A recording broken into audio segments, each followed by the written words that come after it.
once more and again I present to you. Please give it up for a Tribe Called Quest. Just in time for Christmas. Happy holidays. Merry Christmas, everybody! Cooking soul. The jazz, the what? The jazz. The jazz, the what? The jazz. The jazz, the what? The jazz. The jazz, the what? Check it out. Turn firm and young with a laid back tongue. The aim is to succeed and achieve at 21. Just like Ringling Brothers, our days in a sound.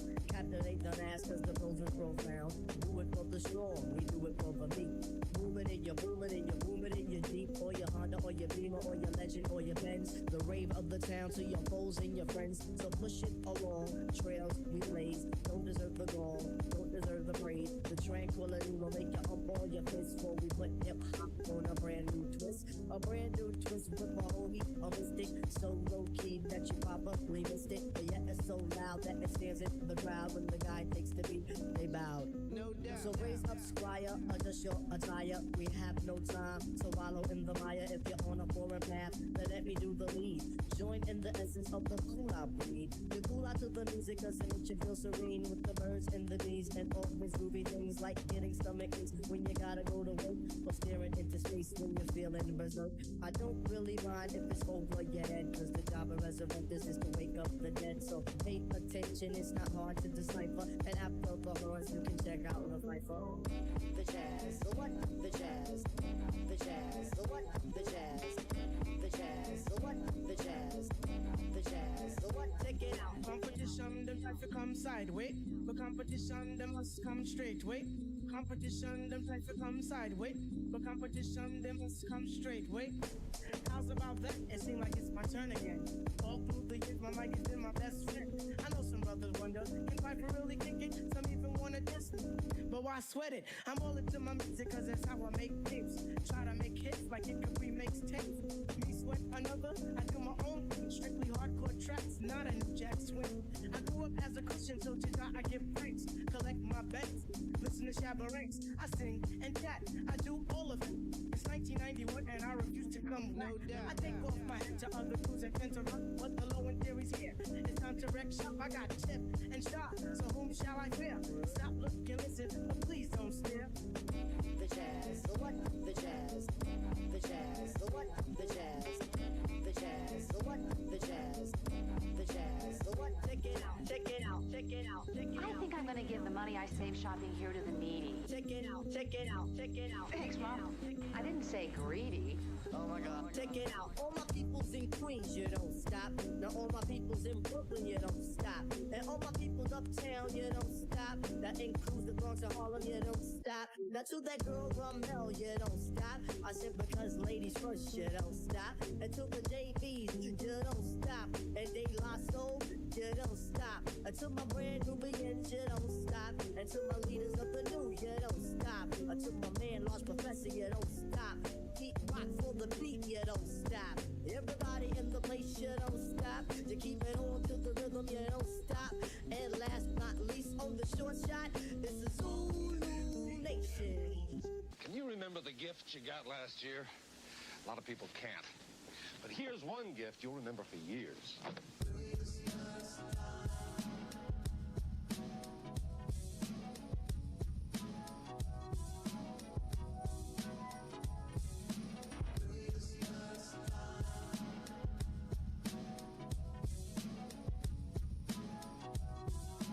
Merry Christmas.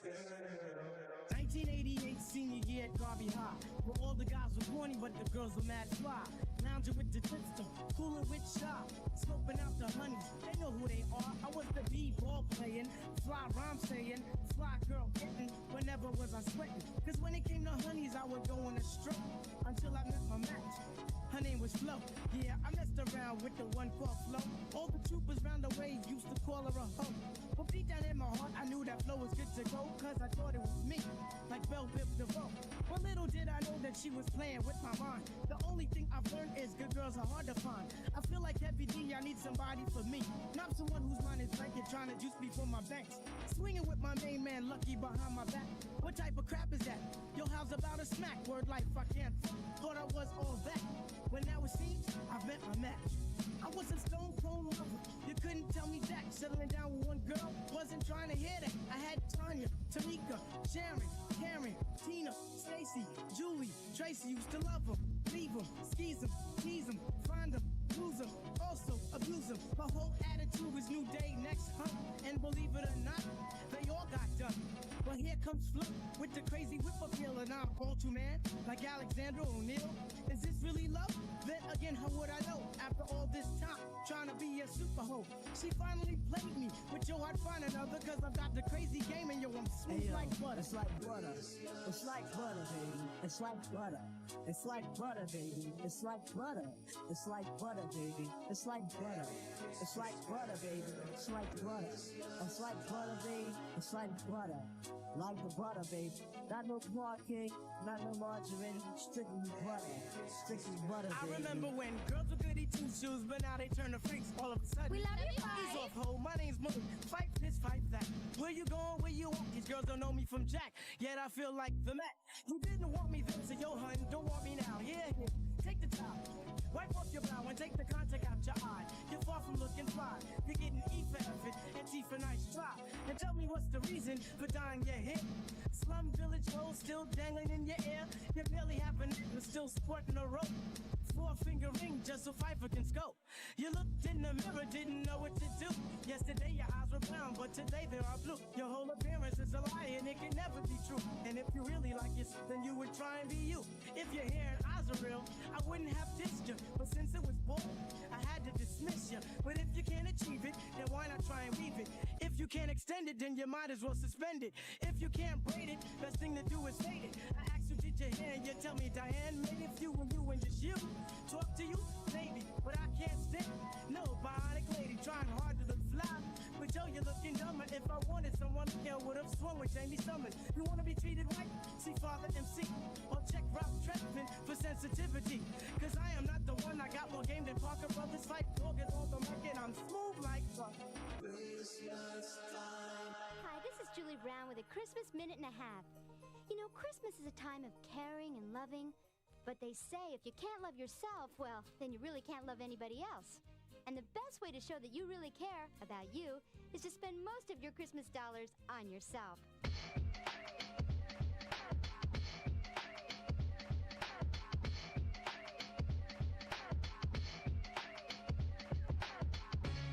Merry Christmas.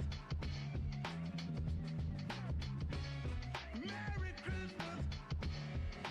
Happy New Year. Merry Christmas. And you got my man GMC in the house. And right now on the microphone is Q-Tip. People in the audience, they cry out ho. A nigga with a young yo, he'll cry out bro. I don't like a cop, I don't sell a rock. The Philly Kangers block me after a show. Running on the couch, you pouring with sweat. The people in the crowd, I get what they get. Papers make paid, babies make laid. I don't really worry, nor do I fret. Waiting for the gimme, and boy, I got some. Sweet like a peach and tart like a plum. I thought what I think, I rock a B-link. Legally, I drink when I turn 21. A letter to the home, but it freaked the head dome. The army wants me to drop my microphone. Gotta be brief, the orders from a chief. I butter on what, say what, the popcorn. If the papes come, ayo, I won't whiff. I just lay back and smoke me a spliff. With mines I was born, a child of the corn. Molecules of the land, they uplift. Levels is straight, in fact, they're rectified. Adrenaline now is crazy multiplied. 4 4 is 8, in fact, it makes a plate. I make sure the tribe is in. With the quickness, you bear the witness. Flexing and pumping with the fitness. Moving it, doing it. Those who oppose must hit the shit list. Doing it with the whole frame. Look what's in the mind and not in the brain. On this you could quote, we on a diffy note. Quest for the future instead of the famous like that, y'all. J-Master J, y'all. J-Master J, on the 1 and 2, y'all.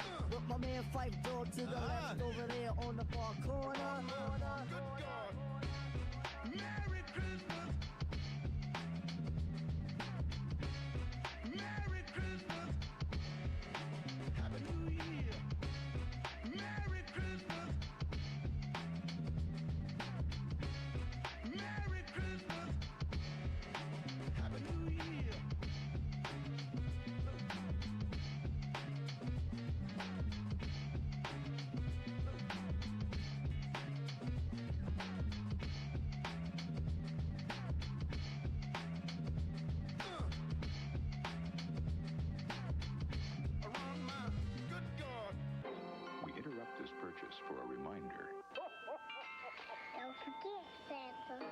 the season to be choosy. Oh, this is perfect. Could you hold it for me? I get paid Friday. I'm sorry. This is a Christmas special. Oh, how about a deposit? Do you take postage stamps?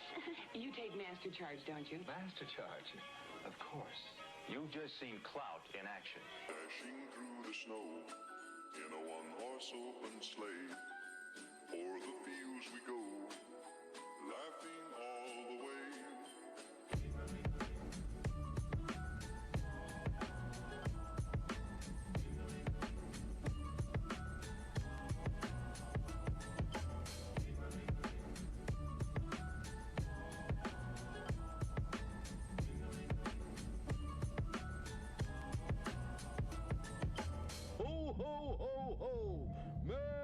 Christmas to all, and to all a good night. He just wanted you to have a nice Christmas, kids. This is the worst Christmas I ever had.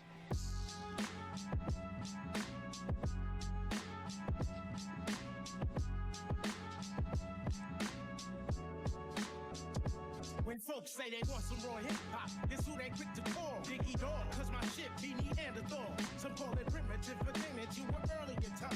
Can't help but go back to them years like 89, when brothers gave a damn about the beats and rhymes. Now life is only about a party, ice is worn by everybody. But what are you singing lyrically?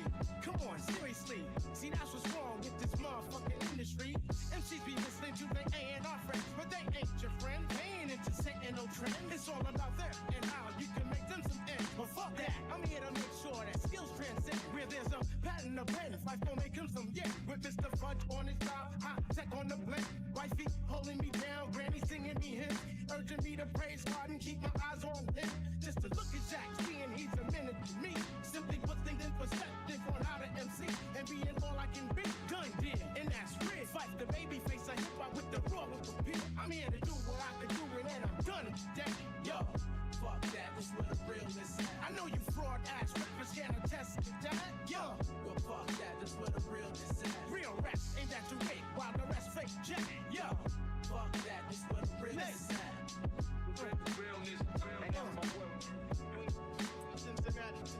One time for your mind, this is how we do. Fight your problems, high tech do, and it don't stop. We got a short shot, it's for the betterment of hip hop. One time for your mind, this is how we do. Fight your problems, high tech do, and it don't stop. We got a short shot, it's for the betterment of hip hop. So you wanna be that superstar, but you're more like Nova. Shining for a week, by next Monday you're over. Anytime you see him, you better look over your shoulder. Before you get smacked with the boulder. Thought my attitude was over QG, it's even colder. Bitter, MCs get kicked right in their shitter. Mud ranks more controversial than Adolf Hitler. Just me, you getting cut with this here log split. Now who's in backs get snapped like Dositos to Tina. I should be killer dilla, planet of the apes, fuck the Manila. Feel me black, to Queens, New York, where you at? Lick 2 shots out of the air, from front to back. Too many rappers running around, frontin' like they the punk. Oh, you hard to be the first to read the 23rd song? Did you think you just get over with your looks and charm? Or did you study the style that the next was on? Come on, time for your mind, this is how we do. Fight your rock, gems, high tech do, and it don't stop. We got a short shot, it's for the betterment of hip hop. One time for your mind, this is how we do. Fight your rock, gems, high tech do, and it don't stop. We got a short shot, it's for the betterment of hip hop.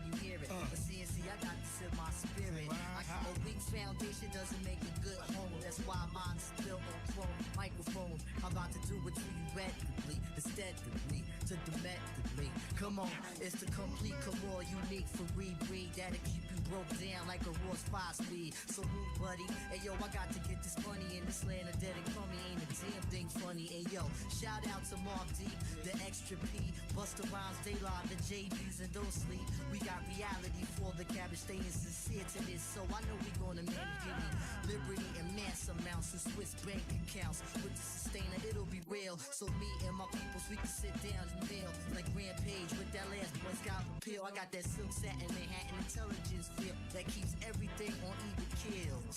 So all you smoke blowers popping and you Wu-Tang. Now we gonna show you how the real bang.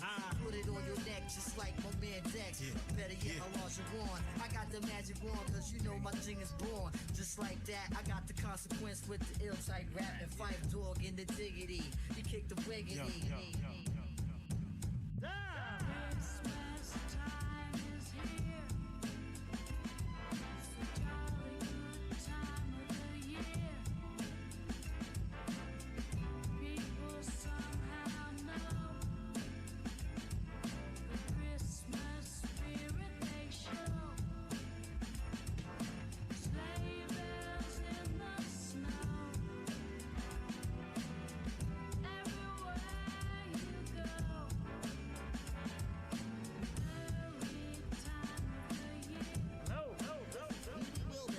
Wishing you the very merriest, wilberiest of Christmases. Crazy Eddie's Record and Tape Asylums give you the gift of music during Crazy Eddie's 12 Days of Christmas Super Sale. I love the way you wiggle your hips around the Christmas tree. I love the way you wiggle your hips around the Christmas tree. I love the way you wiggle your hips around the Christmas tree. You do those sassy mama things to me. Cooking soda.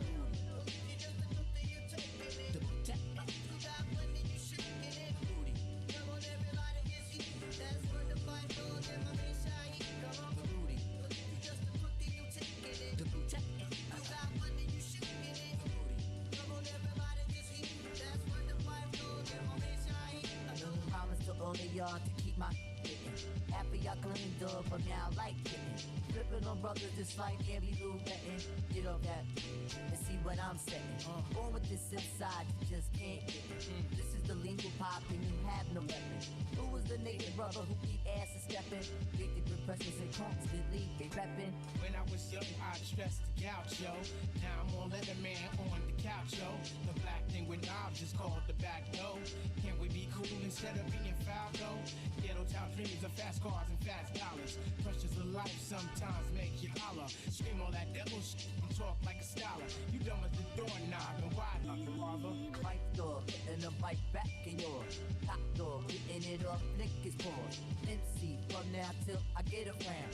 Shake that ass, girl, because you world down. Wake up, look at the sun, see the sights. Whoa, dude, you got to die for your rights. MCs, y'all got to work for the light. Zombies, we were from dusk till the light. The holy. I love the way you wiggle your hips around the Christmas tree. I love the way you wiggle your hips around the Christmas tree. I love the way you wiggle your hips around the Christmas tree. You do those sassy mama things to me. The booty. The booty.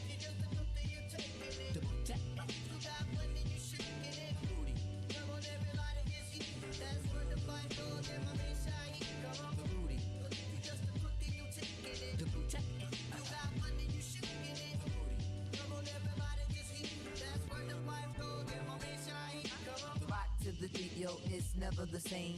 Good girls usually got good game. Hot cat tearing that ass out the frills. Black ass who had no skills, that's the reals. Make this money without the friction. Take this, honey, there goes your diction. Rappers better retreat, fix your joints. My whole crew got bumps on it once. Rumors being spread about me and my clique. We can't rock shows and our rhymes ain't shh. Might not have heard it or maybe you have. Between me and you, they can kiss my ex. Used to get angry, used to get quite vexed. But say what you may, just cash my check. Cause all I'm ever guilty of is going on tour, doing shows galore and bringing it raw. The holy.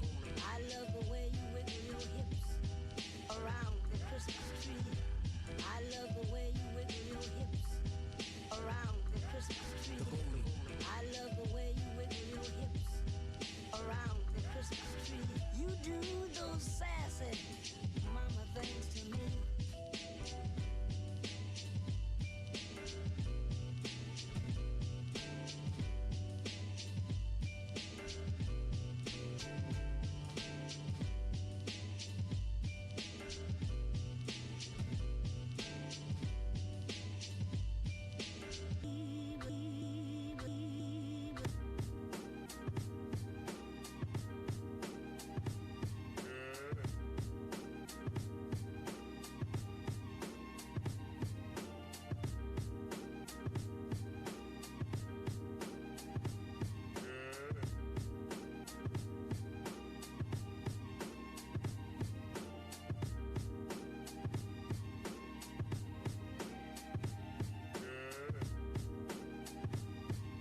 I am? Sure, you're a nut. I'm Santa Claus. Right, and I'm the Tooth Fairy.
What's the rhyme?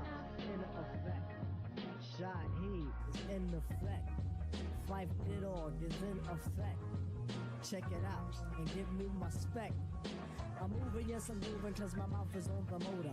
Use the coast in the morning to avoid the funky odor. Can't help being funky, I'm the funky abstract brother. Funky in the sense, but I play the undercover. Once had a fetish for some booty. Now I'm getting funky in my rapping, that's my duty. Brothers tend to dock on the style in particular. If you got the ego like some brothers, then I'll get with you. But if I don't pursue, then I just don't give a My motto in the 90s is be happy making ducks. Girls love the gym cause it causes crazy friction. When it goes up in, it fluctuates the addiction. I still understand the oomph cause that's what I'm at for. I'm hooked on the swing, so just call me the music for. Women love the voice, brothers dig the lyrics. Quest the people's choice, we driving for the spirit. If you can't hear it, then get the wax utensils. Write my rhyme straight up, don't get with no fancy stencil. The rhymes be getting sweet, we stay away from thought. A perfectionist at work, working up the art. If you want to battle, I suggest you check your clock. Your demise is coming up, and I want your man to watch. Be the prime example, a deeper still the sample. Insignificance, here I place you on the mantle. Born up in Harlem, reside down in Jamaica. The girl I used to rock, her mom's was a taker. And what does that make her? The evil money taker, the crazy move faker. I use that to break her. It's the season to be given, and I've got something just for you. Let's take a trip to my cabin, we can celebrate a funky Christmas made for two. That's all I want. Christmas is to be loved by someone like you. Outside the snow is falling, my heart is calling to spend my Christmas time alone. People tend to riff cause they don't know the mental. People tend to bug cause the beats are hard but gentle. Afro candle lurks through the body of this youngin'. Play like Bobby Bird on your back and you're coming to the house of the jazz, of the funk, of the rhythm. All the goods are welcome, but if you're a villain, I'll just wait and debate. Contemplate your arrival. If flexing is your motive, then you don't like survival. The abstract is speaking, the heartbeats is reaching to black and Puerto Ricans cause their butt naked streaking through the ever murder streets of the urbanized areas. Blasting out the speakers is the hip-hop hysteria. Yeah. And this one goes out to my man. Thanks a lot, Rock Carter. On the bass, yes, the man Rock Carter is on the bass. And check it out. Inches, and I'm at like $2,100. Okay. That's not even. And because the reason I wanted to sell them is to fund the trip to Colombia. Yeah. No, I know. I mean, like, you know, you got to do what you got to do. You know what I mean? Yeah. But you know, we'll see. We'll see how it all goes. Yeah, because like, you know, if I'm being honest, right, about like, you know, when I put on a record, it's never going to be any of like the noise records. It's never going to be any of like the hardcore records that I'm spinning. Because like I live in an apartment, and it's just like I feel like if I'm going to like put on like a record or something, I want to listen to like some like jazz or something, you know? Well, I know that like a lot of my records are more collectible than they are. Like for me, it was like a collectible thing, not so much a thing of like oh, I have to have this so I can listen to it. Yeah. Like, I'm not like one of those like record snobs. It's like, it just sounds better. Yeah. It sounds better on the thing. It's like, it's because I was like, all of my records, and that's why I probably have a nice chunk of change with the records, are like, I buy stuff that's like first press. Yeah, limited I don't give a shit about anything. I'll buy a repressing. I don't give a fuck, you know? And numbered alternative art by Pusshead or something like that. Like, you know what I mean? Yeah. Like, it's like, that's all the shit that I have. So I'm like cracking stuff open. I'm like, yeah, this is about $100. You know what I mean? Like, there's one record I have that the only copy of it available right now is worth $380 on Discogs. Jesus Christ. And that's 1 7-inch. And it's a screwdriver. Crossed out. Yeah, yeah. Crossed out's self-titled 7-inch debut. Seriously, it's worth that much? Well, the most expensive one that ever sold on Discogs was $200, but the only one available on Discogs is $380. And you have it. and my copy is like pristine. It's dude, then charge more. See what you can get. Yeah. Fuck them. Well, here's the thing. I'm thinking about, like, I'm pricing it out myself and doing an estimation myself. And then I think I am going to take, there's like a punk record store in Philly that like everybody knows. It's friends of friends. Like, I've known them, like, these people are like, they're very legit.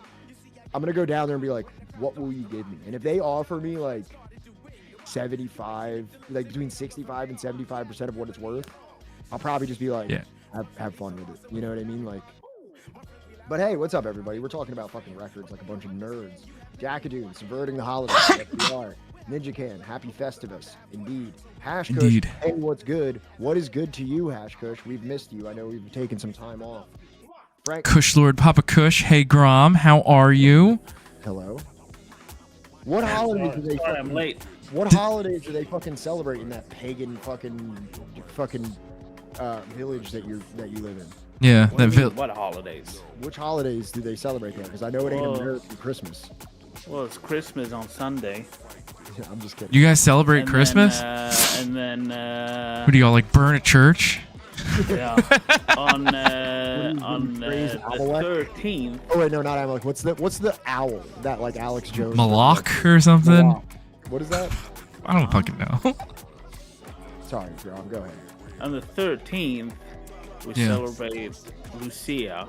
Okay. We're celebrating an Italian saint in a Protestant country. That doesn't make any sense at all. No, it doesn't make any sense at all. Is that the one with Black Pete? No.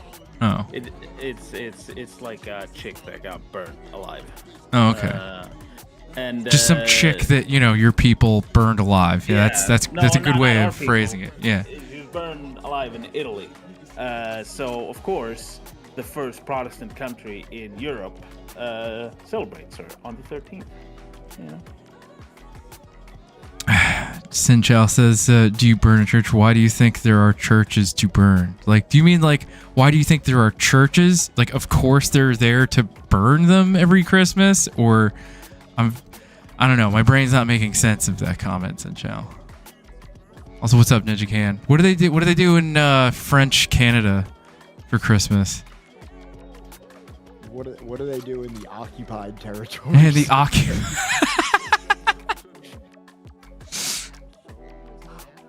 Can you guys hear this cat? Can you hear him? No, dude. No. Nobody ever hears. Only you hear him. No. There are no cats in your apartment. Yeah, I'm just like yelling at this open space behind me. Also, you can't even see him. Like I know. Is it the black cat from what's his face? Edgar Allan Poe's story? There's only ghost of a cat meowing at you. Have you watched the new Netflix the Fall of the House of Usher thing?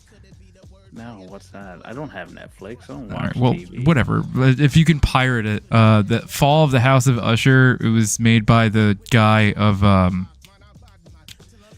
what the hell is it? The same guy that did Midnight Mass and all those other fucking things. I don't know what Midnight Mass is. They're like retellings of Edgar Allan Poe stories. It's really good. My mic's a little bit low. I just turned it up a little bit. Is that better? It should be, because you sound louder in my ear. I haven't watched any Edgar Allan Poe. I've read Edgar Allan Poe. Yeah, but who does that? I thought this was a book stream. I don't know why you're talking about a Netflix series right now. Yeah, exactly. Guys, Edgar Allan Poe is short stories. Like they're not long. They're short. They're not long. Yeah. What's up, say? There's like a there's like an overarching plot, but like it's like a retelling of this. Whatever. Fucking don't watch it then. All right. Yeah. Like I'm just. How about you read a book like ever? Fucking read my nuts, Grom. What, like Braille? Yeah. Read the veins of within my ball bag. How about that?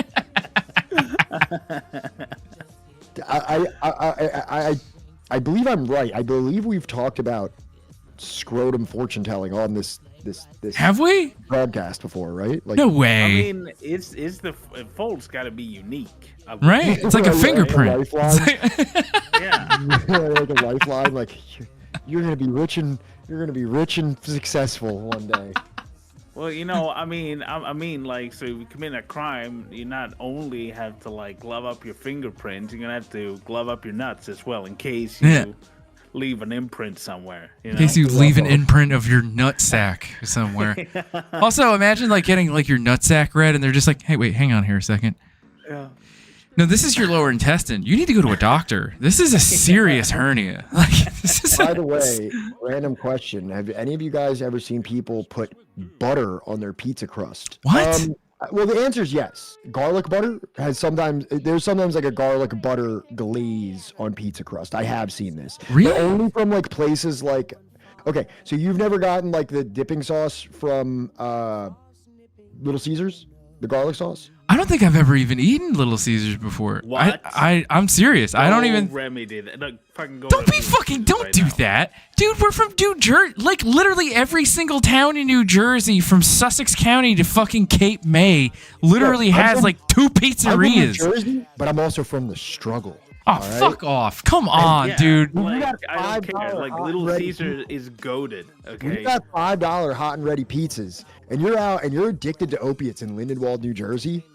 You're Dude, copping. You're gonna tell me that like you can't afford like the fucking like $5 pie, right, with the coupon out of like fucking like the value pack shit that everybody just throws into the garbage. I didn't know Johnny was a bougie smackhead. I fucking hate it. I also got shit because I carried around a toothbrush because I was like scared to death that I was gonna lose my fucking teeth. And wow. Like, yeah, what a ridiculous notion. What a ridiculous notion that you could lose your teeth. Well, hey, look. Well, I mean, I'm just saying. I'm just saying, right? I can't take mine out. I got them right here. I know exactly where they are. Exactly. Yeah. They're right there. Right here. I mean, what teeth? What? I mean nothing. Dude, have you ever like? Go ahead. I was gonna ask. Have you ever considered just getting like a grill version of your dentures, like having like the teeth I would like love to, and I'm missing this tooth right here. You gotta get like a silver or a gold tooth. I think I want a gold one, like a legit gold. Like not like solid gold. But no, like, obviously, yeah, it'd be like capped. I don't even give a fuck if it's real gold. Like it literally just be fucking. What is fake gold made out of? Like it could literally be the fakest gold. I really don't care. Like I have nothing to prove. As long as it looks kind of gold. gold. Yeah, but like it looks like real gold. The thing is, right, you're not limited, right? Like, you can literally put whatever the fuck you want in your mouth, you know what I mean? Like, why does it have to be teeth? You can have vampire teeth. Yeah. You can, like, get a thing that's just Yeah. jelly beans. You can, no, like, dude, I'm thinking right? he could get the riffraff shit. Food. I do like chewing food. So, I mean, like, whatever I put into those sockets that were once teeth, I do want it to be able to chew food, if not. Dude, get riffraff teeth. Jelly beans. I don't know if jelly beans. Wait, take your teeth out again. Take them out, yeah. You see how easy that was? See? Yeah. So when you eat, put those in. I could keep the tentacles in while I'm walking around, and then when it's time to... It's like it's a fashion thing, you know. You can do whatever you want, right? One moment, let me get my eating teeth out. Yeah, eating. Eating, yeah. Yeah. Exactly. You can Could I go for some Little Caesars? Good thing I brought my eating teeth with me. Well, I want to respond to Ninja Can real quick. So, if you go to a pizza place in Quebec, they serve your pizza with those little individual butters so you can butter the crust. It's a thing here. Even in the big cities like Domino's, make sure they have them on hand for customers. I've never heard of this before in my life. Before it goes in the oven pad. No, I'm talking about at Little Caesars and some other places. Papa John's did this as well. Papa John's has like a garlic sauce as well, where they give you like a little like single portion, like kind of like what you get from McDonald's, like a barbecue sauce or whatever. They give you one of those with like a garlic butter sauce, so that when you finish the slice and you're left with what is just at that point philosophically no different than a breadstick, you can dip it into that sauce. Sinchow says it's margarine, and you're probably right. It is. It probably is. I doubt that it's real butter, but it's for all intents and purposes intended to be a butter-like substitute. Look, I'm just saying I've never heard of this. I've never done it. I've never seen anybody do it. Well, pizza's pretty cheap out here. Also evoking Little Caesars and Papa John's, historically racist and not great pizza places. Well, as if like the local pizzeria isn't run by like a totally racist guy. Any legitimate pizza place I've ever been to, and I've been to many. I'm from New Jersey. Other than I've worked at many.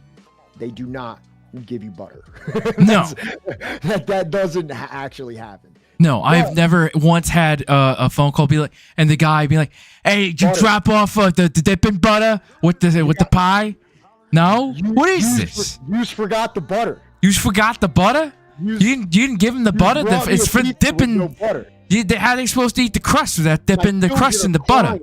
My children are crying because they ain't got no butter. Are you gonna make this right? You got to send that asshole back here with the dipping butter. Otherwise, how's my family supposed to eat the crust of the pie? I got a cousin that's with the Merlino squad. All right. Yeah. And you know that guy that's like basically. And apparently, I call them to break people's kneecaps when I don't get the butter.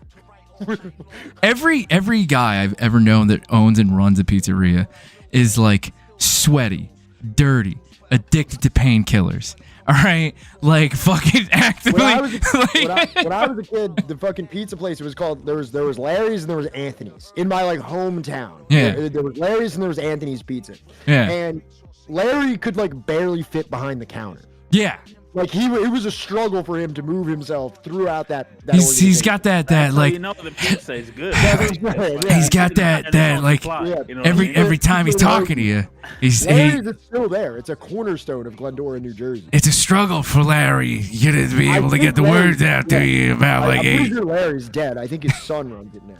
And Larry Jr., he's like well on his way. You know, he's the only guy allowed in the store and the whole pizzeria that's allowed to like toss the dough, knead it out, make the sauce, right, or the gravy, depending on what part of Jersey you're in, right? And you call it gravy? No, I don't call it gravy, but like I got tons of assholes where I come from where like they call it gravy, but like that sauce, right, that tomato sauce is at least a non-zero amount of cigarette ashes. Like that is like. A non-zero amount of cigarette ashes and like just dandruff, sweat, like body hair from an Italian man. Body hair, right? That man is scratching his nuts in between kneading out that dough. That dough that was fucking put into a plastic container like 2 days ago to rise. It's true. It's true. Dude, last time I fucking delivered a pizza. This was like my last delivery job before I went to rehab, right? I was delivering, like I was actively addicted to heroin and like kind of like trying to stay off E, so I'm like doing like maybe 1 or 2 bags in the bathroom before every delivery, right? And I'm like smoking a blunt to kind of mellow out the harshness of like fucking feeling like I'm gonna fucking die. And like it's the last delivery of the night, right? And Gromp, do they have like do they use the stork when like somebody has like a baby? They have like the baby shower and they have like a stork out on the front lawn, like the wooden cutout of like a stork, an anthropomorphic stork that they just kind of hammered into the ground. No, we actually teach people. Okay, all right. Well, here in America, right, stork delivers children. So, I'm walking up. Are you aware of like the stork mythology, though? Yeah. All right. Just making sure. I want to make sure that there's not like like something lost in translation here. So like I'm walking up to this house and I see the stork and it's like 8 o'clock at night, close to 9 or something like that. Like we're about to be done for the night, right? And this fucking family, they are all hammered. Like, and the one person goes, I am so sorry. We ordered the pizza and we are so hungry and we don't have any cash for tip. Would you like a beer? And I'm just like, all right, do you have any like bendy straws? And they're like, yeah, sure. Yeah, here's a straw. And like they give me like a Corona and I put the straw in the beer and I just like gulp the whole thing down in like a single shot. Every like single the way where you like put the straw into it and then drink from the mouth of it, like not from the straw, but the straw sticking out of your mouth. Yeah, like shotguns it. Yeah, shotgun like the entire beer, like a single. Well, you should have just did the whirlwind instead. I didn't know about that yet. I didn't know that was a thing yet. This is before TikTok and like, you know, honestly, I think maybe even Instagram. I want to say like before the rise of that, you know. Before Instagram. No, Instagram was probably around, but like not as big. Yeah. So like, all right, my point is, I do that the entire. There's got to be at least like 10 people just standing there, being like, "Fucking, what the fuck was that?" And I was like, "That's called snorkel like a beer. Have a good night." And like, you know, I go back to like the still lit blunt sitting in like the ashtray of my Jeep and drive away. Like, fucking yeah, that's my last hurrah. Poisoning doing that like after you left, like they did nothing but trying to get that down. I just know that there was like 10 adult people that night that were just like, holy shit, mine's exploded. Yeah. I hope that man is okay. Lives were changed that night. All right. Remember when they just did storks and not gender reveal stunts? Yeah. Yeah, what happened to just like, you know, fucking a blue balloon versus like a pink balloon tied to the stork out on the front lawn? Yeah. You see that shit like there would be a sash on the stork. Right, something. Yeah. I don't know. I mean, we watched that here, right? When they had like that pilot gonna do like smoke and he crashed and died, but like he crashed like after he'd flown over them, so like the cameraman was the only one that saw it, but everybody else was like laughing. Yeah! Fucking, like the pilot fucking died. Like this moment, he's probably like the only guy recording it, I think. Yeah. But like he completely just pans away from them kissing, right? Yeah. Like almost immediately, because like the wing of the plane just flies off. Wings like fucking off, just like he died.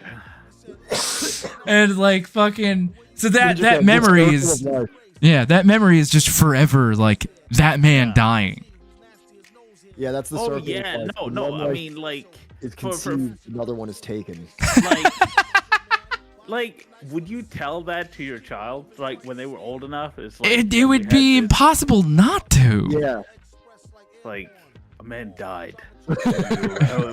Before you even were born, because of you, it was your. I'd name my child. I would name my child after that person.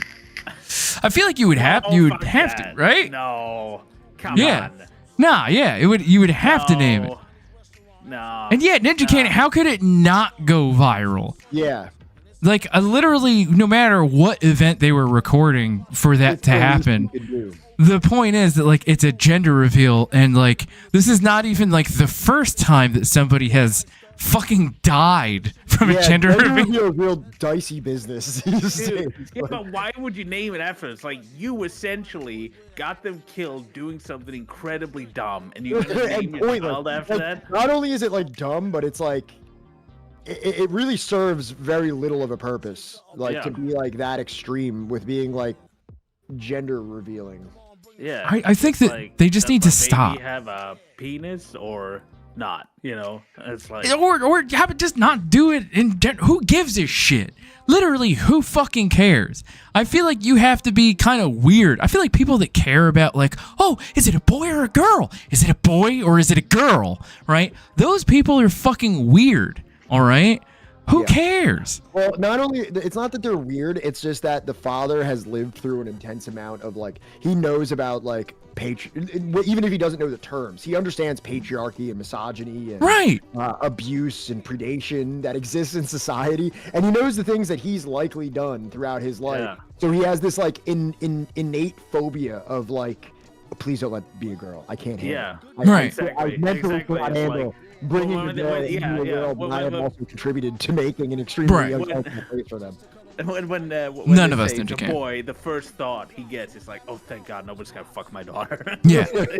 Well, also, like, and I don't want to get too graphic on here, but like, I was listening to a comedian the other day talking about like when his son was born, and I don't know if this actually happened. It doesn't matter if it actually happened, but he was like, one of the nurses said something like, "Oh, he's gonna be a real like lady killer or something like that. Like he's gonna, the girls are gonna love him or something like that."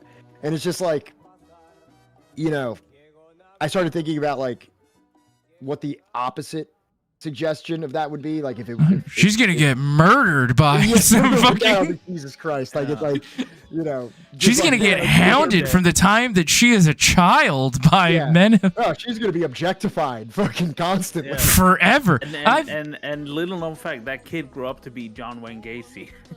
Jesus Christ. Fucking, well, I mean, do you know how many dudes like I've actually had this conversation ever since I saw the tweet? I like describing it like I can't not share it with them.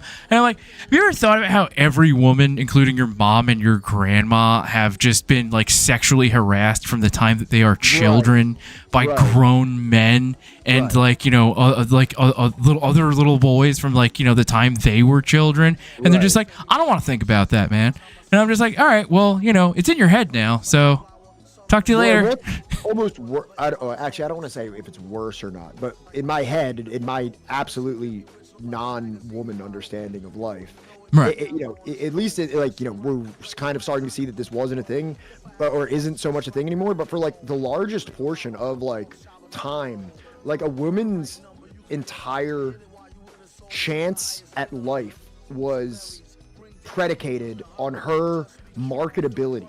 Like, you know what I mean? Like when boys in like whatever time are like, you're gonna learn a trade, or you're gonna like, own this business, or you're gonna go to college, you're gonna be an academic. While there's like this cornucopia of potentiality that like a young boy, you could be the president, you could be an astronaut. Up until like what, the 60s maybe, or something like that. Like, you know what I mean? Like up until like for the entirety of human history of society, it's been like, yeah, you could be a fucking astronaut. And for a girl, it is like, you better be appealing to men. That is your only way, because you have to get married, and if you don't get married, you will be a pariah. You will literally be outcasted. Everybody will point at you and say that woman is not married. I'm gonna bring it up because I still do that. For once, I should. Women in public, just, are you married? And if they're not, I just point and laugh at them. And fucking, I should probably. I think we're gonna do a little reverso. I may go grab a book, but Caliban and the Witch actually describes how and when that happened, and it's actually fairly recently. It's only in like the last I want to say like the 13th or like 14th century describes how with the rise of the Vatican throughout Europe, right, that like the witch hunts, right, that happened, the people that like used to be within all of these small kind of like isolated villages throughout Europe, like the one thing in common that they had was that there was a matriarchal figure within these communities that was like the town doctor. She was the town family historian. She was the town therapist. She was the midwife. She was all of these things, right? And that was like part of like the rise of like, we have to beware of the witch, right? To remove this person, remove that role within these tiny communities, and replace it with the priest from the church. That's who you have to come to, right? Oh, yeah. Obviously, what I was saying, there's a lot of like details left out of that, and certain things that are like contradictory to it. But on the whole, like as we know society for hundreds of years, other than maybe like, and Vika says it's still like that, but less obvious. And I don't disagree with that. I definitely agree that there's a big, still a big culture of that. But like at least there's a thing where like a little girl can go to school, and it's like, oh, you want to be a dentist? Cool. Like, you know what I mean? At least there's like you could be like a dental assistant. If it was like the 20s or any time before that, it was literally like, no, you'll never do that. I think like literally up until like we were kids, like in the 90s, I'm pretty sure that like women needed like the permission of their husbands to get a credit card or something. I want to work. I want to be a dentist. And they're like, you can be a secretary at a dentist's office. Now you can wear a little dress. You can wear an appealing little dress and be at the dentist's office. How about that? That's You get to hand out the lollipops. So, yeah. I don't know what brought us to that conversation. I forget. Oh, right. Yeah. The thing, all that. But yeah, also, what the fuck is it? But yeah, so the idea is that like this woman, right, this old woman in these communities was like this important role, that there were other women within the community that would be like trained to take up that role. Yeah, aspire to assume that position. Yeah. And like, you know, that is what also drove away from like the like cultural value of, you know, our elder women within these communities, or elder non-men within these communities, right? And why today we have this, like, you know, as you get older, right, especially as a woman, as a non-man person, right, your value, your sexual, you know, value becomes less and less because you're less able to have babies, you're less sexually attractive, you know, through the cultural standards that, like, you know, we're inculcated with. So I don't know, whatever. That's just that book fucked me up, and it's like I can't not look at things through that lens anymore. Well, and Ninja Can just said that Mississippi, South Dakota, and Tennessee are the only states that require mutual consent for no-fault divorce. The rest of the states permit unilateral no-fault divorce. So Jesus Christ. States where like a woman cannot. Well, I assume a woman. I mean, well, it's, you know. Pat, you still got that map of the states with laws regarding bestiality? Do I? Hold on. God, bestiality, legality, map, USA. Please don't show me anything weird. Okay. All right, Jesus Christ. Here, I'll send it to you now. I'm sorry. Right. So I'm not the only person that like was their immediate first thought, right? Oh, I accidentally sent it to my girlfriend. Well, Vika, at least it was you. At least it was you. Here, I just sent it to you. Let's see here. Let's see real quick. Was there like a legend, or is bestiality legal? Which state is that? I don't know my states. Oh shit! I need like a map. I need a labeled map. It's kind of wild that they didn't label these, to be honest. But what is that? That's New Mexico, directly to the left of. Give me a second. I'll figure it out. Okay. This is what Wikipedia gave me. I'm sorry. I didn't. No, it's not your fault. It's not your fault. All right. So bestiality is legal in Wyoming and New Mexico, and what is that? Is that West Virginia? Okay. So and I think DC. The whitest state in the United States of America. I don't know if you remember. We figured that out the other day. So, all right. What states did you say they were? It was New Mexico. Oh, South Dakota, Tennessee. All right. So South Dakota, bestiality is a felony. All right. At least they have that going for them. And you said Wyoming, right? I didn't say that. I think you said that. No, I didn't say shit. Ninja can. All right, Mississippi, Tennessee. All right, Mississippi is here. All right, a felony. And South Dakota and Tennessee. Where the hell is Tennessee? Yeah, right above it. Okay, all right. So at least it's a felony to commit sex acts with animals. But you know, you have to get permission from your husband in order to leave him. Yeah. Well, I first discovered this very interesting map when, you know, which is on. It's funny that gay marriage was still a hotly contested topic, like in my adult life, because like I almost kind of forget that. Yeah, dude, because it seems so normal and accepted now, at least like upon within my circles. Yeah, but like I remember, like, oh wait, what was that under Obama? Yeah, dude. Was that Obama that gay marriage was fine? You're like, yeah, okay, we'll do that. Dude, fucking Nicole is watching 6 Feet Under right now. And it was illegal during 6 Feet Under. Yeah, dude. During like the last couple seasons, it's like something that like they're talking about with what's his name from Dexter and the other dude from I think like The Shield or whatever. Yeah, will it ever be legal? Who knows? Can you imagine the day? Yeah, like that kind of thing. Dude, I still remember like in early recovery, I was out to the diner and like, you know, one of the dudes that like went out to the diner with us is like, oh, well, you know, if we allow the gays to marry, like, you know, what's next? Well, you'll have people marrying their dog. Well, it's like actually you can fuck a dog. Actually, in specific states. Actually, at this point in time, you have more legal protection to fuck a dog than you do to get gay married. So, right. The slippery slope that you're putting out to me here is, it's not. You know, it's already been realized. It's a foregone conclusion, sir. Yeah. I brought this up last time we talked about this, but there's a David Cross bit where he talks about being in one of those states. Yeah. He actually did this specific thing, like where he brought up the fact that bestiality is legal in several states. I think it was more states back then too, when David Cross put out this special and when gay marriage was still illegal. And he's like talking about like a couple of like cops showing up to somebody's trailer and being like banging on the door and being like, Sir, we have reason to believe that you're having sex with another man in that trailer. And the guy comes out, he's like, no, it's just me and a German Shepherd. It's just me.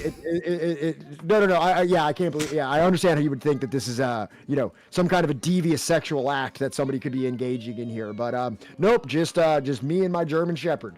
And he's like, all right, well, carry on. Thank goodness. We thought there might have been another man in there. Jesus Christ. It's very funny when David Cross. David Cross does it justice. I still think it's pretty funny just to think about it. I know. Can we talk about pizza again? Yeah. Pizza's overrated. Are there states where you can still force your? Let me see real quick. Probably. I don't know. I think it made federally illegal. Like I'm pretty sure that's uniformly illegal at this point. But let's check. Is it illegal for a husband to blank? Man, your Google search history is just... Yeah. Okay. Okay, it's illegal in all 50 states now. All right. Well, thank God. Prior to the 1970s, it was legal in every single state. So, okay. In the 70s, it was legal everywhere. So, you know what? At least, like, they got that right, like... a while ago. What? They finally made it like illegal in like the 80s. To do what? To essay your wife. Ew. Do you guys have laws like that in Sweden? No, it's like you free for all, just joking. Yeah, of course. Like no, but that's like a thing. I mean, that's what caused Tim Pool to do the thing, right? Yeah, like the huge thing of like the like against like the Muslims are like it's because of like our rape statistics are very high, right? Yeah. Which is like that what they avoid to say is that we have very high like a lot of women report their rapes, right? Yeah. Like it's and then second of all, we consider a lot more things rape than most other countries. Right? Yeah. If you have sex with someone who is drunk, it's rape, right? Yeah. So for like, us, we just put that in comedy movies. We just put that in rom-coms. Yeah, that's American Pie. That's a blockbuster. That's knocked up right there. That's how Seth Rogen like started his career. Yeah. In Sweden, legally, you cannot give consent when you're drunk. So it's like it's rape, right? Yeah. So that's why our rape statistics are much higher because it's reported a lot more, and legally more things are considered rape in Sweden. Yeah. So Pat, that is why I brought up, David's cousin Tim Pool, because when Sweden changed. Yes. So that's.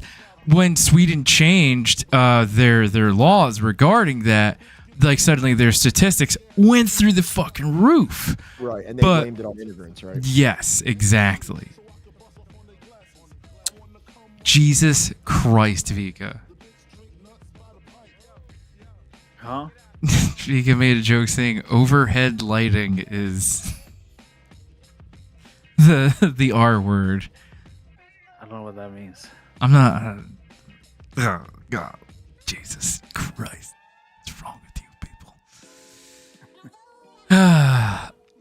Expanding the definition. Yes, Sin Chow. And that's what led to a lot of right-wingers being like, oh, it must be the immigrants. The immigrants are what's causing this. Yeah.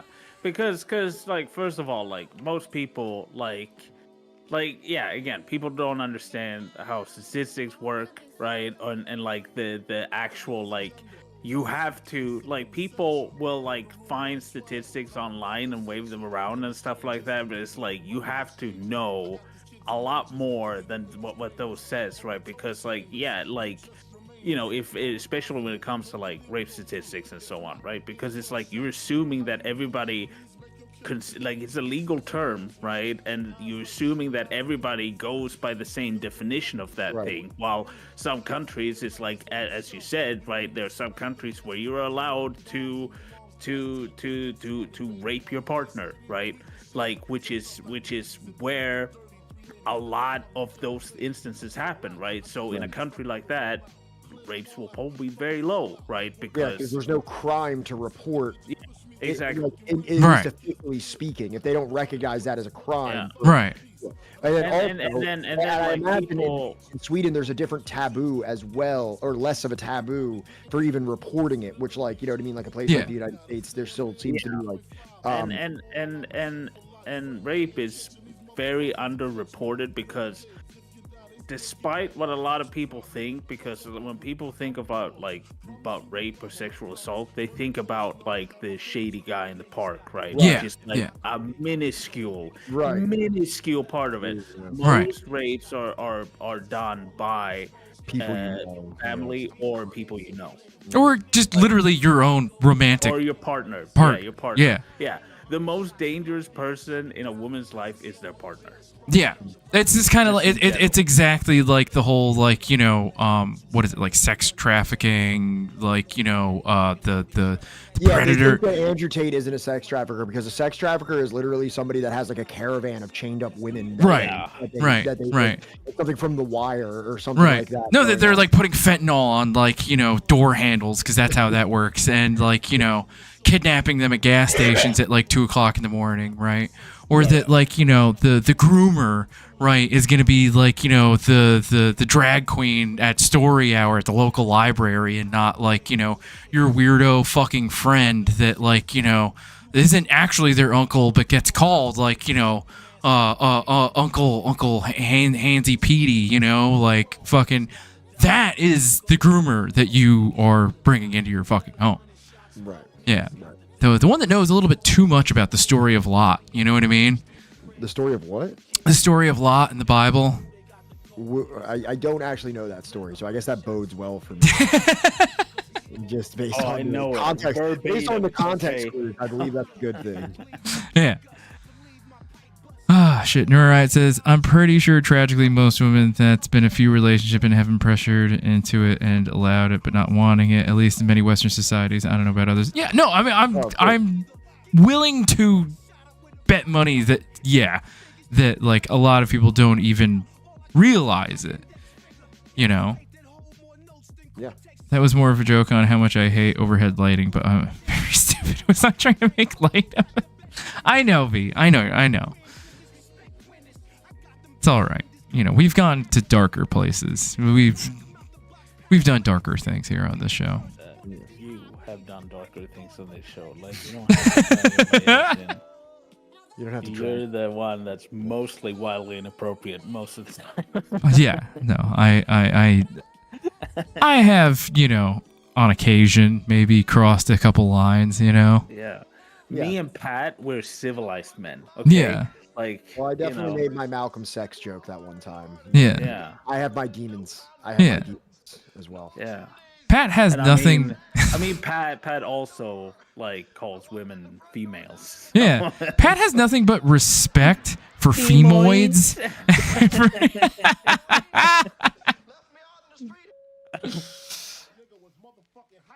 For the record, I was talking about mixed martial arts division. I know. How they were referred to, and I'm not saying it's right, but I just got caught up in the parlance. I know. You know, in the parlance that I hear it as. Yeah, you got caught up in the medicalism. I got caught up in the Joe Rogan. Well, I call my girlfriend woman sometimes. Oh shit, Frankenband just a make light of it. Light. I mean, Holy shit. kind of a good one. That one was pretty good.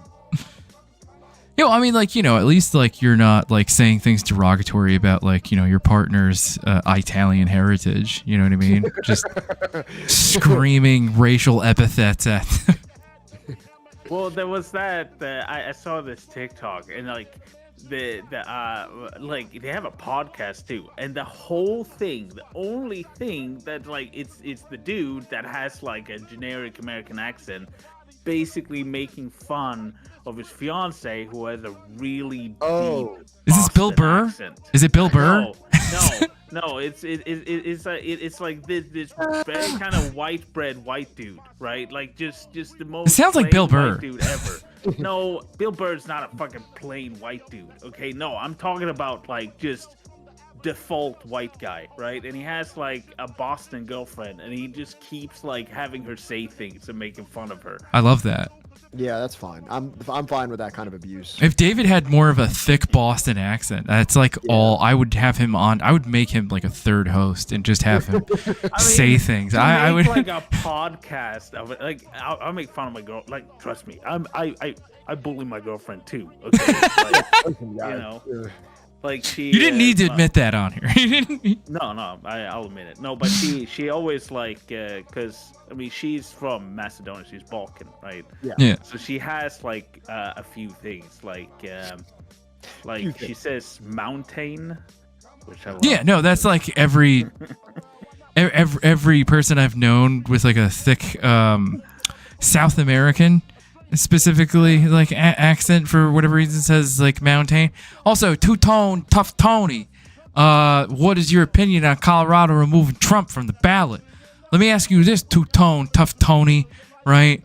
Like, dude, the Supreme Court over like the last year, 2 years. I believe that was a decision from the Supreme Court. I thought it was from the Colorado Supreme Court. From the Colorado Supreme Court. Yeah. Right, but not the Supreme Court. What? I think it was brought forward by Republicans as well. Yeah. That's wild. Also, Vigas is exposing me in chat. You didn't have to tell us, Vika. We knew. So it seems like through their like highest court within Colorado that they said that he Jesus Christ. Yeah, just walks past the cats like, oh, you gained weight. Disgusting. You look fat today. You're disgusting. You're eating again. You're eating again. No, but and they decided that like they threw like some kind of like an article that says that anyone that engages or encourages insurrection, that they don't get to run for president. And I guess then you have to like if you disagree with that, you have to start breaking down like what is and what is not insurrection, and then that's a whole conversation. Right. But, I think it's fine. At the end of the day, it doesn't matter. Okay, yeah, I don't like really whatever, right? Mm-hmm. Like as long as my sweet baby Biden gets to stay on there. Exactly. As long as my precious boy Joe Biden gets to remain on there, I'm fine. My freshest Irish Catholic Byron, right? No, but like with as long as the harbinger of cultural Marxism, Joe Biden, can remain on the ballot, then I'll be fine. Is in your opinion is Trump an insurreganate? Insurreganate. Is he a surrogate? Insurreganate. Can he not be a surrogate mother? I'm not sure that's physically possible. No, like none of us gives a shit, right? We're I don't care, right? Like we don't give a shit. It's all fake. If you give a shit, then it's sad, right? Yeah. You haven't realized it's all fucking made up, okay? David, so we don't care, right? Like it's funny. It's really fucking hilarious. funny. That's what it is. It's entertaining. Also, I just googled that word that you put. If you meant insurgent, I was trying to see if there was maybe some hope for that being an actual word that you said there. What's up, Raiders? What's up, David? What's up, my favorite insurregates? Yeah, the only thing that came up was Instrata fungicide. Is actually literally the only thing that came up when I searched that word that you used there. Are you talking about fungicides a lot? Is that why spell correct didn't help you? I'm assuming that what you meant to say is Trump an insurgent? Is that the word that you intended to use? Insurgent? We got our very own Santa Claus. Santa Claus is humongous. All right. If Trump wanted to carry a baby to term, he could. He has all the room. He has the most room out of any other man that could ever carry a baby. You're not being bullied. You're just being a snowflake. It's not a tumor, folks. You're being sensitive. You're being a little prissy baby boy, right? And it's not a tumor, folks. Everyone, it's not a tumor. It's not a tumor. All right. Two-tone, Tuffy, Tony, whatever the fuck your name is. Stop being a baby. All right. The holidays are upon us. You're going to get all the figgy pudding and Christmas ham, which is haram. You're going to get all of the presents that you've Muslim. You've been so good this whole year. You haven't once been mean or cruel to anyone. You haven't once referred to anybody as an it or a thing that did not want to be referred to as such. I'm sure you're going to get all the things you want. You're going to get the waifu pillow that you've always dreamed of for at least the last 12 months. Your dad is going to get you the waifu statue that you can come tribute on for the rest of the year. Oh, my God. Oh, shit. All right. No, you're a lib? Okay. All right. Whatever. Then, again, stop being a fucking baby about it then.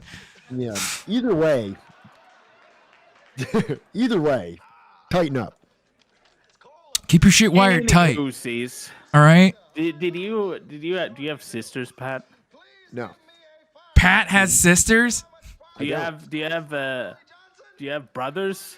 I have a little brother that's 9 years younger than me. Yeah. And like 2 feet taller than him. Did you bully your little brother? Until he got taller. I'm ashamed to say that, yes, I did. Yeah, see? I did too. And I feel really my girlfriend. I've had to like sit down and like talk to my fucking little brother and be like, dude, I'm so sorry. I have no idea why I was like I would play a video game and he would want to come in and I'd be like, get the fuck out. Like, I don't think I'd curse at him, but like effectively I'd say, get the fuck out. No. See, it was reverse for me. Like, and my parents would have to be like, Pat, just let him watch. Like, just let him watch the video game. Like, no! No. Yeah. Like, what the fuck wells like that type of mean spirit? I don't even know why that I had that reaction. Like, that's so like, and I had to like, and dude, me and my little brother get along so well now. I love my little brother with all my heart. We hang out. I love him like a friend. Like, even if you took blood out of like the entire equation, I love my little brother so much. And I'm like, why was I so mean? I'm so sorry, dude. Like, what the fuck was wrong with me? But go on, Grom.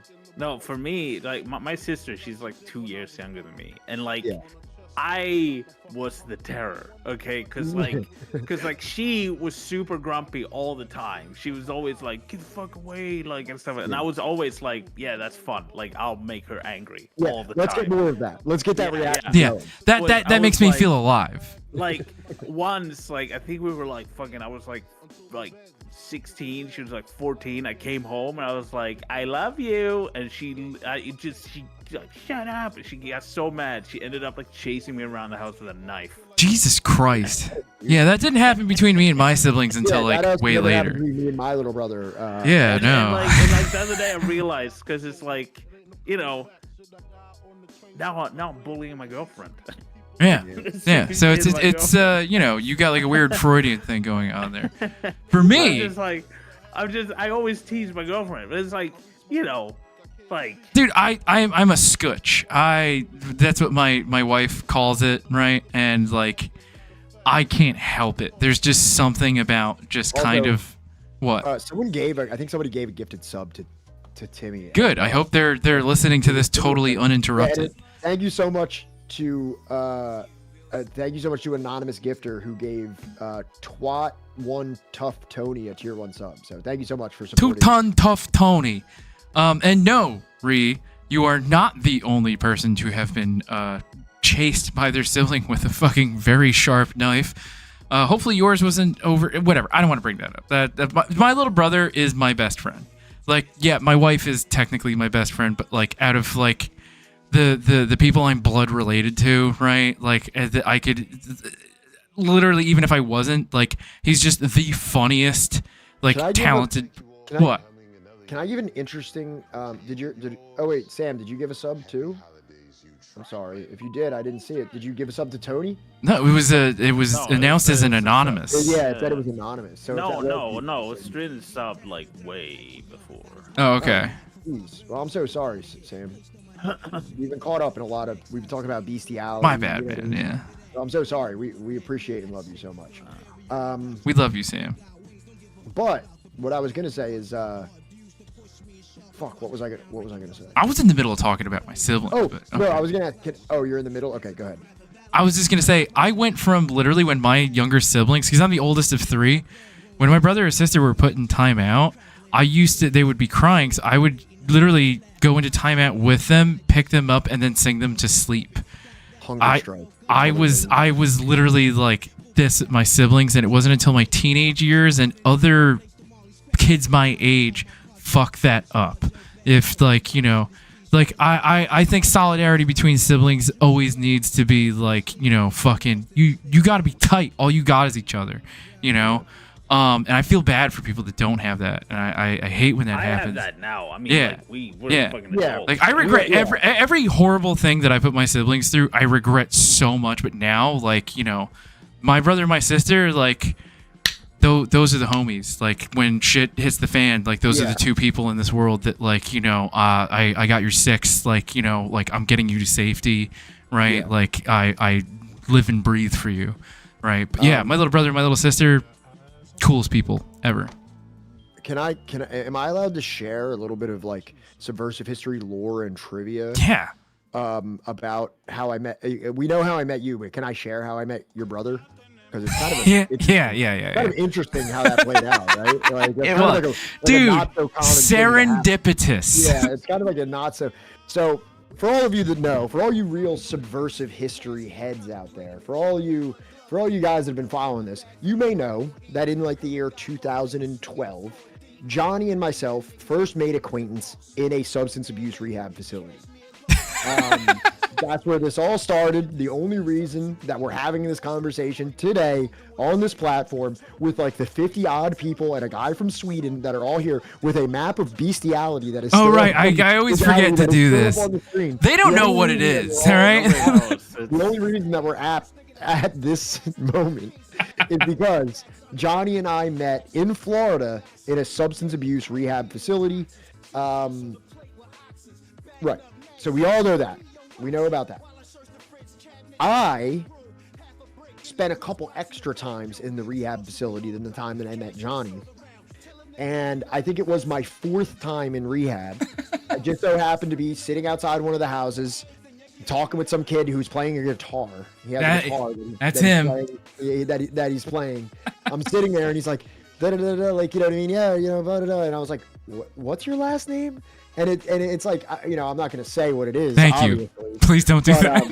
It's kind of like a distinct last name. And like Johnny and his little brother, they don't like look like immediately. But if somebody says like, or if you start making, you're like, oh, I could definitely see how these two.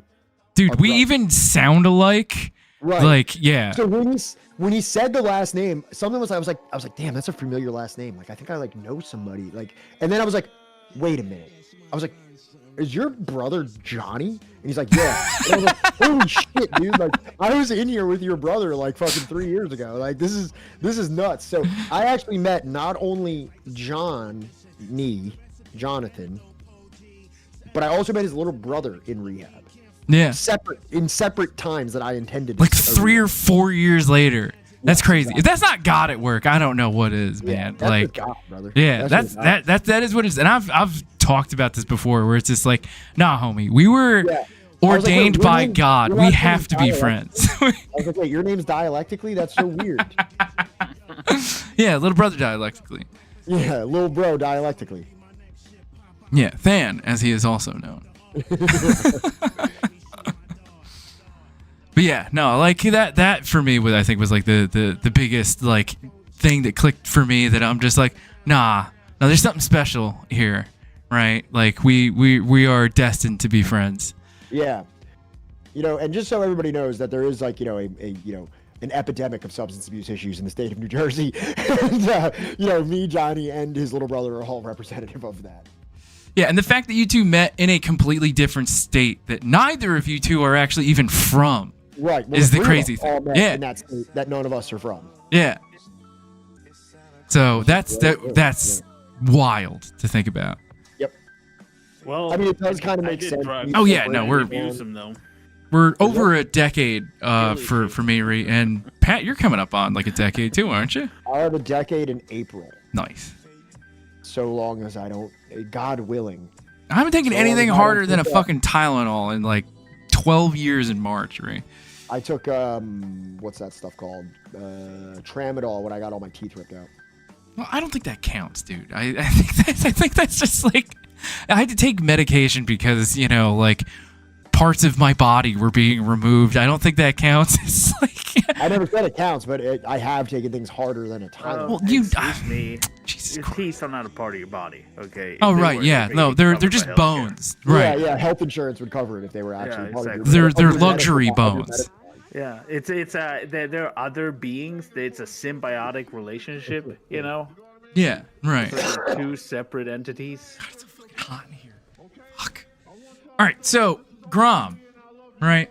I feel like, maybe it's time to show you the thing. Grom, so we were just talking about siblings, and there is a late night talk show host that me and my brother actually used to watch when we were younger, right? And as you all are aware, right, I was at one point a lib, right? And growing up, like, I liked this guy. I thought he was witty, right? I had an edgy atheist phase. Yeah, he's an atheist. Yeah, like, he had this movie that I thought was like, oh, so fucking mind-blowing, right? About religion. Cue this up. And he had, some hot takes every once in a while, Bill Maher. Wow, Grom. Here I was thinking I really buried the lead, and you like a just fucking like a interrogator, like a CIA agent just ripping off my fucking fingernails. Yes, Bill fucking Maher, right? I actually used to watch, and yes, the movie is religious, Maverick. So like we used to watch Bill Maher. I think I forget. I think it was under the Obama admin that like he's the only one I can think about that's really obnoxious about religion. He's like super obnoxious about it. And he's like a bigot, right? And I think I forget like it just came down to a point where like me and my brother just both turned to each other and we were like, we hadn't laughed in like weeks at this dude, and we were like, this just sucks. This sucks. This isn't even funny. This dude's just like a bigot. Like I don't even want to fucking watch this. Yeah. No, here's the thing is like, especially, he sucks. He sucks. He's a piece of shit. But, right, there's another bigot, right, that we all kind of hold in high esteem, right? And it's not you, Grom. Don't hold me in high esteem, I guess. There's another guy, who recently had a talking to with good old William Maher, and I cannot wait to watch through this with all of you. My fucking God! This How is destroyed. Did he get, dude? I haven't watched it yet, so I can't even tell you. But Pat told me that he just straight up eviscerated him. Yeah, of course. Because, like, it's like a response. Yeah, I know, but it's like goddamn. You're Conan, dude. Conan, like the guy that like runs his company is like a huge Zionist, right? The guy that runs Coco Productions or whatever that like Conan hired. There's a lot of huge Zionists in the United States. True. Yeah, I know. Yeah. I hope you're not unfollowing us, Ray. Fucking salty commie. Oh man, talk about bringing a knife to a gunfight. Poor old Bill is carrying a plastic picnic knife. Shit. Shit. All right, so are you ready? I'm ready. Bye. You're out? You're leaving? No, I'll be right back. All right. Don't Quick. start it yet. No, I'm not going to start it yet. You go do what you got to do and then come back. I won't be quick though. I won't be. Take your fucking fat dump and get back here. All right. I want to take my time. Yeah. But Conan is not. No, I don't know if Conan is not, but maybe not. Mad Gal Guy. Let's wait for Grom. I agree. We'll Yeah, no, I already said we're gonna wait for him. You know, fucking he can drop his fucking sandwich cake deuce and Johnny, what are your plans for Christmas? My plans for Christmas, dude. I gotta see like fucking 3 different households and fucking. It's you know. Mrs. Dialectically is hurting. You know, it's her first Christmas, you know, without her mom. Not to get too heavy. And it's going to be a little rough, but, you know, we'll make it through together. And, you know, I'll get to see my siblings and everything. And, of course, my siblings fucked up the goddamn Secret Santa because here I am trying to fucking save money. And, like, one of them, of course, every fucking year has to be like, oh, by the way, I got you something. And I'm like, why? I asked you specifically not to. I literally have been trying to do a Secret Santa for 2 fucking years. This way, only one present has to be bought between any of us. Why do you keep doing this? Hell yeah, Tay. I'm glad we could occupy the space between your ears while you acquire nutrition, the snack. Hey, what up, Falcon? You guys hear about these 2 cute streamers? I don't know. Is their name Red? Are their names Red and Falcon? I think I might have heard about them.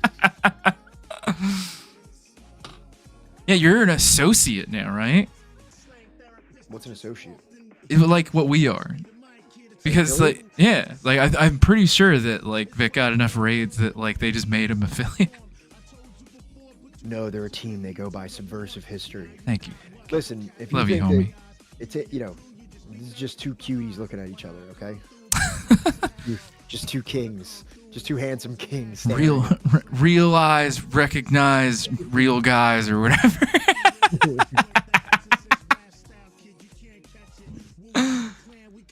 Conan is my best friend in my head. I dream of hanging out with him at least once every 2 or 3 months since I first watched in high school. Reed, that's a lot.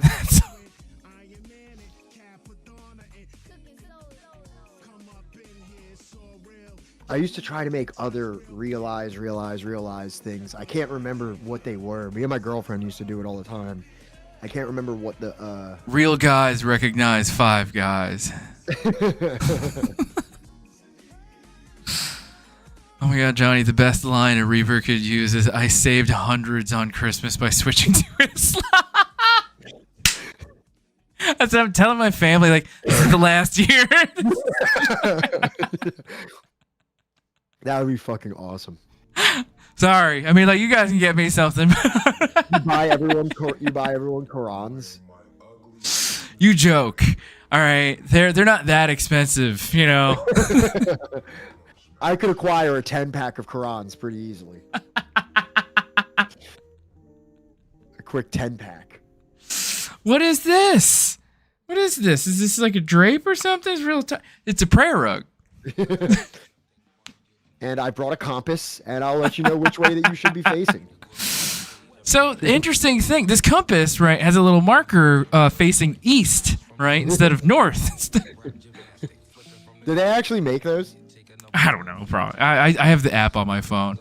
I have the Aleph app, or it already has like a compass built in. It tells me which way to point. I've been doing dog shit. Like my family might be mad because I'm feeling the pull of Islam again. The ever-present alluring, like the tractor beam in Star Wars that they get caught in. Yeah. Like as it pulls them into I guess that would be the Death Star or the Star Destroyer. That's Islam to leftist. Yeah, no, I know. I'm not actually gonna I don't know. If they're interested, I'll answer their questions to the best of my ability, or at least give them they make prayer rugs with mecha compasses. Yo, that's tight. I gotta get me one of those. Fucking I was very close to Mecca. I was as close to Mecca as a dude. non-Muslim as You were in the same country as the Kaaba. Like you, Well, no, you. but not only that, I was in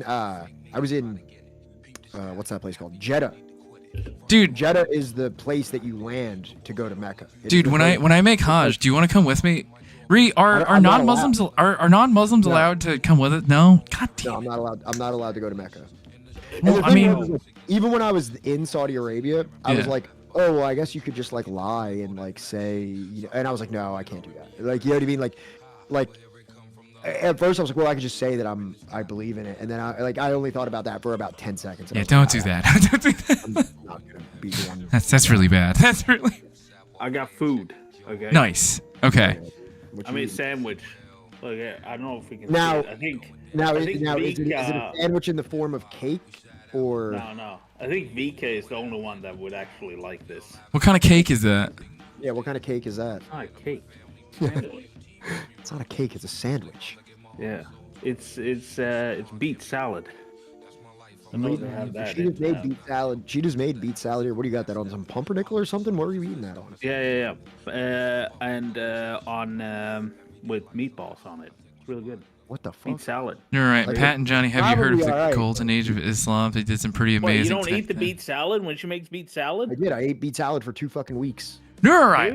We're Yeah. all about the golden age of Islam. Like, and also like even like modern like Islamic countries, right?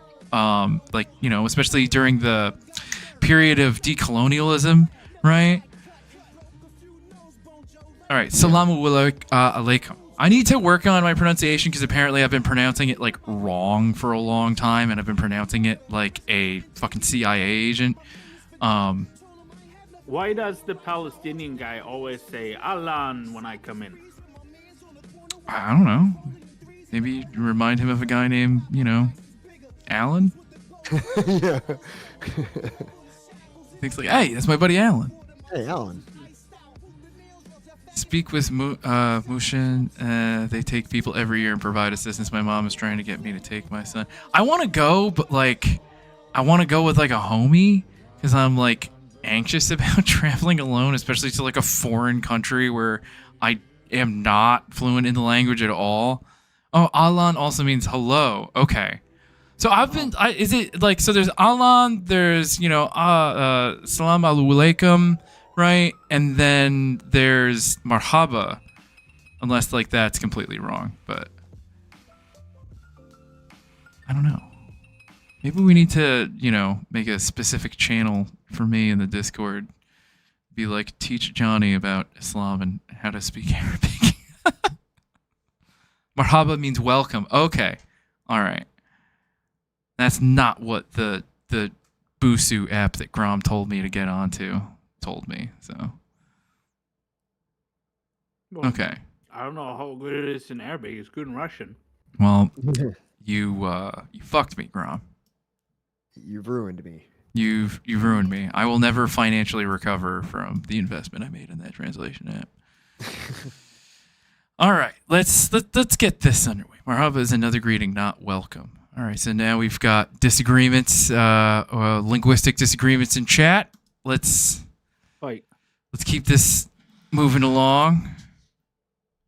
To be joined once again by Professor Norm Finkelstein. He is an author, he is an activist, he is a political scientist, author of many books, including Gaza: An Inquest into Martyrdom. Great to see you again, sir. Thank you for having me. So I wanted to start with, I know there were a few interviews recently, including one that occurred on our program, that caught your interest and that contained some inaccuracies or claims that you thought were worth responding to. And so the first one that I wanted to get you to take a look at was a recent monologue from Bill Maher. Let's take a listen to a bit of that. But eventually, everybody comes to an accommodation, except the Palestinians. Was it unjust that even a single Arab family was forced to move upon the founding of the Jewish state? Yes. But it's also not rare. And no one knows more about being pushed off land than the Jews, including being almost wholly kicked out of every Arab country they once lived in. Yes, TikTok fans, ethnic cleansing happened both ways. I wondered. So I don't want to wholly disagree with this because I do recognize that there's a lot of fucked up things that happened in Arabic countries to the Jewish people that lived there, but it is a little bit too reductive and simplistic to say that, oh, out of nowhere, or not necessarily out of nowhere, but all the Jews were just expelled from Iraq and all these places. Partially the reason that there was some of that, there was some expulsion, there was some mistreatment, there was discrimination, but also there was a great deal of voluntary Zionist motivated emigration to the land of Israel. And a lot of that, what year is that? 1948. Right. Now, you know what I mean? Like, let's just say that. Interesting year. How do I want to say this? That the state of Israel did not curry favor in the Middle East in that year, and there was some retaliatory things that I don't believe were good. I don't believe should have happened. I don't believe it's justified to expel your Jewish populations just because you had to receive a bunch of refugees, Arabic refugees from this newly minted Jewish state. However, you can't just say that this was like, I don't think you can hold the things totally on an equal moral level. There's differences. You can read about this, and we watched this on stream where we watched Avi Shlaim, who was an Arabic Jewish man who was born in Iraq and immigrated to Israel during a lot of these times. It is not fair. He says that there was good standing between the Jewish communities there and the Arabic communities and things like that. So, you can't just say that this was just like there was ethnic cleansing on both sides because they were very different. Yeah, very different things going on here too. In turn, but also Tay brought up an excellent and interesting point. Okay, now do Europe. Yeah, like was something not too dissimilar happening just prior to 1948 in Europe? No, we're pretty chill. I wouldn't even say it was similar at all. It was grotesquely, you know what I mean? Fucking, dissimilar in a way that I'd say. I'd agree. But yeah, so just to go one more time, Jewish people, at least if you're taking the testimony of Avi Shlaim with any kind of value, which I believe you should, if you take his testimony about his experience in Iraq and his historiography of Iraq, Jewish people lived in relative harmony with their Islam or Arabic neighbors. 1948 happened, and this caused an immense rift between the Jewish communities and the Arabic communities of the Middle East. Some were very excited about the new Zionist project and decided to come there. Also, Israel engaged in certain things like the Lavon affair, where they bombed public places in Egypt, and as well as bombing places in Iraq to stimulate Zionist immigration. So there was a lot going on. Also, a lot of this happened in the 50s also. It didn't even happen like immediately following 1948. A lot of this happened in the 50s, and then a lot of it happened in 1967 also. So there was a long, like, slow burn of, issues between Israel and its Arabic neighbors that did constitute neither the voluntary or involuntary emigration / expulsion of Jewish people from those Arabic countries. So just wanted to put that all out there. We can continue now. Also, I'm sorry, Hashkush. I thought we were following you from like months ago, but apparently we weren't. Does Hashkush stream? Sometimes. Oh, nice. Right, Papa Kush? In Fiddler on the Roof, the family is always moving to stay one step ahead of the Cossacks, but they deal with it. When they're leaving Anatevka, they say, hey, it wasn't so great anyway. Nobody was a bigger colonizer than the Muslim army that swept out of the Arabian desert and took over much of the world in a single century. And they didn't do it by asking. There's a reason Saudi Arabia... Yeah, wait, hang on a second. Wait. 732 to 720 Arab conquest, right? So then how were all of those Jewish people, in his own words just minutes ago, expelled, right? If during these conquests, I assume they were all expelled then, weren't they? There's only ethno-states, Johnny. You should know Right, this. right. Well, Ethno-states are the only ones that exist, that's ever existed. ethno-states is the natural Is it kind correct? of state of nation. Is it correct to say that they were the biggest colonizer of all time? Because I don't know if you know this, Britain literally controlled 1/3 of Africa. Like let's just compare Yeah. Africa, right? So let's take what we have here and let's take 1/3 of Africa. Let's take the English colonies. Let's take Ireland. Let's take India. Let's take parts of China. Let's take Malaysia, and I'm not sure if just going like empire per empire. I'm not so sure that you can even say that. Right. Not to mention, like, look, my history of like the caliphate, right, or the various caliphates, or the Ottoman Empire, right, or any of this, right, is limited, right, and I definitely need to learn more. But is it even fair to say that like all of this was under like dictatorial rule of like one party or one like governing body? Because like wasn't there like there's a bunch of divides within Islam that like would apply to almost all of these regions, no? But also, let's watch it because right, and calling it an Arab conquest, destroy it much better than we're gonna. Right. You're right, Grom. In a single century, and they didn't do it by asking. There's a reason Saudi Arabia's flag is a sword. Arafat was offered 95% of the West Bank and said no. I wonder the why. Palestinian people should know your leaders and the useful idiots on college campuses who are their allies are not doing you any favors by keeping alive the river to the sea myth. I mean, where do you think Israel is going? Spoiler alert, nowhere. So the sort of core of the point he is making is Jews got kicked out of a lot of countries too. There's actually a really interesting point that Duttmeister just made. During the Crusades, the Christians massacred every single Jewish person in the region, and it was Muslim leaders who invited the Jewish people after they reconquered the region. Muslims were protecting Jews from European Christians, which, by the way, European Christians all the fucking time blamed Jewish people for the bubonic plague, right? They called them like, witches and shit, and because of, their ablutions, right? And like the practice of washing, blame them for poisoning the wells and causing the plague. They had like, systemic and systematic extermination campaigns throughout Europe, right? Blaming Jewish people for all of their societal ills before the Holocaust, before the Russian Tsar's pogroms. Right. And what was I going to say? Okay. Well, first of all, Salty Commie said, everything I'm thinking is a TOS thought. Well, just let Norman Finkelstein be the conduit of your thoughts, because he's going to let it rip in a moment, which is great. But, I'm not so sure I'm sold on the whole that the Arabs were the biggest colonizers in the world, when we're looking at things like, the United States of America, France, England.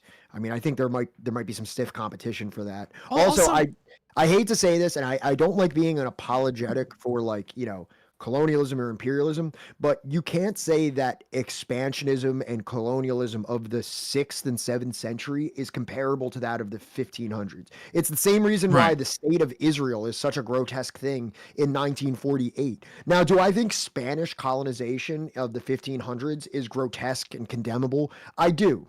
I do. But also, there is something to say that within the line of humanity, that like the further you go back, there is kind of like a thing where it's like, we just weren't that civilized at that point. You know what I mean? Like the further that you get, especially after World War II, after the League of Nations, after like certain things like that came out after that war, that it's like certain things that were, what should I say?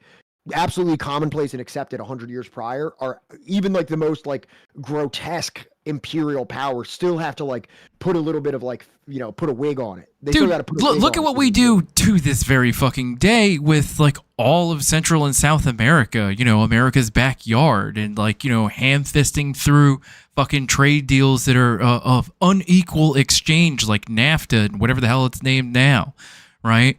Not to mention, I just want to point this out, like calling it like an Arab conquest, it's the spread of Islam, right? Like one of like the few Abrahamic religion, I think it's the only one, or I don't know if it's the only one that doesn't do proselytizing. So if we're going to call like the spread of Islam, right, like colonizing, right, wouldn't Christianity that has it beat even on the African continent, like a fucking like a larger colonizing force? I'm sorry, could you repeat that? I was reading chat. You're good. So like, you know, basically that map just showed like a spread of Islam. I don't think it's a spread of I don't know Arab. if there was like one conquering force that came out of some Arabic kingdom that like spread it at the point of a knife, like Bill Maher is saying. I really don't know. I don't know. I'm my deep history is very poor. Right. You're right. So All right. You're right. I don't know if that's the case or not, but regardless, I think he's painting a very disingenuous picture. Right. And then also, what is this river to the sea myth? I'm curious about how it's a myth. It's one thing to disagree with it. It's one thing to be like, I don't think that that's okay. But what is the myth of it? Is it some kind of a creature that, you know what I mean? I don't understand what's mythological. It's a cryptid or something. Like I don't understand what's mythological about believing that there should be like, you know, a secular democratic state of equal rights between the Jordan River and the Mediterranean Sea. Right. Well, let's see what Norm has to say about it.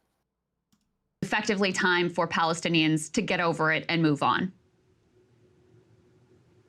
Well, just as a general point, I find it rather amusing when I hear Bill Maher pontificating about, if you see the longer clip, about Byzantium, about the Roman Empire, about Muslim expansion. He knows as much about these topics as Joy Behar. The only difference between him and Ms. Behar is she reads her factoids off of index cards while he reads them off of a monitor. And neither of them is, in my opinion, particularly funny. And I find it in very poor taste in the midst of a genocide, making these rather impoverished attempts at humor, where half the audience laughing uproariously sounds as if they were paid to laugh. But let's leave all that aside. Let's get to the fact. What's going on, man? What's up? Facts or stubborn things. Continue.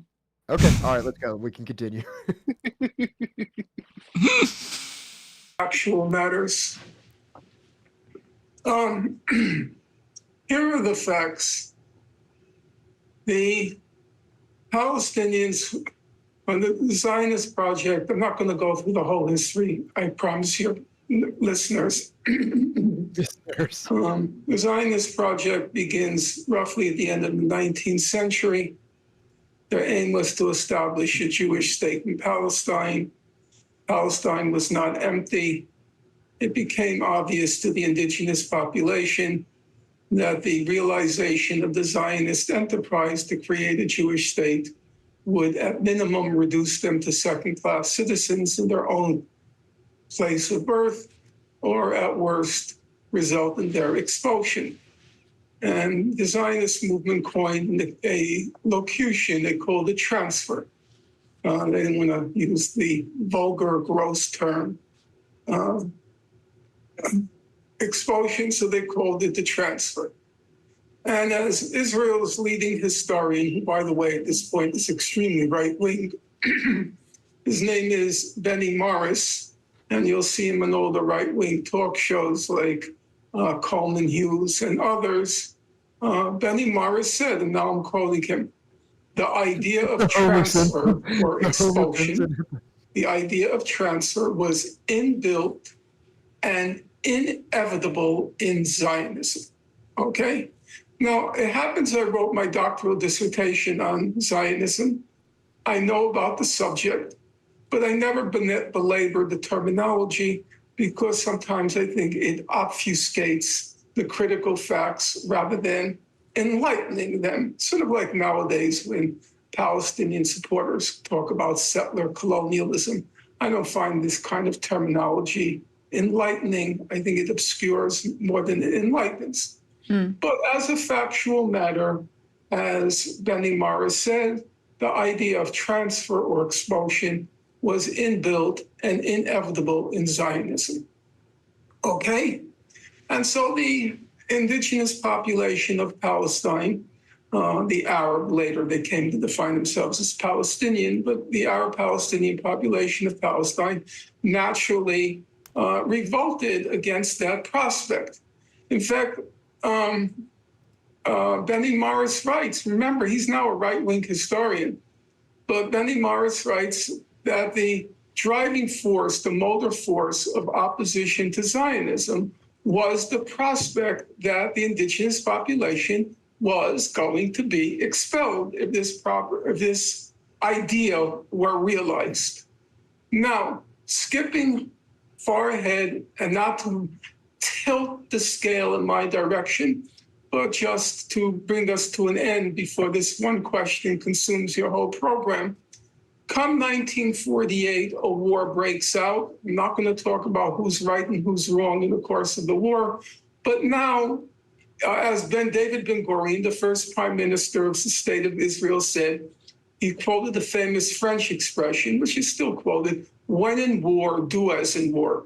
Namely, here is a prospect. Now we have the opportunity to realize the Zionist dream, and the population from the area that became Israel, 90% of the population from the area that became Israel was expelled. Exactly what you would expect, given what the ideology was, and an opportunity now availed itself. And they became the Palestinian refugees. So now Bill Maher says, well, basically he says, it's a done deal, get over it. I'm not going to pass a judgment on that. Now, you know, Crystal, and if you don't mind, I'd rather look at you than I look at myself, because I'm more concerned about persuading you than persuading myself. I'm already persuaded. And body language is sometimes indicative, so I'd like to look at you, and where I see you're demurring, I'll stop and we'll continue.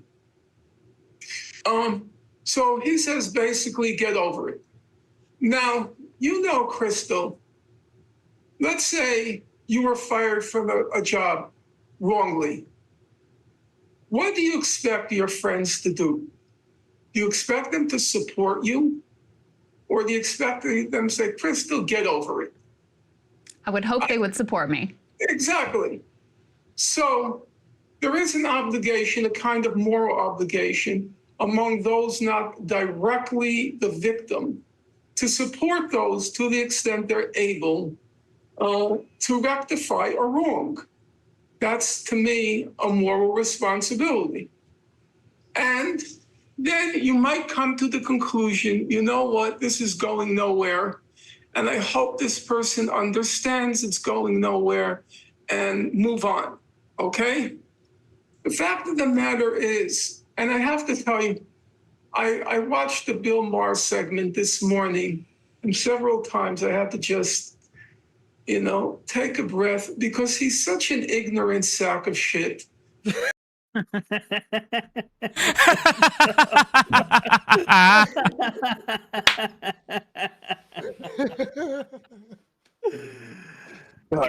is he's so awesome. He's so fucking awesome. He has this energy where he's like, and I have to take a break to vomit. Because he's such an ignorant sack of shit. And that's what it's like, out of anything, it's like you can disagree with Norm. Yeah. But you cannot say he's not honest. Yeah. Right. And that's the thing is too, where it's like, this is a man that goes out of his way to make sure that he's like rhetorically correct. Right. Right. He wants every word out of his mouth to be true and serious. Deliberate, yeah. Right? And then he gets to Bill Maher. And even Norman Finkelstein cannot help, right? Because this is just all that's left is the fact that Bill Maher is an ignorant sack of shit. It's a fact. There's no better word. There's no better combination of words. if Norman Finkelstein is saying it, this is objective fact. Right. Okay? Yeah. No, he's got citations. Like he's got like a whole book of citations that like no. There's a lot of footnotes to that one. He's an ignorant sack of shit. And like it's funny the way you said that like no, he's very precise, right? Cuz like the last time we talked about Norm, I said that like Norm is the kind of person that if like you're debating him or if like you're in his sights, right? He's like a fucking surgeon and he's going to cut your face off, right? Using your own words and your own argument, and he's going to wear them on his face, right? And then he's going to go home to your family, right? And he's going to pretend to be you and kill your whole family while wearing your face. That's how he fucking works. That's how he argues. That like he is precise like a surgeon and he is ruthless, right? Whoa, Hashkush, thank you so much for giving Surfer McCready a tier 1 sub. Thank you so much. Papa Kush. But yeah, that's Norm. And like I'll say it all the time. I have, and I'll never not say it until like, you know, like, dude, am I gonna like listen to Norm when it comes to something that like isn't under his purview? Like, you know, talking about like, you know, fucking gender studies or like, you know, anything to do with like anything to do with like gooning or like, you know, trans rights or anything like that. No, I'm not gonna go to Norm Finkelstein for that. And like, you know, honestly, yeah, he holds some pretty like dated views and you know, oftentimes like not so great opinions about that shit. But when it comes to Palestine and Israel, right, Norm Finkelstein is your guy. He is yeah. And I like, because the point you're making, like, and this is like, it's like the point that I wanted to make when I jumped on the stream earlier, and I was just kind of shitty, you know, like a few days ago over like Noam Chomsky, like, because they fuck Noam Chomsky, no one cares. Right. But, like, this same point of like, we can take people for the points that they make, for the shit that they're good at, and then just like move on, you know, and just understand that literally no one is good at everything except for me. Right. You know? Well, yeah. So, right. You know, and like, so yeah, and like, I guess too is like, that's also like me kind of like apologizing if there's anybody in chat that's here from that, I was being a little shitty, because it's like, this is the point that I was like, I guess I was trying to make, is that people are experts at shit, and we should pay attention and give them credit for what they're experts at. I was agreeing with you. I didn't even think twice about it. But I think I felt shitty about it.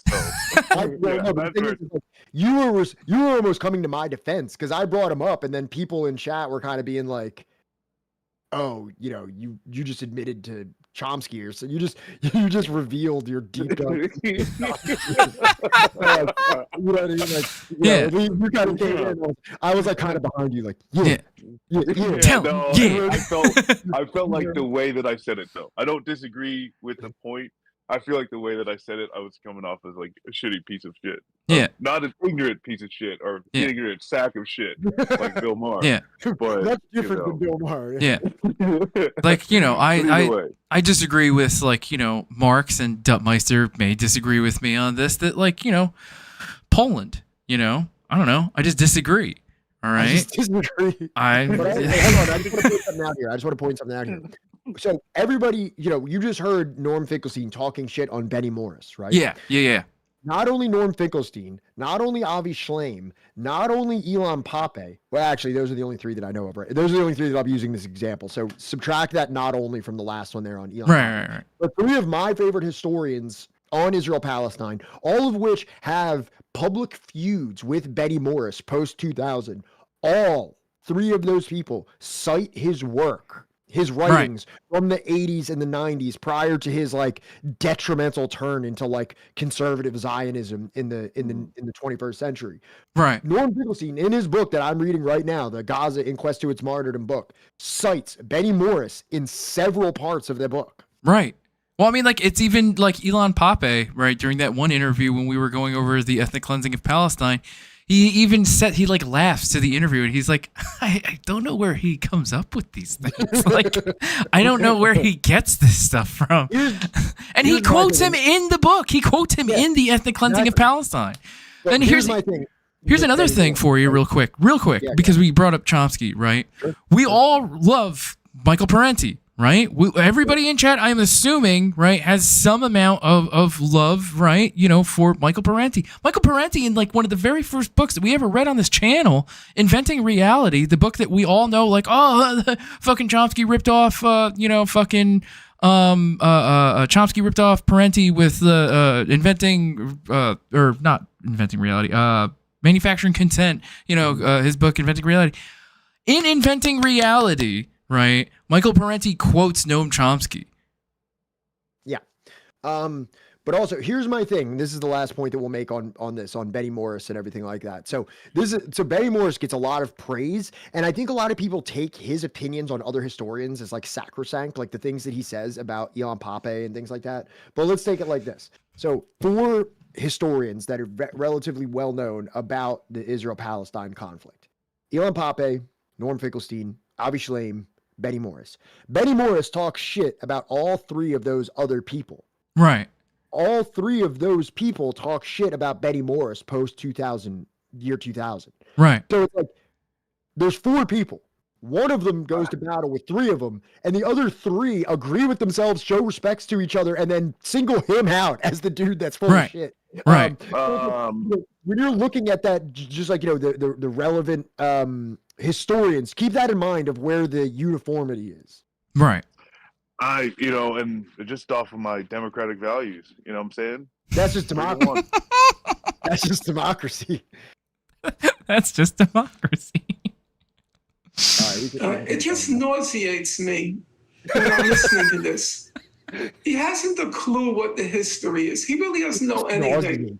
This is the reason Bill Maher doesn't want kids to go to college. He says it's a waste of time. Yeah, in college you learn that before you speak your mind, you should actually know a few facts. You're supposed to read books, not just have note cards passed to you. So what are the facts?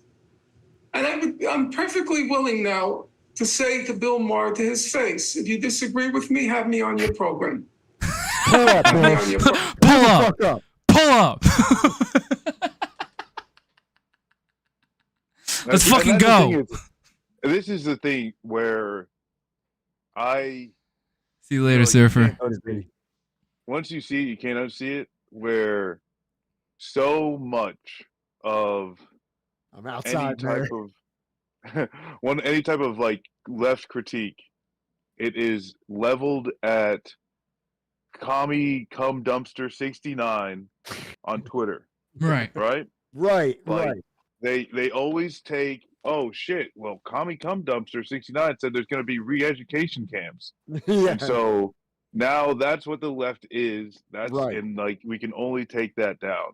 Yeah. Or even like, and that's the thing is too, it's where it's like literally any Harvard student, and any of the things that they're saying is more educated and nuanced, even if though it could be, in some cases where it's like, I haven't seen it. I'm just giving credence to this may be true, right?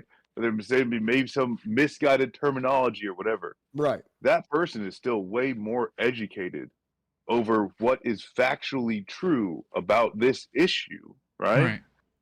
Than most Americans who are critiquing them. And like it's I don't know. Like this country's busted because there's just a decadence decadence to ignorance. Yeah. The ratio. It's not just you're ignorant, but it's also you are ascendant because of your ignorance. Yeah. And you've got these people who completely deny any serious academia. You know? And I say that understanding what Western academia is, but really talking about true academic exploit, true serious realist, materialist like facts. Yeah. Because Ben Shapiro will never have any of the 3 that you mentioned. Ben Shapiro, fucking Piers Morgan, fucking goddamn the asshole, the ignorant sack of shit. I can't even remember Bill Maher. Yeah. They will never ever engage with those things. No. Because they literally cannot. No. Ben Shapiro just kind of got his cheeks clapped by that young kid, Cosmic Skeptic. I don't know if you saw that conversation. No, I didn't. Holy shit. He actually went on and had a debate with this. He's like a young British kid. Johnny, do you remember when we were watching that? Yes, I have. It was that kid who like came from a place of like atheism, and whereas Ben Shapiro came from a place of theism, and Ben Shapiro looked fucking ridiculous on many of his points because they are ridiculous. Yeah. Yeah. Fucking what the fuck is I forget if it was facts, don't care about his feelings. You know? Well, actually, they call him on that because he makes like something where he says something about like that he feels something, and the guy's like, "Well, you know." Well, I'm glad you said that. I've been waiting. Few people ever have this opportunity in their career to say this directly to you. Facts, And then- Mr. Shapiro. He says that, yeah. And then he takes a big sip out of a cup that says Ben Shapiro tears.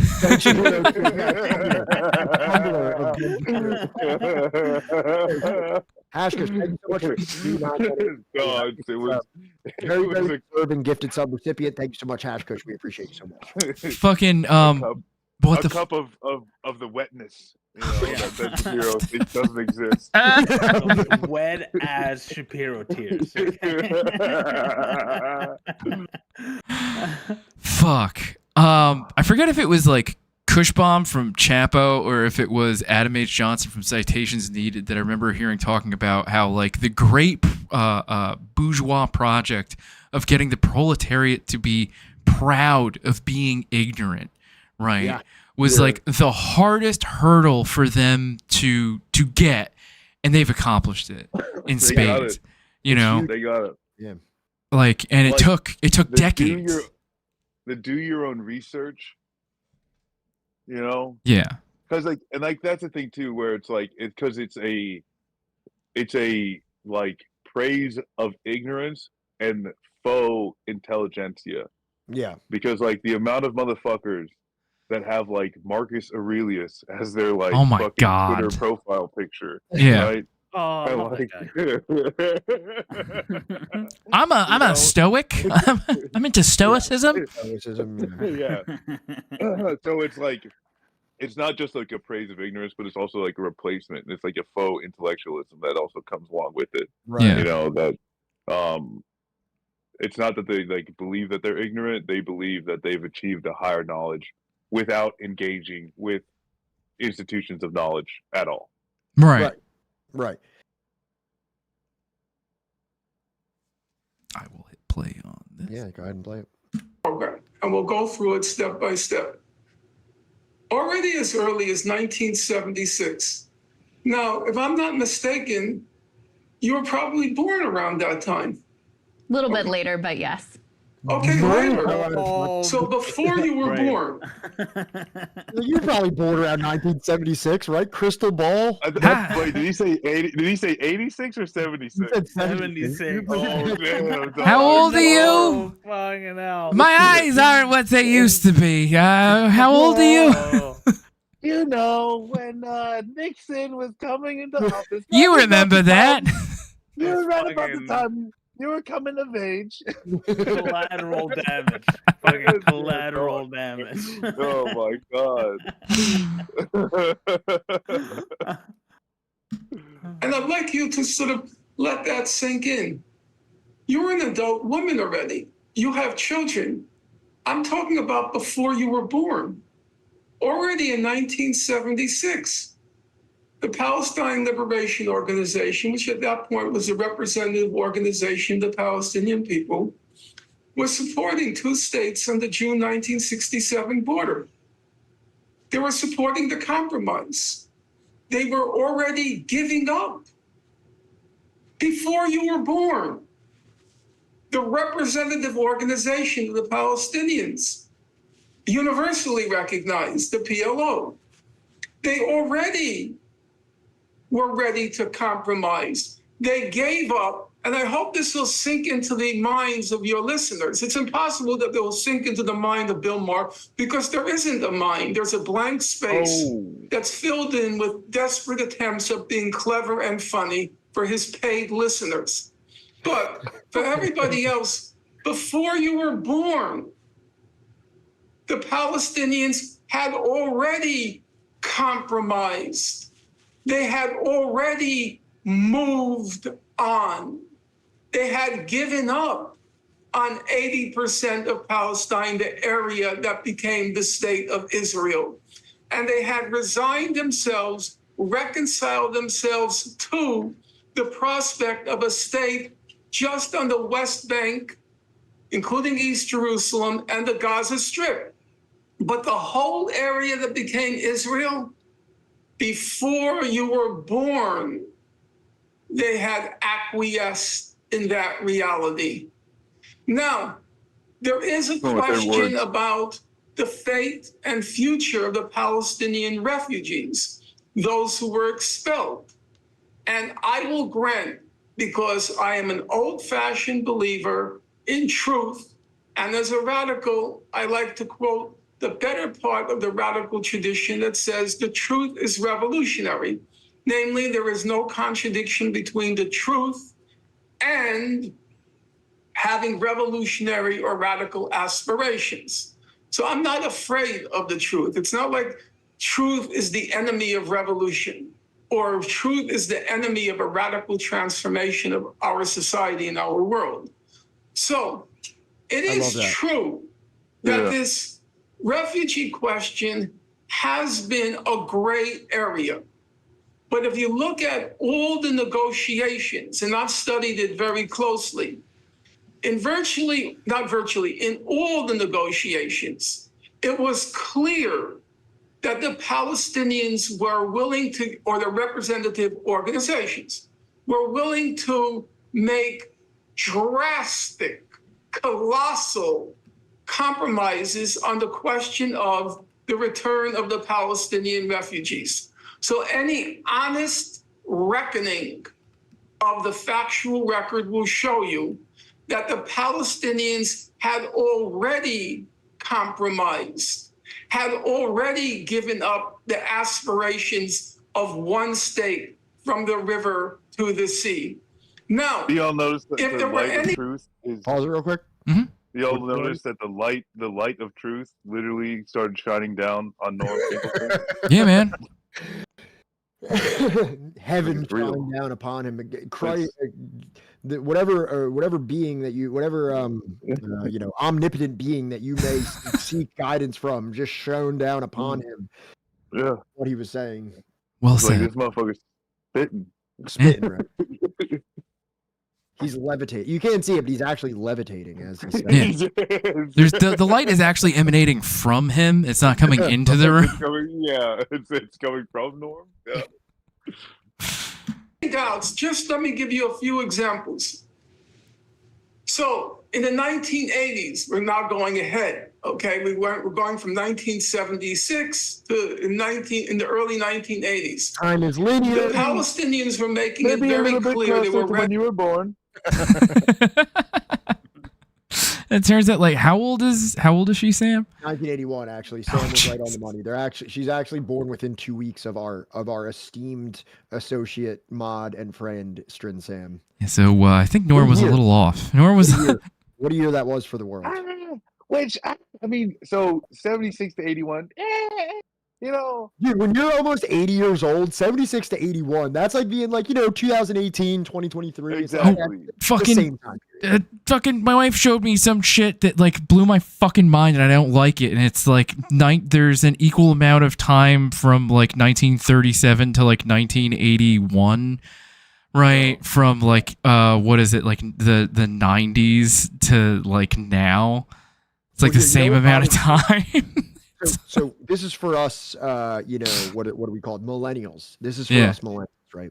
So do you remember when we were going to like middle school or like early high school? It was like a big thing to like a kid would wear a Pink Floyd shirt or a Rolling Stone shirt or a Led Zeppelin shirt. Yeah, especially the Led Zeppelin shirt, 1977 tour. Yeah. Or like a Black Sabbath shirt. And it was like, oh man, look at him with his retro t-shirt. You know what I mean? Yeah. And then you know how there was other kids that were just getting into the new wave of new metal. They would wear like a Slipknot shirt or something like that, and that was the current like wave that was going on at that time. Don't say what I think you're going I don't like where you're going with this. Child, I don't like if a this. child in middle or high school now is wearing a Slipknot shirt, Stop that is this. the same amount of time Stop between this. wearing a Black Sabbath. You have no reason to hurt me like this. I didn't do anything to you. I didn't do anything to hurt you like this. The Slipknot shirt is now a Pink Floyd shirt. I have never done anything to hurt you like this, Pat. I don't know why you're doing this to me right now, personally. Well, that's the thing that sucks is like, especially whenever I'm like back in Columbus, like back home, and like I'll take like my fucking like either like my brother, my sisters, my parents' fucking card, you know, pick up groceries or some shit, and I'll pop on the old radio stations, you know, that I like used to fucking like listen to, right? Yeah. And now it's like I remember, like it's like oh hey, old school time, right? Genuine starts playing. My saddle is waiting. It's just like, motherfucker, you said old school, and then you started playing juvenile, right? And then it's just like I'm turning, it's like the fucking like what is that scene in Saving Private Ryan? You know what I'm saying? He just turns old. Like literally, like I just like I deteriorate in the fucking car. You know what I'm saying? Why does my hand hurt? Why does my hand hurt to grip the steering wheel? God damn dry! I need a hip replacement. You know, like it's just like what the fuck? How does Why my would you back do hurt? this? Yeah. Oh man. What a time. Jump on it. Sound. Bow. But like that's that shit was banging. That was like the fucking still is gold. I mean, it is the goddamn the platinum diamond era of R&B music. Yeah. My radio the radio station that stays on, the radio station that stays on in my car now because of my wife plays that fucking song at least 15 times a day. At least 15 times. And these are throwbacks, they call them. Fucking we hopped in the car before on the way to her aunt's and it's fucking playing DMX and I'm just like fuck. My God. Like, Fuck. that's where the thing is too, where you know what I'm saying? Like I remember in like being a kid, getting ready to like play a football game and throwing a CD into my Discman. And being like, I'm getting there. It's like it's dark and hell is hot, motherfucker.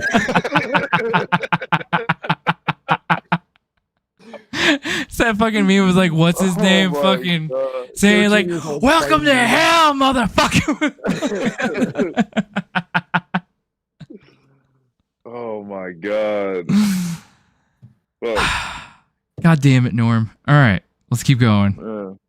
To compromise on two states in historic Palestine. Their state would only constitute 20%. The Israelis began to panic because they were afraid that international public opinion would force them to relinquish control of the West Bank and Gaza, which they were determined to keep. And so an Israeli political scientist, his name is Avner Yaniv, a very mainstream fellow. He's since passed. Actually, I think I'm the only one still alive. Everybody involved in the conflict is dead already. He said, what the Israelis feared, and I'd like this expression hopefully to sink into the minds of your listeners as well. What the Israelis feared was the Palestinian peace offensive. The Palestinian peace offensive. They were terrified that the Palestinians were becoming too moderate, and therefore pressure would be exerted by the international community to force on Israel its withdrawal from the West Bank and Gaza to its pre-June 1967 borders. So what did Israel do? Israel fabricated in June 1982. What? Hamas! Yeah, I just watched fucking Marcus just like realize that he was like muted while he was talking. Yeah. And then it just like, came in a split second, like partially fucking cut out. Hamas! Because and like I'm sorry though, it's just like I really and like y'all know, and I'm guessing like everybody in chat, it's like once Norm hits that point, like you fill in the gaps, Right. right? You should be able to fill in the gaps from then. Oh, this is where Netanyahu and them. Let's support the fundamentalist group.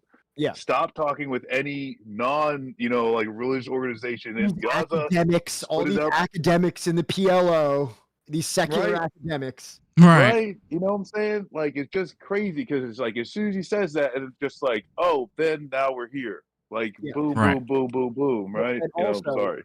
And Hamas.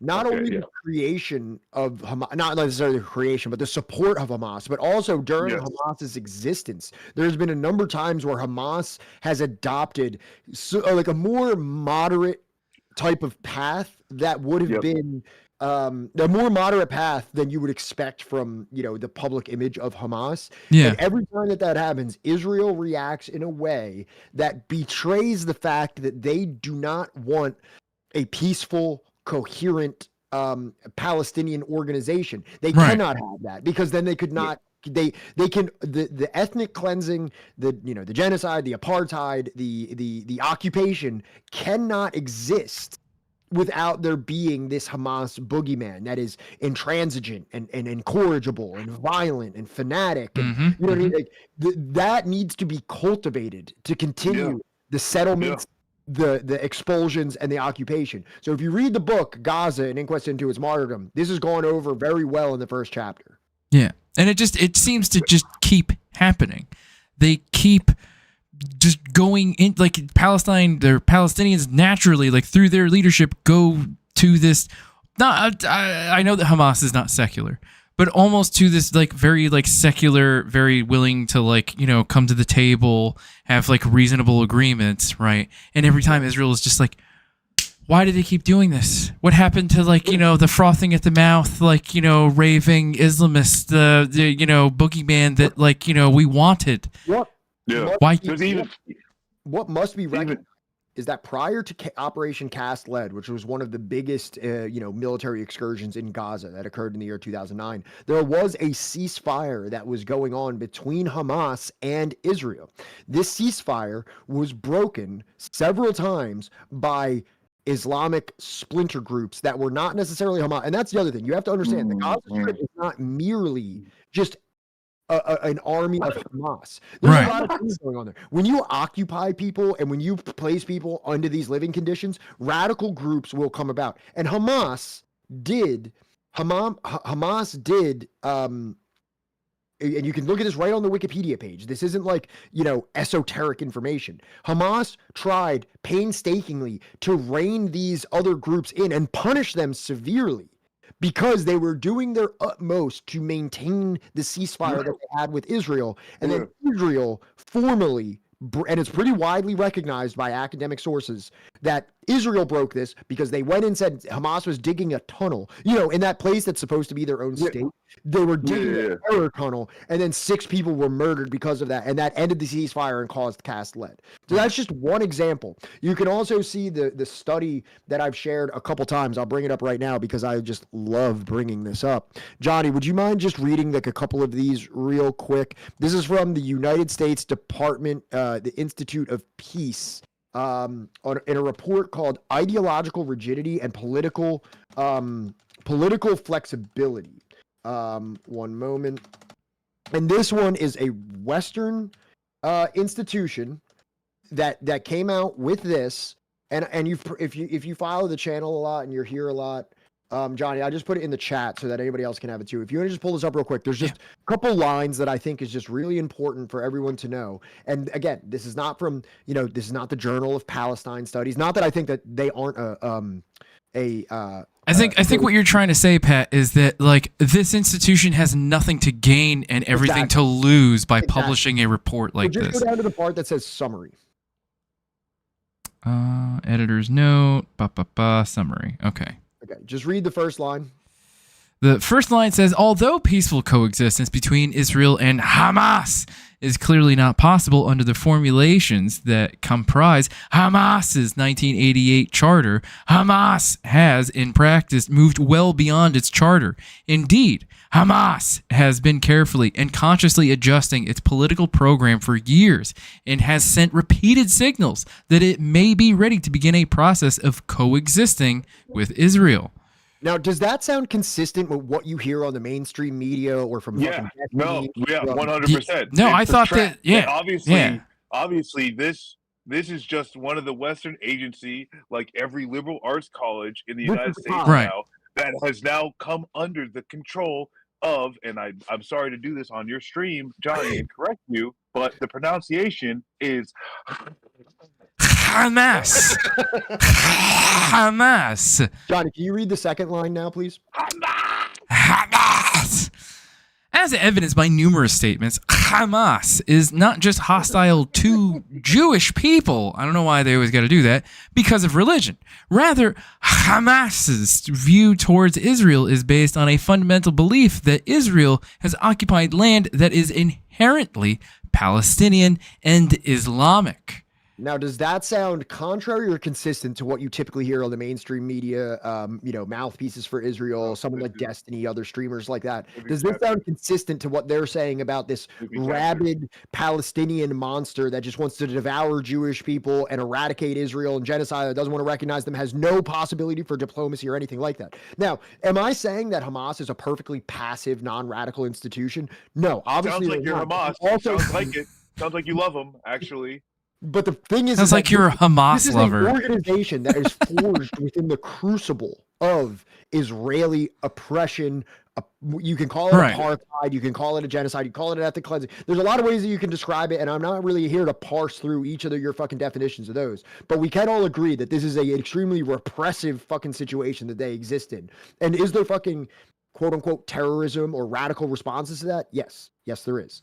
Let's see, what is this organization? This is like Islamic jihadist fucking Institute of Islamic Jihad, is that I'm pretty sure there must be. Where is this place actually like located? The United States Institute of Peace. Yeah, but like Washington D.C. Yeah, but wait, Johnny. Hey, I live close to D.C. Wait. This is from an Osama. Do you see the name there? Yeah, wait, Osama Abu Irshaid? You expect me to have some? Expect me to have some Osama come in here, kick in my door, and tell me what I should start thinking about Hamas? Paul Scam and Osama? I don't know, man. This seems like a trick. This is. But yeah, that's why you really have to go there. I live close to DC. There's a lot of fucking tunnels under DC, a shit ton. Well, also, do they all come from that pizzeria? State. We say that the Gaza Strip has achieved some degree of autonomy after the Oslo Accords and after the Camp David Accords. Can they not dig a fucking tunnel? And I'm not saying they might even use the tunnel for fucking whatever the fuck they're going to use it for. But I'm saying you're telling these people they can't dig a fucking hole in their own fucking land. I mean, like that's like sovereignty is sovereignty. Period. Full stop. Dude, they can't even dig a well.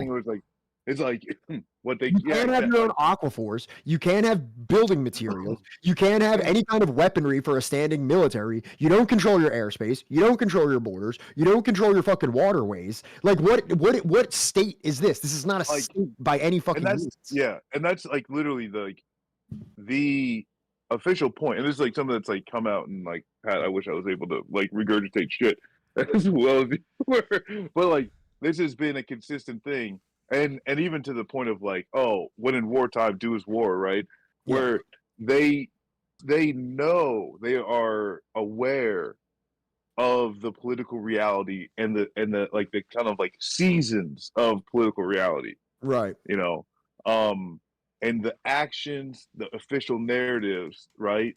And that's the thing where it's like the British. God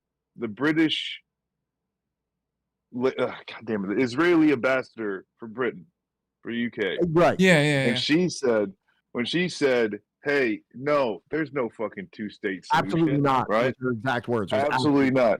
Absolutely not. Right. And like, that's the thing though, is that like, of course, that is the narrative. That is like I mean, shit. Now right, they are transitioning their narrative to wartime narrative, right? And that is, we are going to completely dominate in one state. And like the thing is too is where you now see even the greater Israel narrative, right? starting to be pushed out there, right?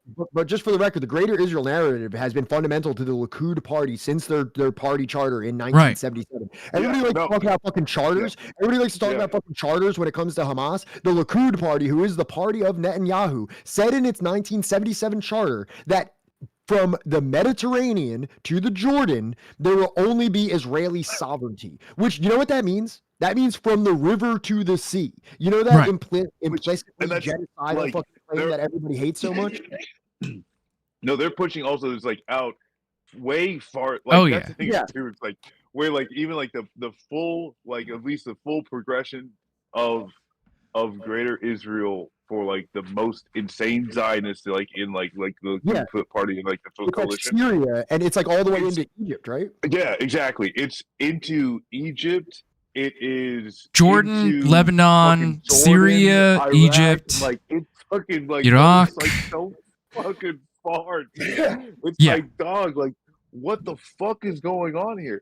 But like, and the thing, and this is where like I just at the like in the simplest terms, it's like, oh, look at this little United States Junior. Yeah. With their manifest destiny. Yeah. Right? Exactly. Yeah. They just look as far as they can see. They develop the most highly formed optic, and they say we can see that, and we want it. The people that are living. Oh, so here's the thing, and this is going. If nothing changes, if they are not stopped now, right? If they do just eventually envelop the entirety, and there's no West Bank, there's no Gaza, right?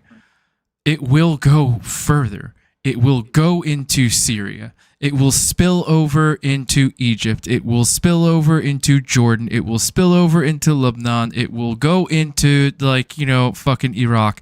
It will keep going, right? Because like the thing is too, where it's like everything, and like it's like so much of what they say about Putin. Yeah, like Putler. Like Putler, like they like are just openly saying we want to do this. Yeah, and. I think where the thing is like that is scary is like the political narratives that actually allow for this to happen. Right. It's called shooting while crying. It's actually something that's been Jesus Christ. I don't know. I don't know the amount of people who have some type of, and that's where you see, like Americans who are Jewish. It's in the chat. Because that's where it's like, I know some of the factors that will allow a young piece of idiot dipshit to join the Marine Corps, right? I'm pretty comfortable with saying I might be, an expert on what might get some young idiot should join the United States military. So yeah, this is an actual. I don't know. Developed by Israel. Oh, I'm sorry. I thought you were done. Go ahead. I would say, I don't know. I don't know, like the capabilities of how far Israel can take this. I think it's dependent on two things. One is largely the support of the United States government, but two is how much of what Israel considers their diaspora, right, which is like the Jewish community worldwide. It's like the opposite of a diaspora. It's like the diaspora is like there's like a source and then it emanates from it. It's the opposite. It's you have the world population that emanates. This is where I'm trying to channel my inner Norm and say what Israeli officials consider their diaspora. Right, there you go. There you go. Is that it is dependent of how many young people they can convince to come and join their war machine. And well, they're going to pay for college, so In Israel, they do more. In Israel, they'll do more. No, they are only just now, I think, rolling that out. They're saying anybody that's currently serving will pay for your schooling. Oh, really? Yeah. Apparently, they haven't been doing that the entire time, and I was like, really?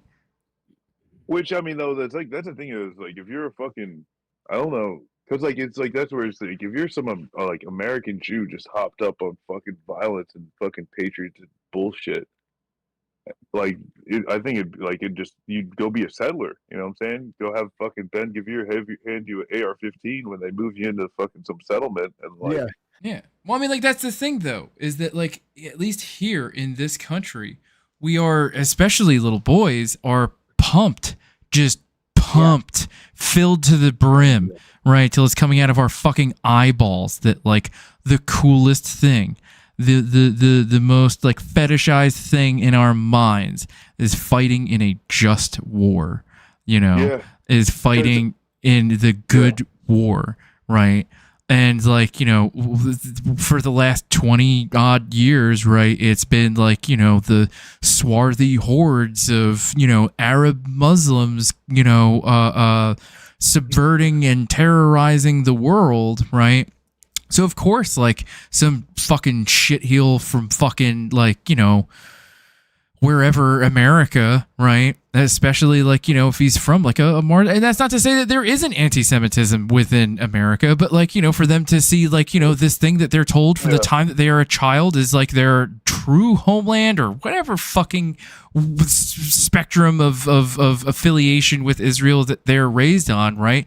If they're seeing that all over the news, like all over, plastered on every kind of social media, right, that anybody that disagrees with this is hating you and threatening your existence and threatening your people, right?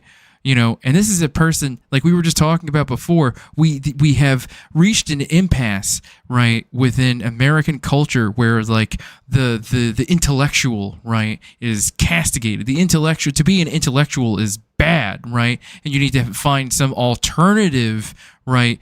I don't want to use subversive, but this like subversive faux intellectualism, right? That is to be like, you know, lauded. And that is to be celebrated. Like, at its like most charitable, you know what I'm saying? And it's like really like focusing on the systems and not like individuals. You kind of feel like it's at most charitable, it's a false association.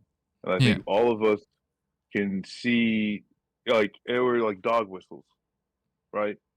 There's terminology people can use that will allude to their ideology that is threatening to either your identity or to like, you know, threaten my, you know, identity within the United States or, you know, internationally, what have you, right?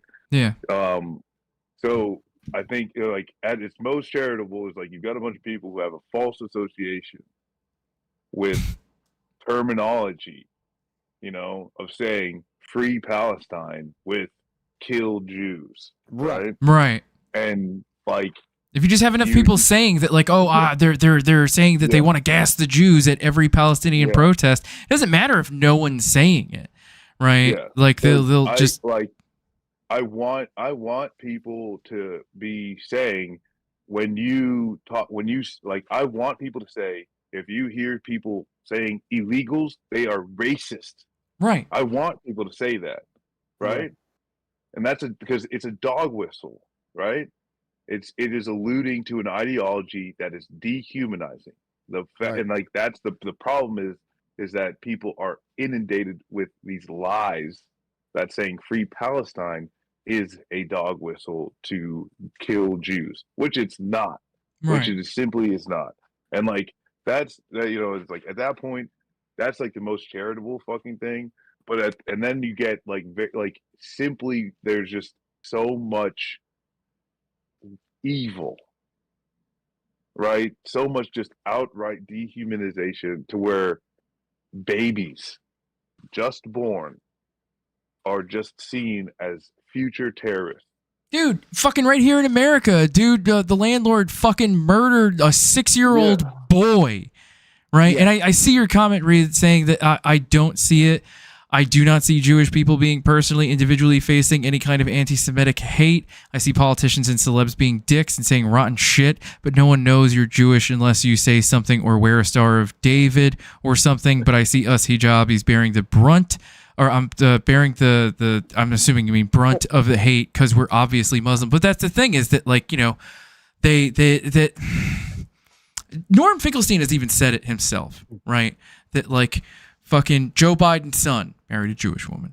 Fucking Donald Trump, right? The symbol of hate in America for so many people. His daughter married a very successful young Jewish man, right? Made out like a fucking bandit with that Saudi Arabia deal, right? Like, fucking, like, you know, you've got, like, you know, people of Jewish heritage, you know, or Jewish faith, right, at almost every level of the government. But it's like, you know, someone like Rashida Tlaib or Ilhan Omar, right, is like, you know, a fucking well, what new novelty is this?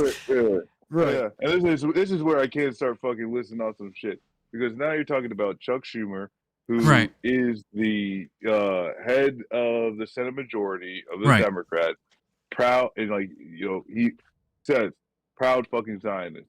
Debbie Wasserman Schultz, who has been in the Democratic leadership for at least fucking like 8 years, probably like by like a decade, you know what I'm saying? Right. One of the fucking Democratic chairs for fucking I'm with her, Hillary. Fucking Hakeem Jeffries out of nowhere in the last 5 years. Hakeem fucking Jeffries, because like he is someone who came in the wake. He was like literally a fucking Chuck Schumer fucking nod coming in the wake of Chuck. And what's hilarious is that Hakeem Jeffries' uncle is like it's like, I think he's like one of those he's one of those black Israelites. Get the fuck out of here. That's so fucking awesome. That's so fucking awesome. And so there is some shit out there of like Hakeem Jeffries like supporting like his uncle when he was like way younger, you know, but he's like definitely like since like he's like got a lot of that shit, I think, scrubbed for the internet and shit, but it's out there. But at the end of the fucking day though, you've got now like not only just Nancy Pelosi that, you know, then giving the nod to Hakeem Jeffries. And this is one of those things. And you know, speaking of like the black political class, what it started out as and what is that's now become of like literally just the shepherding of a race relations into a party that does not service, you know, black people, and like also the fundamentals of what it means to be black in the United States, which is which should be the adjustment after slavery, right? Like, and none of these things really come into play, but they all kind of like are funneling into like the narrative that you're saying is that like Judaism is accepted, being Jewish is accepted. Yes, there are people in the United States that are fucking like anti-Semitic, you know, like, but the thing is too, it's like those are the motherfuckers that are literally wearing Nazi armbands and supporting, you know, DeSantis or fucking these not Swedish. these Nazis. I'm not an American. Like, you know, you got these Nazis in Ohio that are like doing this like fucking goddamn homeschooling, right? Like these Nazi homeschooling shit. And to the myriad of Republican elected officials that scream about George Soros, you know, DAs and this, that, and whatever. That is the anti-Semitism that is not actually seen. It is largely accepted. And it goes back largely to the fact that there are some of the things that the United States did to show the Nazis how to treat Jews. You know what I'm saying? Like the American South inspired the Nazis, right? And the thing is too, so where you have to ask is like, did the United States actually deal with its association with that southern like southern apartheid government, southern like slave driven to government? Did, you know, if we did not actually do anything to properly address those things, well then we're Like, we're still fucking dealing with that. And that's going to deal with also like anti-Semitism, blah, blah, blah, all these fucking things. But once again, to circle back to the fucking point, circle back Saki, that's my girl. The point is though, it's that like, I remember like I went to school and like there's a few kids that were Jewish and like, it was not a thing. They never had, you know what I'm saying? And like, also what, like the thing that's like, I think also when we talk about this is Israel as a project, as some type of haven for Jews. Like, ask yourself, are you more safe in Brooklyn or a place where you need to hide in bomb shelters? Yeah, or just come on down to Lakewood, New Jersey. You know, like You know fucking. what I'm saying? Like, I'm just saying, like you know, like it's like be that's good. the thing is, yeah. you'll be good in Lakewood, New Jersey, man. Like, yeah. Like, let's get real about where is the safe haven for the fucking Jews. And it's like how about all like over the where fucking place. like I grew up all over the place, and especially too, and that's where it's like, it's not that, you know, you see things as, but oh, the anti-Semitism on my campus. Dog, if you are a black person existing on a non-HBCU, and actually, these are some of the things too. It's like you could go to some of these HBCUs that are now What the is an majority of fucking HBCU? white. What is an HBCU, by the way? Historically black college and university. So these were the first Columbia, institutions. like Columbia or something like that. When I don't think Columbia. Columbia, it's like Ivy League. So like Columbia, so Howard. Columbia and Harvard isn't historically black. No. Howard. Howard is one. Oh my god. Cancel Pat. Cancel Pat. Right now. Just look this up later, Pat. Just look this up later. Don't ask any questions right now, Pat. Just look it up later. It's crazy that I can't not know something. no, it's not that. This, no, it's fucking with you. Yeah, it's fine. It's fine. But either way, like, because then that's the weird thing is too, is like, I know, and like Wilco's, you know, like Wilco went to an HBCU, right? So it's like, it is like the first, like during segregation, right? The first institutions to higher education for black people, right? And like, and so that's, you know, and these colleges, and they now exist to this day, and they get like separate funding streams, all this type of shit. But having conversations with black people that went to HBCUs versus like myself, who went to, you know, just state universities, it is very fucking different. You know what I'm saying? And the thing is, like, black people are not a monolith. Black culture isn't a thing, right? Black culture exists differently in all of the places where black people exist and are able to build their own culture. You know what I'm saying? Because you just can't say, because like the fact that there's East Coast, West Coast beef in rap alludes to like even like the cultural aspect of like the differences and all these things. But at the end of the day, removing white supremacy is something that is very liberating, to where you can still hate people, you can still get in a fight. You know, you still got motherfuckers that are trying to hit on your fucking girl and shit like that. All of those same problems exist, but what is non-existent is white supremacy in that, and that is liberatory in a way where you just get to deal with human problems as a human being, not a black human being. But shit, I don't even know where I was started and where I was going with this now. That like the whole fucking I have no idea. Like, you brought it up because they were talking about anti-Semitism on campus, and you were bringing up the experience of being a black person. Yeah. Okay. So now getting to that, yes, is that if I cannot imagine, right? Because you got now congressional hearings over anti-Semitism, right? And like, where is the goddamn congressional hearings on racism?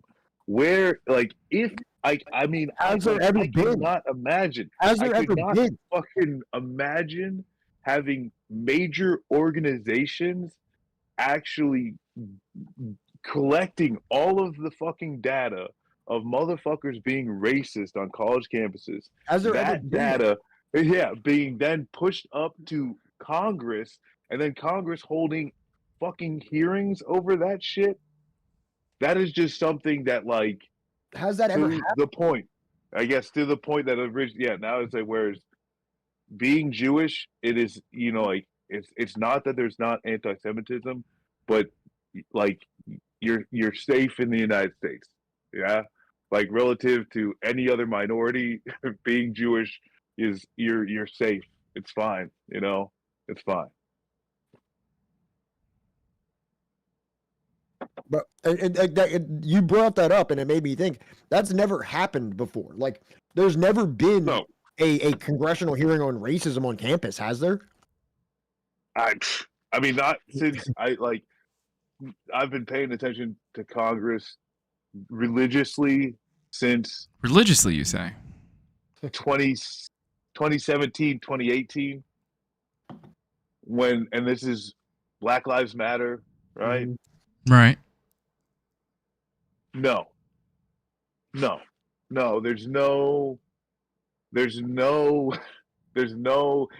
and you know, and like the thing is too is that, like, at the end of the fucking day, I don't know that I actually want there to be, you know what I'm saying?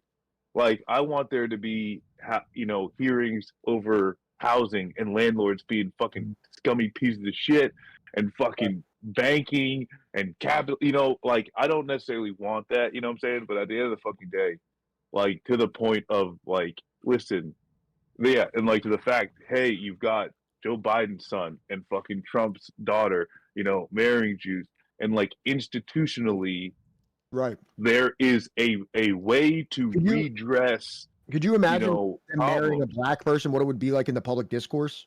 Like what? Like if? Oh Trump's my God! Well, look at we can, you know, we can liken it to Prince Harry and Meghan Markle. Right.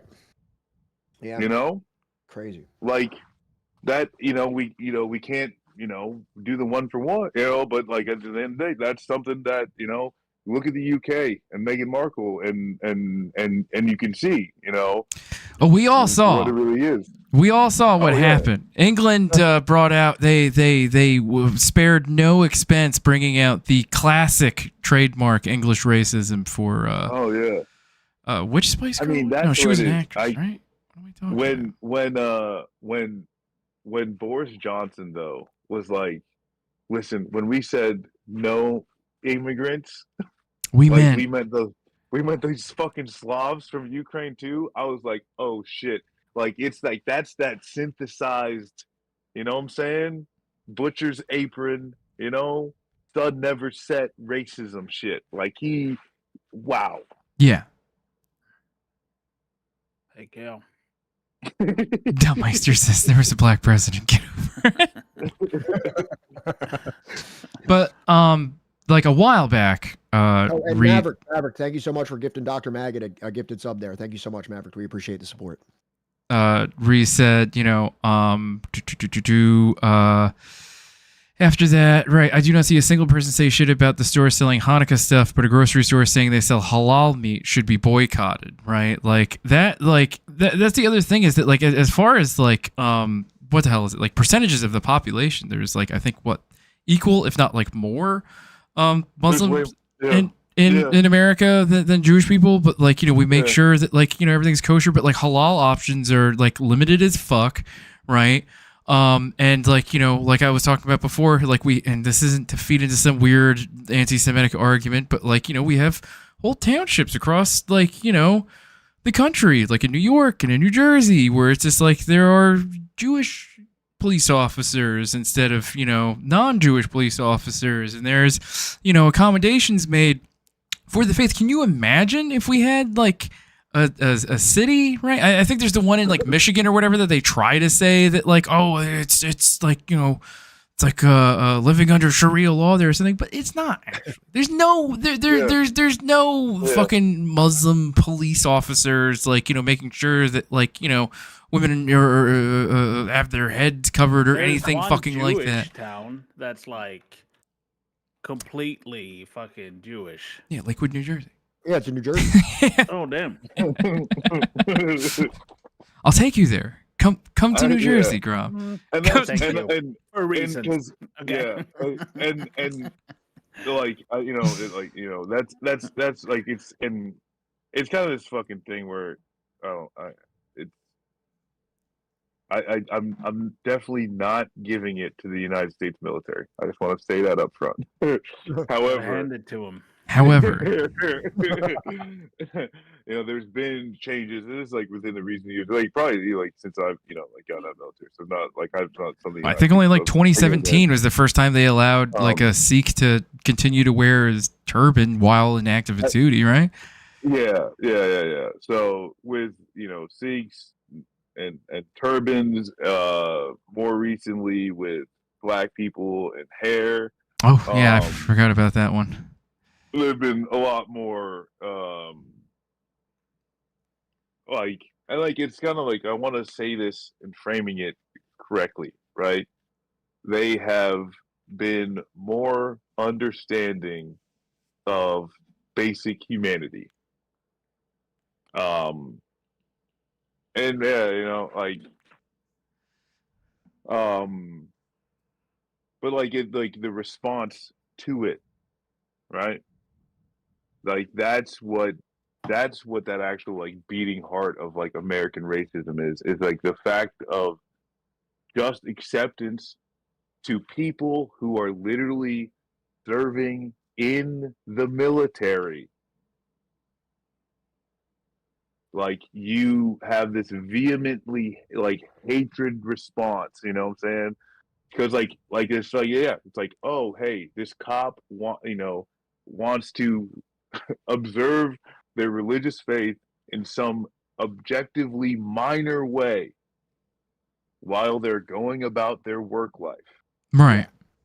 Right. And then the response to it, right? And like that's it's just like like the white supremacy going down all the way down to the individual level of just witnessing something of the other is too much. Yeah. Well, this was a nice little aside.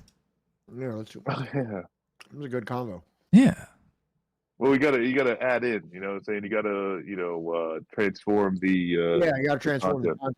You want to know what I would say that like it says something about like the career and like the work of Norm Finkelstein that like it can inspire a conversation as deep as the one that we have had, spanning from everything from like the people allowing to have their culture and faith, like, while in service of empire, to like, Jewish communities, throughout America, and like, the lopsided sort of bigotry that like, people of a similar Abrahamic tradition face, right? One is normalized, but one is not. So what is like, the compounding factor here that like, I'm sorry because like there's something too that you just said at once, because like especially too when you talk in that dynamic of the Abrahamic faith and like those two different things. What is the difference here? What is the difference between these two? Right? It's like because like on one side you've got these congressional hearings, you've got this dude like going on like all these news shows from the ADL and talking about anti-Semitism, and like you've got a few of stories interviewing the families of these students that got shot in New Hampshire. Right. But then it's like almost nothing else. You know what I'm saying? Like what about those Harvard kids that had their names plastered all over trucks, right? And driven around. You know what I'm saying? Like who's speaking for any of the other people who are obviously getting fucking hurt on this side, right? And like all of this is just an aside to the genocide that's happening, right? That whole fucking discussion in and of itself is just a distraction from the genocide too, right? Yeah. Like, all right, sorry. No, you're fine. You're fine. Have you ever seen a store carrying anything for Ramadan or Eid or acknowledging the holiday? Only in like the last 10 years and only in certain areas. But I live in New Jersey, so it's like it's a little bit different than everywhere else. Right. Yeah. An excuse to invade Lebanon. Why did it want to invade Lebanon? Because that's where the PLO was located at the time, the Representative Palestinian Organization. They wanted to destroy the PLO, not because it was radical, not because it wanted to create a state from the river to the sea. They wanted to destroy the PLO because it was too moderate. The Palestinian peace offensive, okay? And in the course of that attempt to liquidate the excessively moderate PLO, Israel killed between 15 and 20,000 Palestinian and Lebanese, overwhelmingly civilians. As a matter of fact, this last Israeli genocide in Gaza, it for the first time exceeded the amount of death and destruction since the Lebanon War in 1982. People already have completely forgotten. And what was the cause of the war? Why did Israel kill 15 to 20,000 Palestinian and Lebanese, overwhelmingly civilians? Because of, and Bill Maher, I'll be happy to come on your program, take out Avner Yaniv's book and shove it in front of your face. Now, I know that will be torture. I understand that will be torture, not the phrase, but having to look at a book.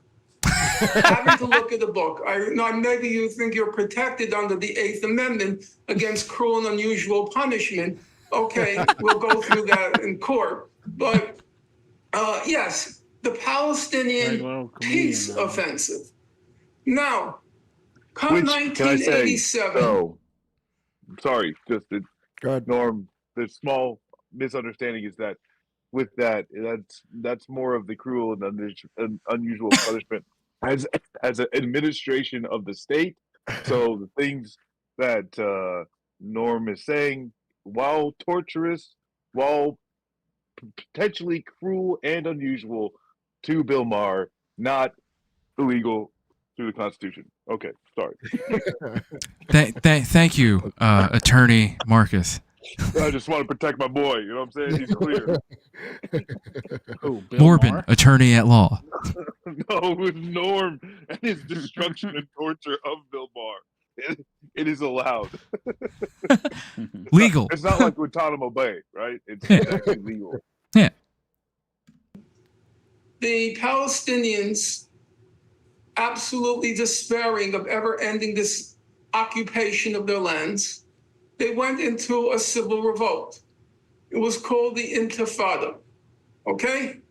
Here's a side note for you. And Crystal, I like you. I know you're a good listener, and I know you suck in information, and I appreciate that. I saw you with Robert Kennedy, and it was a good show. There's no question about that. You came up with arguments I wouldn't have come up at the spur of the moment. It was good. It's very good. You and Brianna Brianna Joy Gray represent a new generation, a generation that's not afraid of the label anti-Semite, even though RFK kept trying to use that particular weapon in his arsenal. You didn't recoil, you persisted. It's a new generation. I mean, my generation, you were terrified of doing what you did. Terrified because of the charge of anti-Semitism and then the practical repercussions. Well, you were never terrified, Norm. I wasn't terrified, but, I don't have physical courage, but I have moral courage. I will never say something I don't believe. It's not possible. I got that from my parents, and I will take that to my grave. In any event, so 1987, December 7th, 1987, Noam Chomsky's birthday, or December 8th. Some people say December 8th, my birthday. So in any event, the first Intifada, it's a civil revolt. Literally, it's the Arabic word for when a dog shakes off its fleas. And the quiescent Palestinian people for so long are now shaking off their fleas and going into civil revolt. I know I'm digressing a lot, but it's actually relevant. When you hear, the claim was made against the college presidents during the hearings in Congress that the phrase intifada means genocide. And they say intifada, the only solution is revolution. Okay. Intifada was a civil revolt. I lived there at the time. I was there every summer from 1988 to 1995, every single summer. Everybody knew I was Jewish. Dude, wait, Norm was vacationing in Israel? Johnny's like, wait, Norm's Jewish? What? No, fucking goddamn, no. Wait, what? Wait a second. Norman J. Finkelstein is Jewish? That accent? With that accent? Yeah, I just thought he was from Brooklyn. Fucking no, that's wild though. That like he was vacationing in Israel like that whole fucking time. He visited Gaza. He's written in his books that he visited Gaza at times. I didn't know that. And I'm sure if it was for like You're muted, Grom. I mean, Marcus. Maybe more so than what should I say? Vacationing. He might be using that word a little bit liberally. Right. Yeah. That's what I call it when I go someplace for the summer.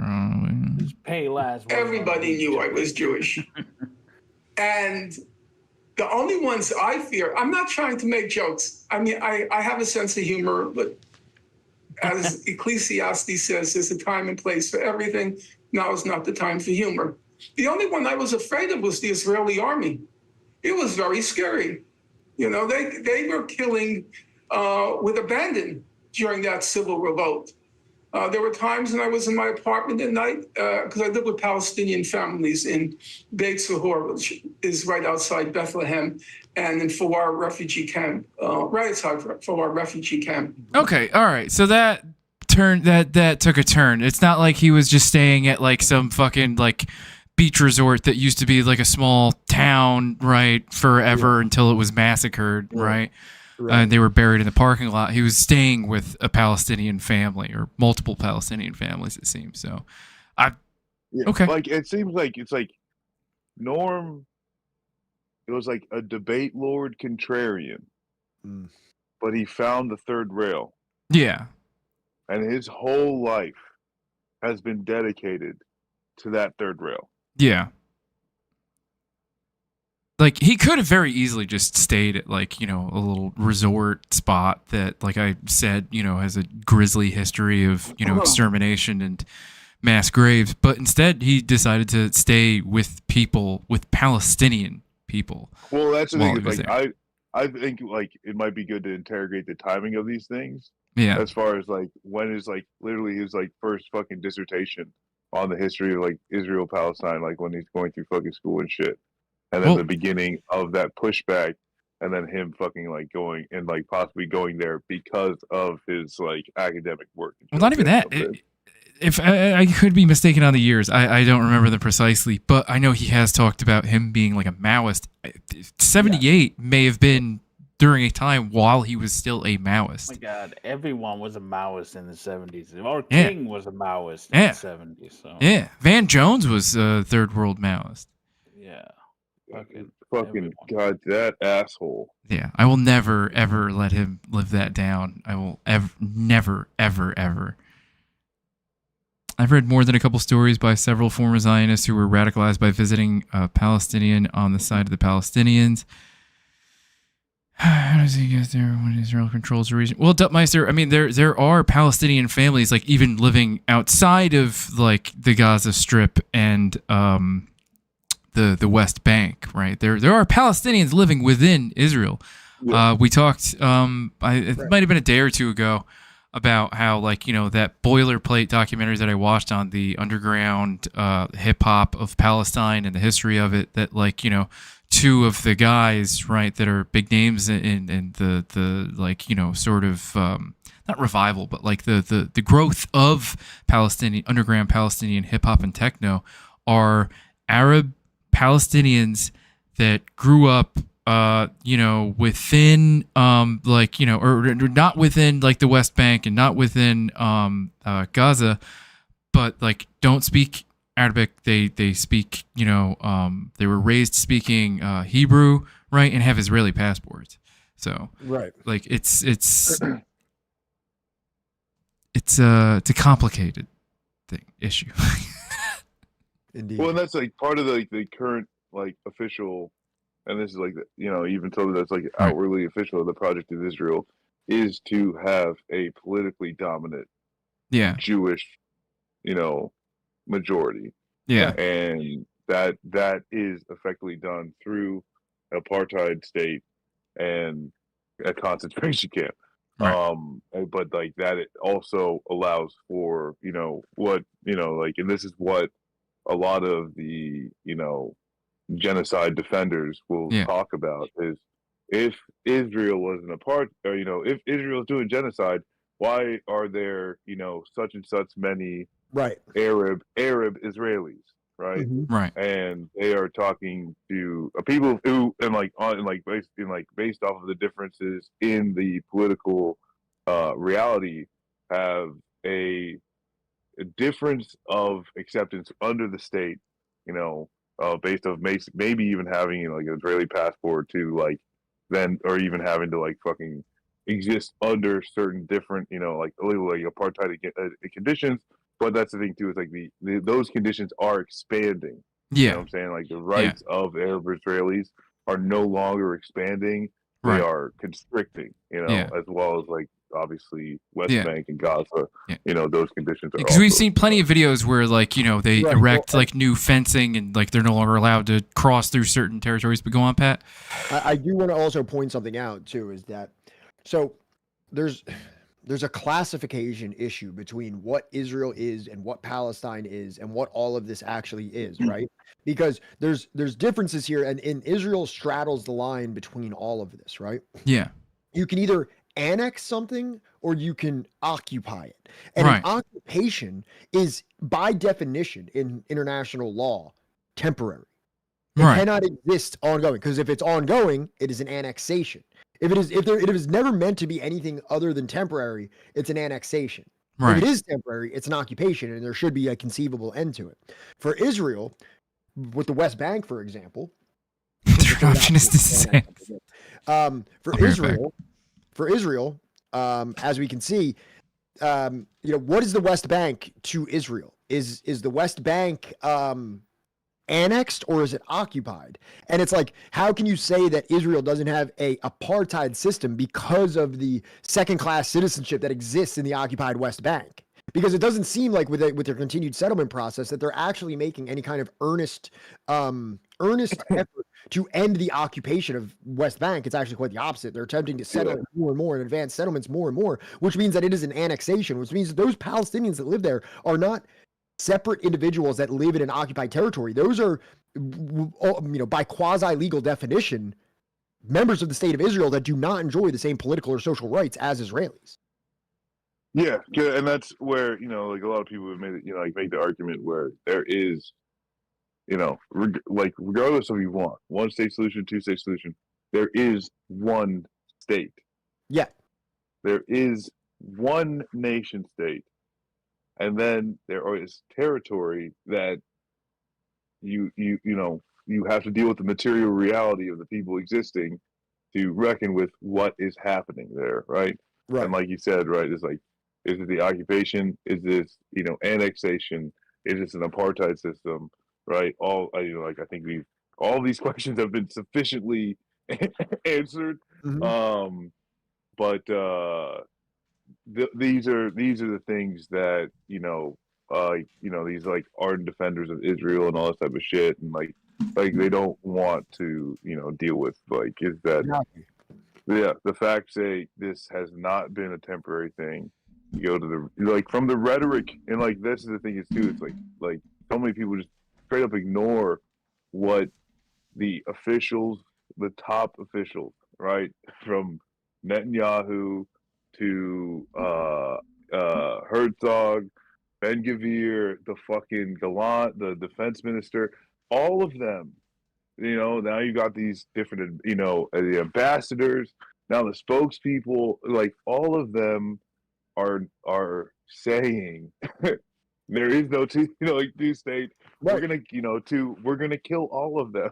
You know Well, what I'm and they've saying? been saying Like, it it's for like, a very long time, too. and they've been saying it for a very long time, right? Yeah. They've been saying this since the 20s, since the time of Jabotinsky and the revisionist Zionists. You know what I mean? Like, but it is only a problem, and this is the other thing, Marcus, to go off what you're saying. They weaponize this against the people that are being that are being genocided versus the people that are actually verifiably like it's like, oh, the Palestinians, who knows what they could do if they got a hold of power. Well, And it's like, I don't know, exactly, maybe, would it be worse than this? You know what I mean? Like, it's like, exactly, what's actually happening right now.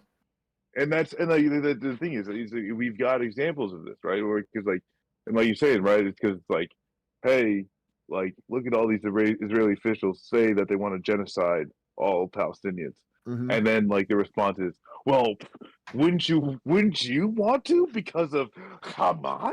And it's like, Hamas. No. It's like, no, you can't do that. Like, what you are literally fucking doing is the argument of apartheid South Africa of, if we give black people full rights, they're going to murder us all, right? That's your argument, right?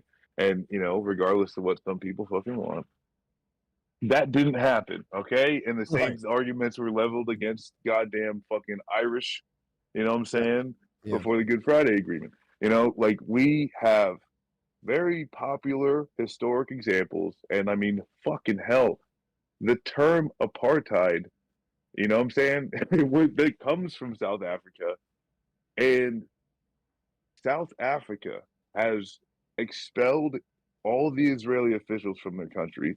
They've ended it all official diplomatic ties with Israel because they are a fucking apartheid state that is engaging in genocide. And like, dog, if fucking South Africa says you're doing apartheid, you gotta you know what I'm saying? You gotta listen. You gotta, you know what I'm saying? Like, that's not woke. You know what I'm saying? Like, you gotta listen to that shit. You gotta listen to that. Step back and look at what's going on. Like, I'm like, god damn. You know what I'm saying? Like, fuck. And the Israeli army invaded at night, came into my apartment. I was completely terrified. And there were roads you don't want to travel down because the settlers were throwing these stones. But no, I wasn't afraid for stones. Genocide.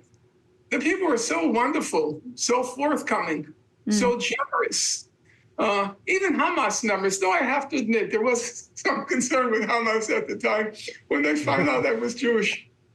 In any event, come November 1988, Yasser Arafat, I mean, I have to laugh at how stupid Bill Maher is.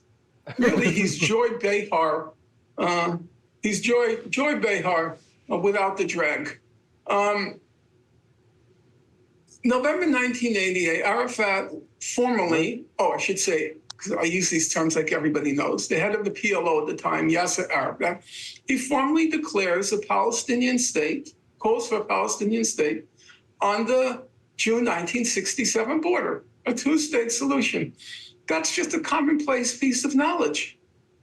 Anybody who knows anything about the subject knows November 1988, he declares for two states. And he felt that, I don't want to get into all the dynamics, but people are willing to compromise from a position of strength, not from a position of weakness. That's just the nature of politics. Because from a position of weakness, you feel like, well, if I'm not going to get anything, why not ask for the whole thing? Because it makes no difference. Right. If I can't hope to get a half a loaf, if I can't hope for half a loaf, then why not ask for the whole loaf? Right. Doesn't make, so in November 1988, it was during the first Intifada. And it did become a global issue, the first Intifada. It did seriously dent Israel's public relations image because I'll tell you, I was teaching at that time. And I remember one student who was neither pro-Palestinian nor pro-Israeli, whatever those terms mean, they're just totally stupid. He said one day in class, he said like this, the Palestinian civil revolt was famous for what was called for throwing stones, throwing, and he said like this in class, stone, he held up his hand like this, stone Uzi, that was the known Israeli weapon. It's sort of the brand of Israel, the Uzi. Stone, Uzi, that's not fair. That's what these Stone, I remember it, it's 30 years ago, more than 30 years ago. Stone, and that was the image that was being communicated, transmitted internationally. So Israel was facing a major PR problem. And Arafat, from a position of strength, because he thought he could win something now, that the civil revolt had shifted international public opinion. He thought he could win something, and he announced formally, publicly, unambiguously, 2 states on the June 1967 border. Now, come 1993, the civil revolt was effectively repressed by the Israelis. They were very brutal in their repression of it. And Arafat entered from a position of weakness, not strength, what came to be called the Oslo Accord. And basically what the Oslo Accord was, it said, we recognize Israel, meaning Yasser Arafat. We recognize the state of Israel and its June 1967 border. All of that forgotten by Bill Maher, who's so clever. He's so smart with his factoid supplied to him by the Israeli consulate. The Oslo Accord has vanished. And he says, and what the Palestinians get in return? Well, actually, they got nothing in return, because he was negotiating from a position of weakness at that point, Arafat. What he got was a promise that we'll figure out what to do sometime in the future.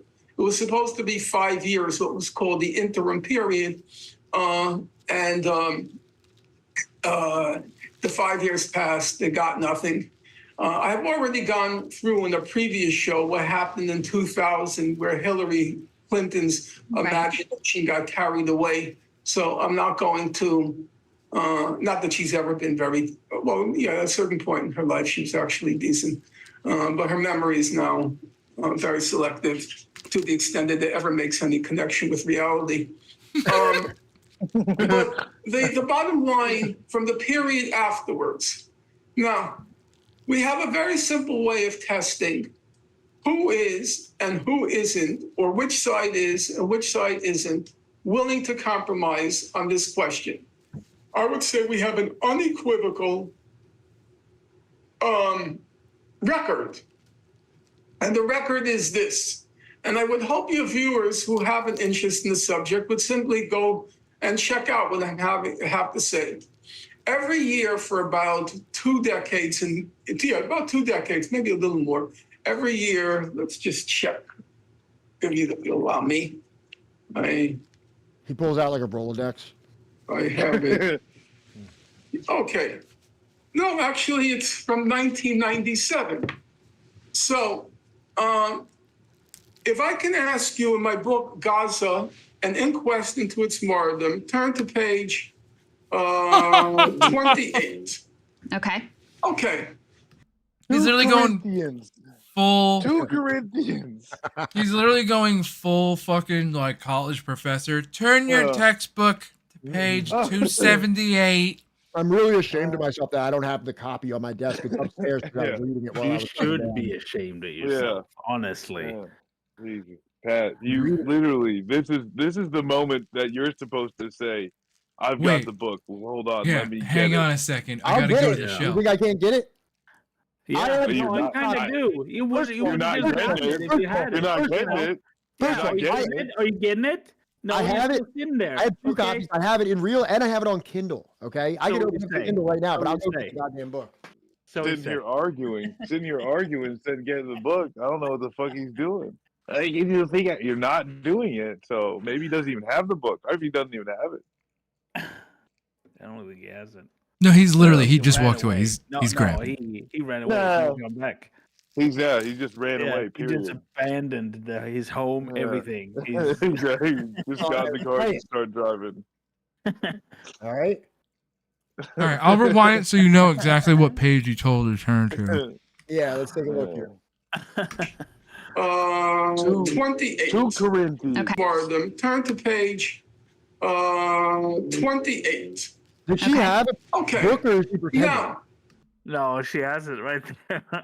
Which actually, while everyone's turning to the correct page in the text, remember also the essays are due next Friday. Please, please, please do not miss the deadline. The TA also has a life, and There will be no makeup exams. yeah, you know, it's rough. It's rough out there. But also, I'm gonna go hang out with my family for a bit. I'm done smoking weed. Wow. All right, later, man. Thank you. Peace. Bye, bye, bye. Peace. Later. He's outside with his family. They're like, "What the fuck is he doing out there?" He's been out there for like 2 hours, 3.5 hours. Yelling about Jewish people in America. I have no idea. What the fuck. You can do that. You can bring your own Scantron. In college, they made you do that. You'd have to go down to the bookstore and buy them. You had to buy your own Scantron and bring it. Man, I never had to do that in high school, though. it's been a minute since I've been in college. Yeah. I've never been to college. Really? Yeah. Yeah, but you went to Swedish high school, so that's like the same thing. Yeah, but I didn't graduate high school. For real? You're still probably there. You're still probably I'm there. a high school dropout. So was I. Is that why you wound up under house arrest for murdering your entire family? Yeah, exactly. I went down that very, like, stay in school, kids. Okay. Yeah. Otherwise, yeah, because like U.S. prison is not like Grom's prison. All right. High Tell you that school right is now. The gymnasiet. Högstadiet is middle school or junior high. I got another little song in the works for y'all. Whoa. All right. Hell yeah. Hey, whatever you're throwing, we're catching. Whatever you're pitching, we're catching. No, Breivik didn't kill his own family. That other guy in the Czech Republic did, though.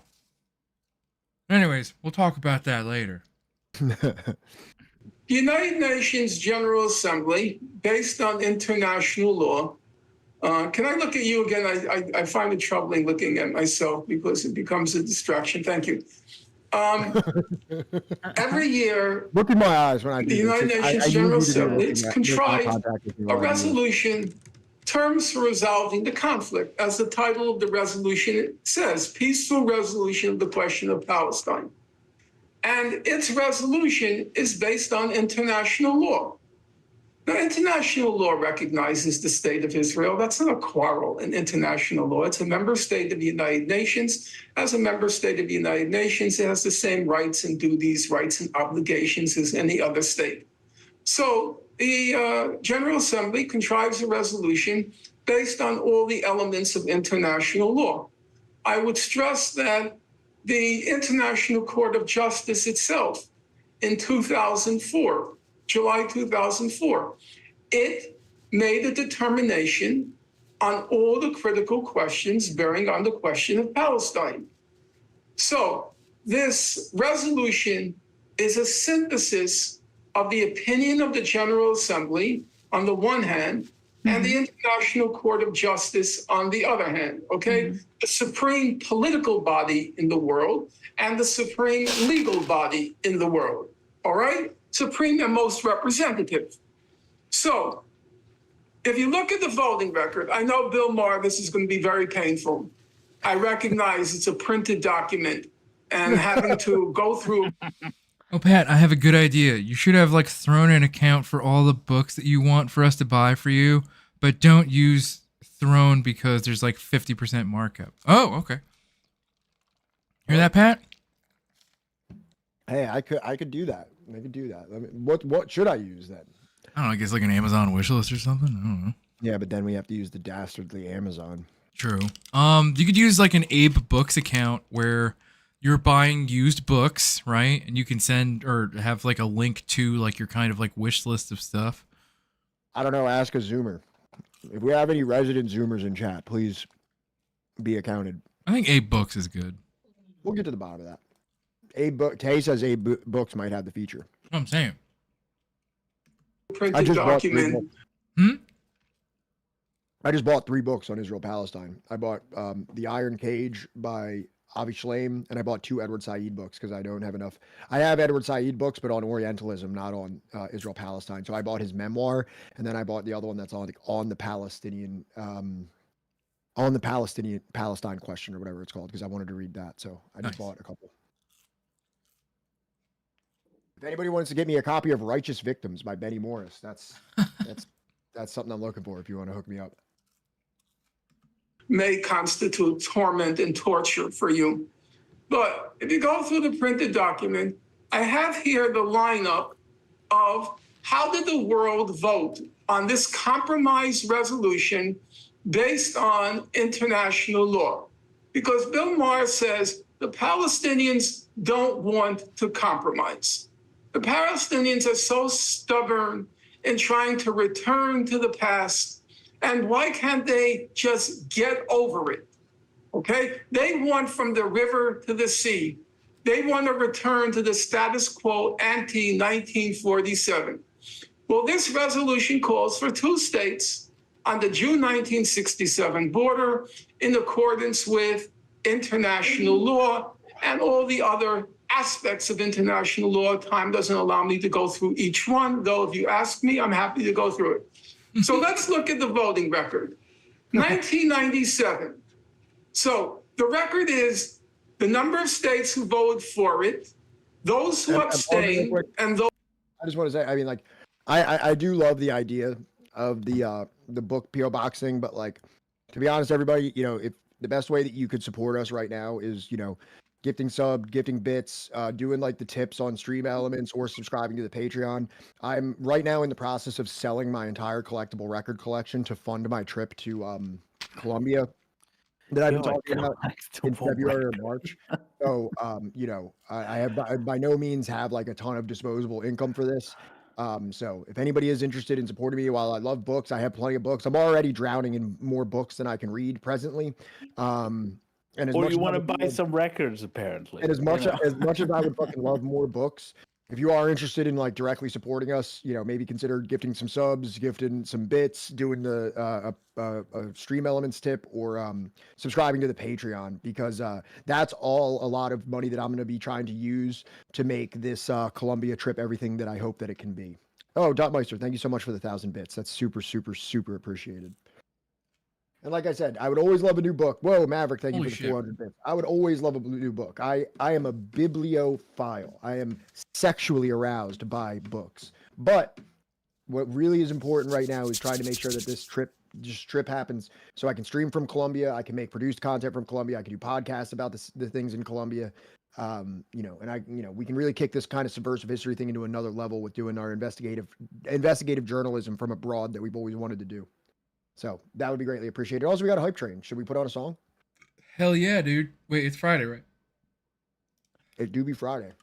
So when are you guys gonna come over here and investigate these nuts? I wake up and teardrops Soon. fall down like Sooner than you can imagine, Grom. that old song that we danced to, and then I head back to the trap. It's not much has changed.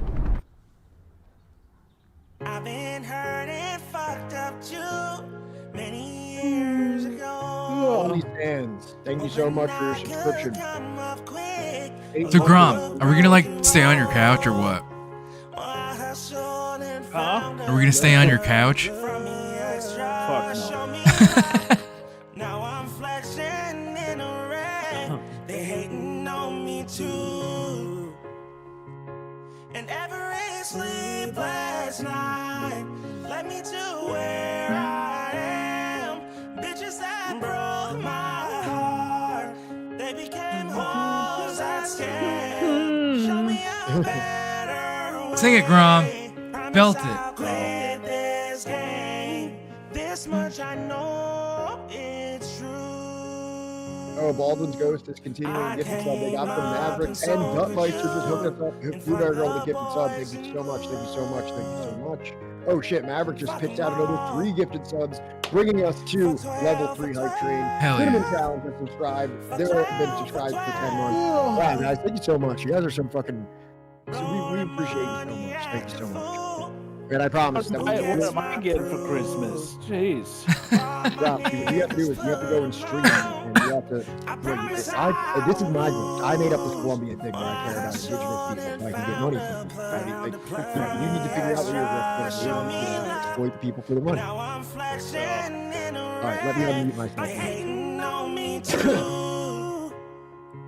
Yeah, thank you so much, everybody. Sleepless night, let me to where I am. Bitches that broke my heart, they became hoes that scam. Show me a better way. Promise I'll quit this game. This much I know it's true. I came up and so could you. And fuck the boys in blue. For 12, for 12, for 12, for 12, for 12, for 12, for 12, for 12, for 12, for 12, for 12. How did we just shoot up? How did we get something that I can't see? Oh, Frank and Panny, thank you so much for the sub. And Maverick, thank you so much for the 200 bits. Wow, we're crushing it right now. I think we're up to 4. Dubmeister is too real. And speaking of Dubmeister, he just put in they just put in a song if you want to put that. Oh on. shit, yeah, no, I'll play that then. Sorry. All right. Footstool. Here we go. Been a minute. Pat, you like the Northern Boys, right? I don't know if I've heard it before. Let's go. I got a big bald head, all the better to make love. You find me in the club, fucking it up, tuck my dick up in my legs and I tape it up. I have heard this. I'm $1,000,000. I'm a cross-dressed man and I'm here to dance. I got an intro, I'm struggling in my boot cut pants. If you see me cry, I better walk on by, cause I don't want to share the pain that's inside. 5'9" in my 6-inch boots. Ladies, would you like to get loose? Ladies, would you like to get wild? Ladies, would you show me that moose? Knuckle, the buckle of my belt's untied. The shade's yeah. but the mustache wide. I just want to sniff cocaine all night while I shake these thighs in the laser lights. Give it to me. Give it to me. Give it to me. Come on, baby, give it to me. Give it to me. Give it to me. Give it to me. Come on, baby, give it to me. I'm an angry man, but I'm a soft old sod. I got a couple mates and they lost the plot. Don't need a girlfriend or a stable job. I'll be sitting on the bog just hopping a wong. No need to drive, I just drop to my hands and feet. I scuttle like a beetle. When times get rough, I dust off the cocaine pack. Sniffing from an ass like a beagle. Listen up now, look at now. Blood's pumping like a newborn cow. Robot dance while I take my shirt off. My heart's gonna explode like pow. Whoa, come and have a bump with me. One'll be enough for me. Come on, baby, fuck with me. I got the horn and I'm giving out my love for free. One time for the ladies. Come on. One time for the men. Come on. One time for everyone in between. Yes, you gotta love them. Come on. Come on. One time for the ladies. Come on. One time for the men. Come on. One time for everyone in between. Yes, you gotta love them. Come on. Hell yeah. 1, 2, 3 to the bastard 4. My ex-wife is a bastard whore. Bastard 7. Bigger than the balls like David Beckham. 8, 9 to the bastard 10. Picking on a crotch like a free-range hen. Raising a glass to the gays and the bis and the trans and the girls and the hell yeah. You better not assume my pronouns. You ain't got a clue what I feel inside. Shake my ass while I play Beyonce. You wanna come fuck me, then get in line. I'm a top shelf piece of ass. Don't touch what you can't afford. If I spin that pole, better give me cash and then I clap them cheeks and I'm out the door. Give it to me. Give it to me. Give it to me. Come on, baby, give it to me. The fact that these like old ass English dudes are like cooling down, like, you know, with the humanity of trans people, right? Yeah. That should warm everyone's heart. One time for the men. One time for everyone in between. Yes, you gotta love them. One time for the ladies. One time for the men. One time for everyone in between. Yes, you gotta love them. Hell yeah. I think Sam said a Palestinian jam. He did. I have it all ready to go. Okay. This is a video of me expressing myself, and if you don't like it, you can fuck off. Hell yeah. Fuck yeah. Hell yeah. Northern Boys forever. كل الدعم لأهلينا في فلسطين. في وجود المجازر والعدوان على اخواتنا احنا لا نملك غير صوتنا، ويتم التبرع بارباح الحلقه لفلسطين.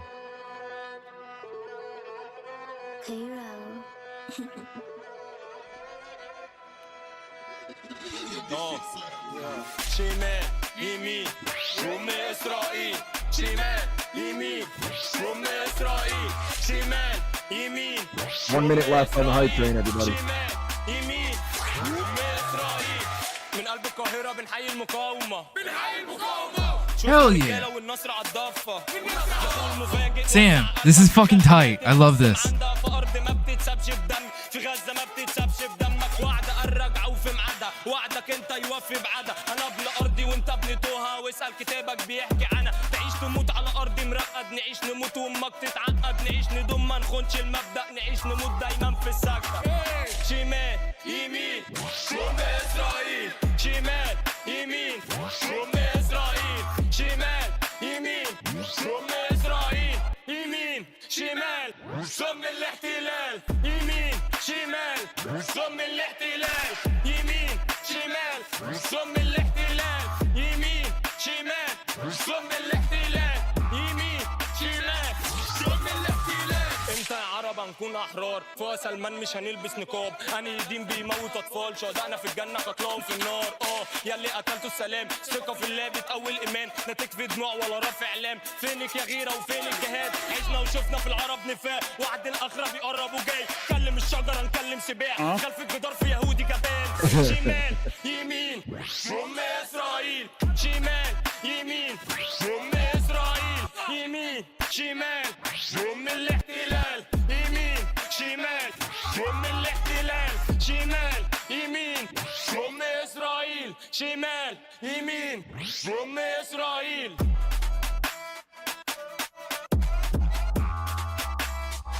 Whoever leads that wins.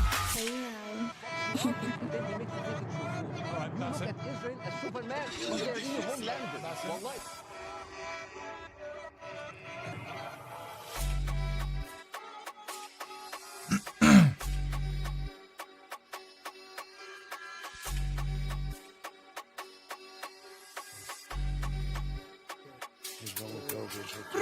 قول له انا اتربيت في الحرب، وقت كبت مطر ضرب. قول له خافني انا ابن القصر، مش بموت لو جيش وترص. انا اتربيت في الحرب، وقت كبت مطر ضرب. قول له خافني انا ابن القصر، مش بموت لو جيش وترص. الحجاره دي نار من ايدي، عشان من ارضي انا فلسطيني. الشهاده خوفك وعيدي، مش ميت طول ما مت في طيني. مهما تحرق في الحقيقه لا دخانك مش هيحميني، اللي هتقصفه في دقيقه مش هيفدش في تاريخ سنيني. قول له انا اتربيت في الحرب، وقت كبت مطر ضرب. قول له خافني انا ابن القصر، مش بموت لو جيش وترص. قول له انا اتربيت في الحرب، وقت كبت مطر ضرب. قول له خافني انا ابن القصر، مش بموت لو جيش وترص. قلبي ميت ارضي بتنبض، تذبح امي وانا اصرخ ترفض. زرع دم ولازم تحصد، زرع وحش من غير ما تقصد. قلبي ميت ارضي بتنبض، تذبح امي وانا اصرخ ترفض. زرع دم ولازم تحصد، زرع وحش من غير ما تقصد. ده مش ضحيه اللي بتنزفه، ده دم اهلي، ده دم اهلي. دي مش قضيه، ده حكمه كان واجب من بدري. ده مش ضحيه اللي بتنزفه، ده دم اهلي، ده دم اهلي. دي مش قضيه، ده حكمه كان واجب من بدري. قول له انا اتربيت في الحرب، وقت كبت مطر ضرب. قول له خافني انا ابن القصر، مش بموت لو جيش وترص. قول له انا اتربيت في الحرب، وقت كبت مطر ضرب. قول له خافني انا ابن القصر، مش بموت لو جيش وترص. For those Palestinians is to go into a vast land of Sinai and live into tent cities temporarily wink wink until we build Gaza again and then we invite you back. يعني عبت احنا بقى يعني فاهمني. ده we've seen this movie before. Oh shit. God damn.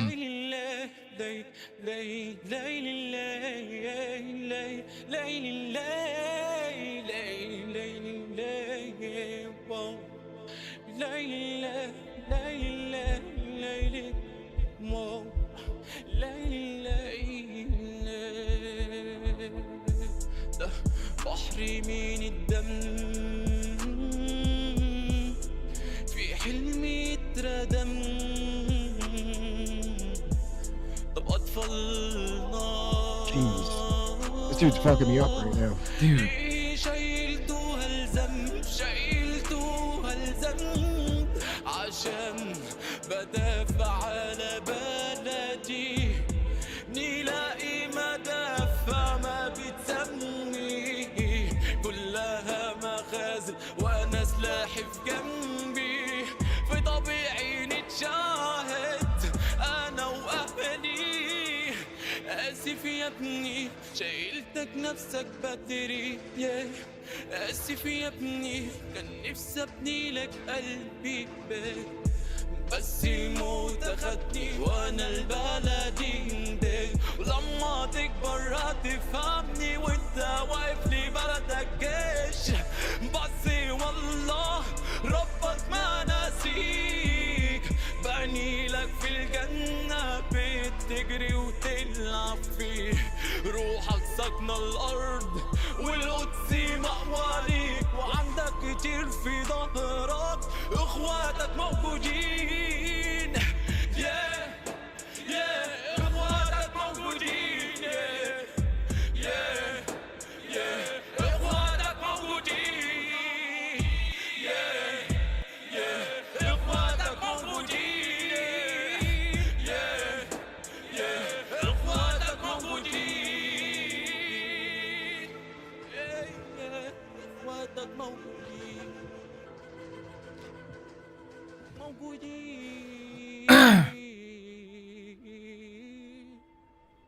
Damn, what the fuck? You've been sitting on this shit? This is fucking awesome. Bro, that singing shit at the end was fucking heavy, man. I was like, God. I was like hypnotized for a second. Like, it's like everything kind of stopped. Like, the whole stream kind of stopped, and I think everyone was just kind of entranced. Like, yeah. Oh my god. Wait, this thing's 23 minutes long. Oh. Hang on. Let it fucking ride. Hang on. Should we let it ride, or what do you want? Should we, like, break this out, like, and finish this, like, at another hype train? People never listen to me, Sam says. I listen to you all the time, Sam. That's not true. How much is left in the Bro, we're 7 minutes into a 23-minute long video. How much is left on the Finkelstein video? Not a whole lot. All About right, a let this minute. play out, and then we'll revisit that. All right. Those who oppose, or I should say, excuse me, the number of states who voted for it, the number who opposed it, and the number of abstentions. Okay, what was 1997? We had 155 yes, 2 no, and 3 abstained. Right. Who are the 2 no? That would be Israel and the United States of America. Okay. So who is it that's the obstacle to peace? Is it the world or is it the United States and Israel? Let's look at 2001. Or you know what? You do it. You choose arbitrarily because I have to pick every year. Choose a day. Choose a year. Yeah. I mean, every year it's basically, everybody in the world against Israel, the U.S., and a few of our close allies. So, for example, in... They're not even our allies. They're South Sea Islands. 2006, it's 157. They're not even our allies. They're just islands. And yeses, 7 no's, 10 abstained. The no's were Israel, the U.S., Australia, Marshall Islands, Micronesia, Nauru, and Palau. 2008, what's the vote? 164 yes, 7 no, 3 abstained. The no's are Israel, U.S., Australia, same group, Marshall Islands, Yeah, Micronesia, exactly. Nauru, Palau. Yeah. But Pause real according to quick, and I got Bill, into it the other day. I was like, and I hate to call a country like irrelevant because no country is irrelevant, no Right. culture is irrelevant. But Right. like, in terms of like the geopolitical players on the world stage, like when you're like really kind of like adding all this up, and you're like, okay, well you have the entire world, and then like Israel, and then it's like, I'm sorry, but most people, if you say like, oh, Nehru supports it, they're like, I don't even know what the fuck. I don't even. Is that a even realize person? That was a country. Is that is that Nehru? who? Is that from Jawaharlal Nehru, the dead prime minister of India? Dude, you'd be lucky if somebody even was like, who? Like, but Baldur's Ghost makes an excellent point of like they are occupied territories. So it's the U.S., Israel, and a handful of occupied territories that probably have limited sovereignty over like their own And their government. government structure is probably that of a client state. In the, client state almost might be too generous of a term for what exists on a lot of those islands in terms of, I'm not talking about all the people, I'm talking about the governmental structure that exists on those. I mean, to call it like even a client state, like South Korea is like a client state, but it kind of has its own identity as well. I'd be surprised if a lot of those countries even retain that. Well, they have a naval base, like Duttmeister says. Like they have a U.S. naval base. The entire island is probably a naval base. What houses it, and the unfortunate indigenous people that have to be a fucking victim of that naval colonization. And don't forget the white people that have moved there. You know. Yeah, to for a thing. To purchase children. For a thing. For a thing. Yeah. For the thing that white people moved to Asia for. Yeah. Bill Maher, it's those stubborn Palestinians who are the obstacle to resolving the conflict. And that was it. So good. Crank the tunes. All right, back to this. Let's let another one of those.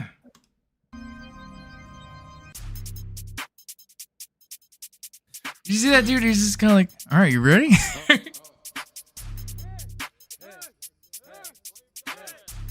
Is this in Gaza? No, this is in Egypt, I think.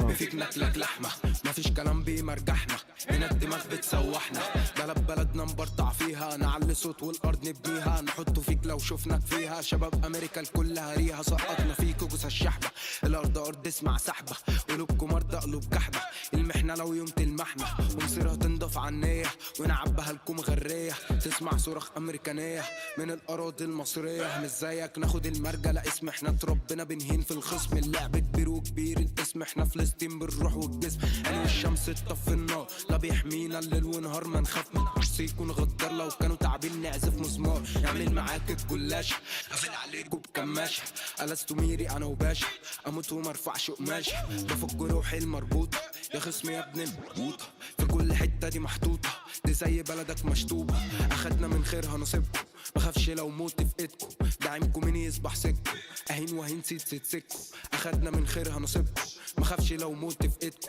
داعمكم مين يصبح سككم اهين وهين سيد سككم انا فلسطين يا ابن نهب فيك ناكلك لحمه مفيش كلام بيمرجحنا هنا الدماغ بتسوحنا بلدنا نبرطع فيها نعلي صوت والارض نبنيها نحطه فيك لو شفناك فيها شباب امريكا الكل هريها يا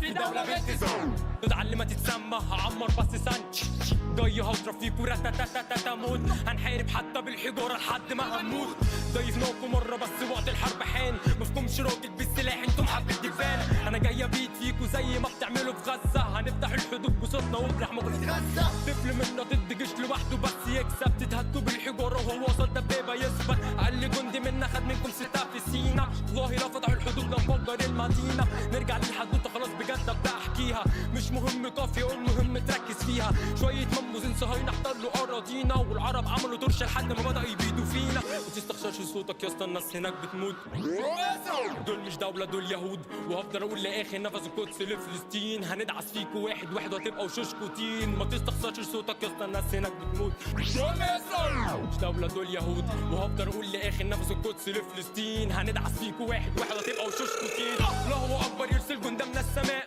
هم بالسلاح واحنا واقفين على الثبات مش هتحرك خطوه برضه مهما بيدوا فينا الناس مش لاقيه اكل برضه لسه ماسكين فيها كمان العرس بتاعهم قال لك ارهاب مين اللي خان القدس لينا من زمان مش بنحرف من كلامنا مذكور في القران هنقرا الفاتحه علمك ونقول تحرير كمان هنقرا الفاتحه علمك ونقول تحرير كمان فلسطين عرب داخلين من غير سلاح اشراكوا جبنا فشخ لعبه تفلت بزازات هنقرا الفاتحه علمك ونقول تحرير كمان فلسطين عرب داخلين من غير سلاح اشراكوا جبنا فشخ لعبه تفلت بزازات اشراكوا جبنا فشخ لعبه تفلت بزازات هنقرا فتحة علمت ونقول تحرير كمان. الله اكبر يوصل جندة من السماء، هما بالسلاح واحنا واقفين على الثبات. مش هتحرك خطوة بره ما بيدوا فينا الناس. Oh, but yeah, I was doing the Pooh Shiesty, but you wanted a West Side Gun.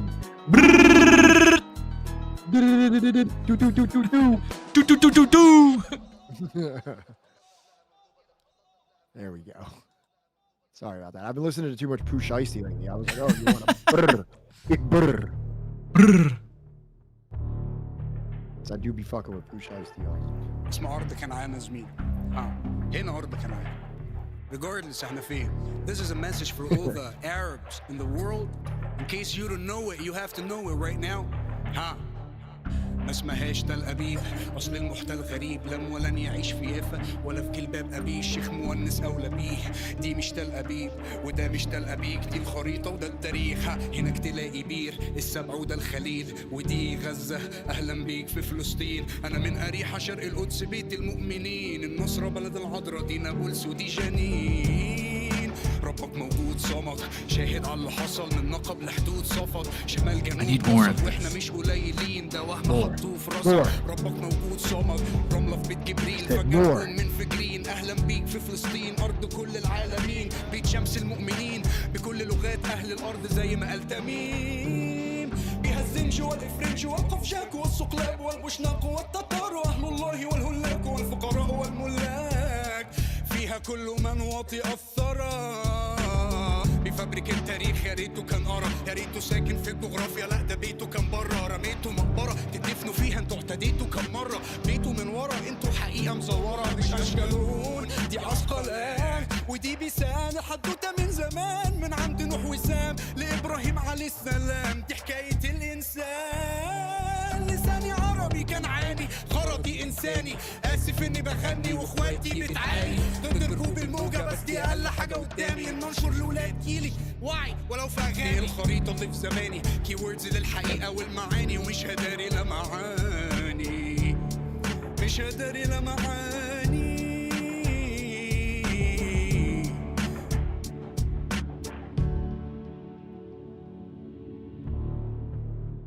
يو بكلمك من مصر ام الدنيا بنت النيل، فانت فاهم انا ابقى مين، مش هتفرق انهي جيل. انت ضد الانسانيه التقيل، ليه لقيت القافيه دي في نيلي ده، جوجل كلمه يري ده.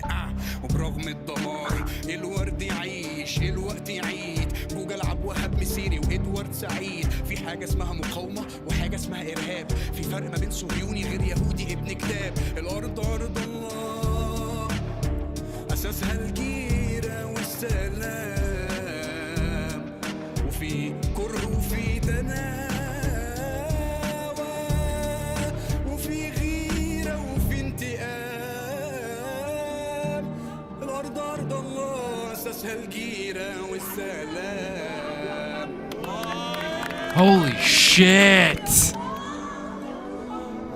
That was fucking awesome.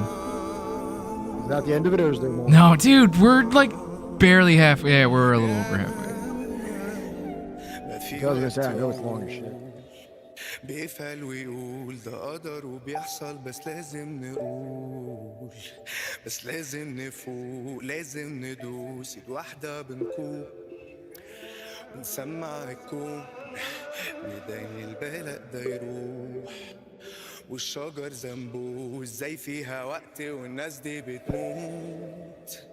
بيفعل ويقول ده قدر وبيحصل، بس لازم نفوق، بس لازم نفوق، لازم ندوس ايد واحدة بنكون ونسمع الكون، ندعي ان البلد ده يروح، والشجر ذنبه ازاي فيها وقت والناس دي بتموت. مين كان السبب في كل حد اتقتل، ومين اللي حاسب على المذبحة دي، ومصيرها يتاخد حقها، بس اللي ليها يفضل عندها، واللي ليه حاجة ياخدها ويتكل، واللي ليه حاجة يقولها الملا. وان شاء الله الظلم ده انتهى والحق ابتدى والنصر قريب.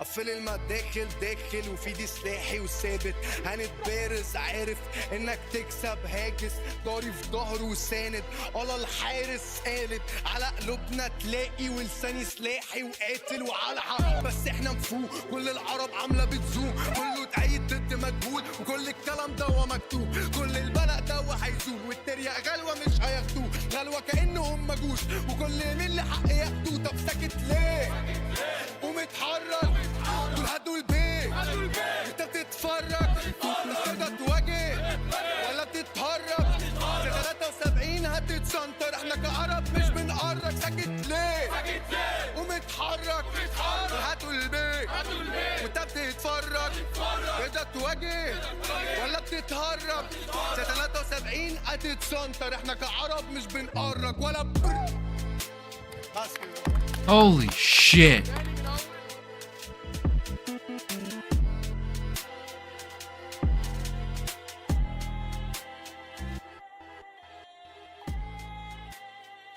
No way. Oh, they got the kid going in now? Holy shit.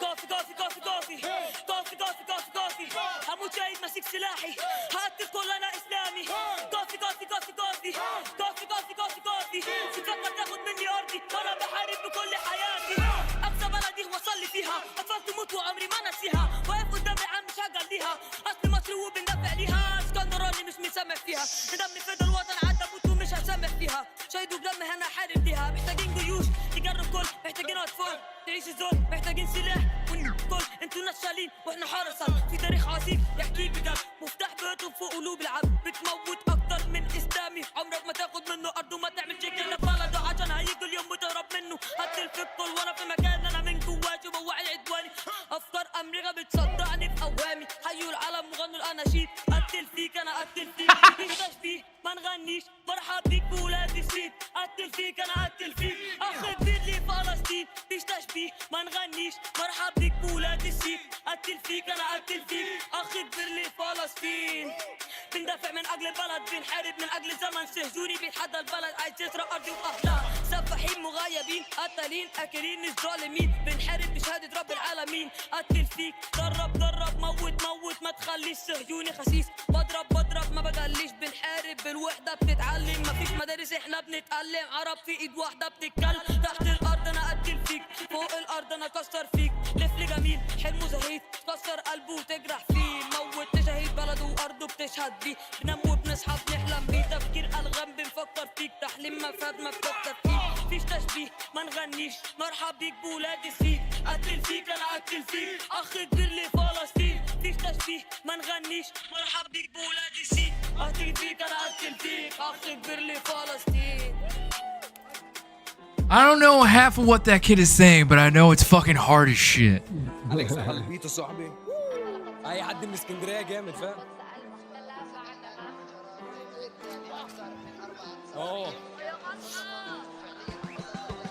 دي كانت بيضة من اللي شفته اتملت اسوأ كل يوم ضحايا بكم وسكتنا لا مالوش لازمه ناس تقول بلحق الترند ده هديه يهبل لو مسكت جندي بايدي وربي مش هتكفي ربي مش نفاق وربي فرصه في ايدي مش هتاخر اسمي كان عدو شوف الناس ده يتبخر شعب كله جاهز فدا فلسطين وفدا كل البلاد دي عارفه شعب مصر لا مش 15 سنه وقلبي اتقسم اللي شفته منكم لو الوقت اذى كل الاسف انسى يكون ما بينكم حمامه السلام تتذبح تتنكح حيوان في صواريخ بتنزل تنزف I don't know like hear like what they're influenced by, you know what I mean? Like what specific like rappers that they like influence them, you know what I mean? Yeah, no, it's probably it's probably a bunch of rappers that we have never heard of. You think so?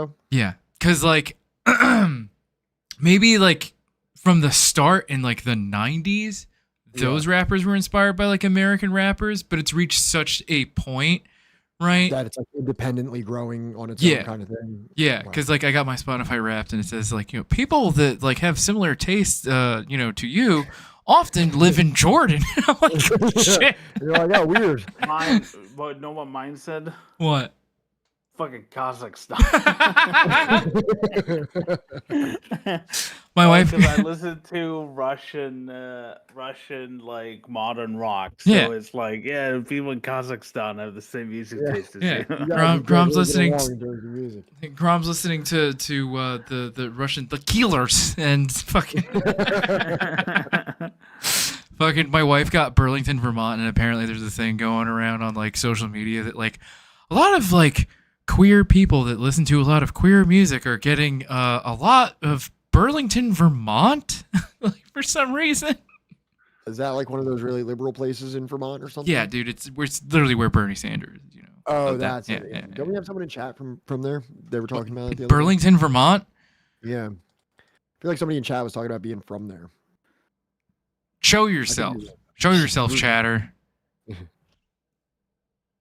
هما الكسبانين مفيش حد فيهم ميت الا ورافع اليمين يستشهد وروح لربه الا احسن من الجميع محدش فيهم ميت لا في الجنه عايشين وربك جاهز انا من السلاح للصوت وافضل واقف عارف اللي جاي يموت وتفضل رجلي I think it actually might have been Baldwin's Ghost. Baldwin's Ghost. What's your favorite Cursive album?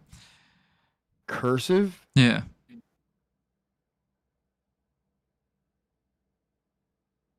Vermont macht.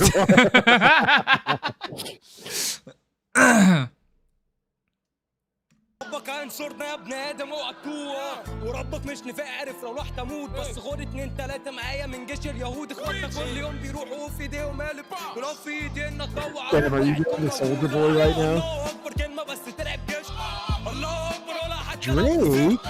الله اكبر ربنا Drake? الله اكبر حق من سارقين العالم والقلم والارض وافكار الناس زارعين الغابه والغلب والغنم تسمع الكلام عايزين الجلب بجلب تحدي في تنكش الاحداث سامعين ركابكم من هنا بتخبط كنه لا سارقين العالم والقلم والارض وافكار الناس زارعين الغابه والغلب والغنم تسمع الكلام عايزين الجلب بجلب تحدي في تنكش الاحداث سامعين ركابكم من هنا بتخبط كنه له حزازه الله اكبر كلمه بس ترعب جيش الله اكبر ربنا معانا وتنسى الله اكبر ولا حتى لو خسرت الله اكبر حق مهما زدته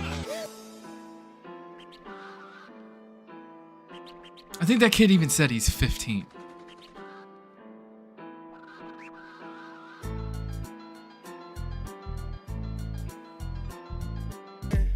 كم طفل باري شاف الطريق بس ملحقش انه يمشي وسط العدوان احلام كتير وسط العدوان احلام كتير بتختفي كم طفل باري شاف الطريق بس ملحقش انه يمشي وسط العدوان احلام كتير وسط العدوان احلام كتير بتختفي بنسابق الزمن نجري في الايام بنودع اخوات بنودع احلام اجاب الكلام ما كانت نساء لولا الاسى ما كانت اذى الله يكون في العون الله يكون في العون أمة من نفس الدم أمة من نفس اللون سهل بينا وصول ما فيش بينا كيوت نمنا صحينا لقينا حدود مين اللي خان مين اللي باع مين اللي طبع بينهم طبعا والميدان فيه شهداء والاطفال فيه اشلاء ما فيش دم فيش احساس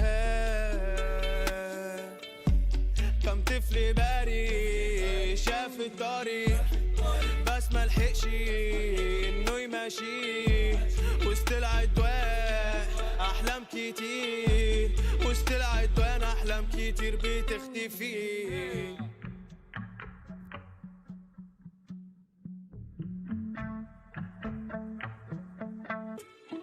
الله يكون في العون ربي يعين امتي والمره دي جايه لما ادعمش فلسطين لغه عبريه بتنطق ايد اكيد مش فاهمين فترجمت ليك هنختك شرق مصر ايه ارضنا بالنسبه لنا عرض وانت بالنسبه لنا عرض واحنا المحنه بتقوينا القدس حره في ديننا فرض I don't even know what drill is because I'm 100 old. مليون نفر وجودكم اثبات ان ديننا حق من المكتوب مفيش مفر مفيش هدنه مع العرب في فرعون عند الهراب في ملك للاسلام تبيد احلام سيون خراب فيش سلاح موجود زلات الضعيف يصطاد اطفال مبدا كنتوا اللي كان غلط عشان زيك زي المرور Oh, there's more of these.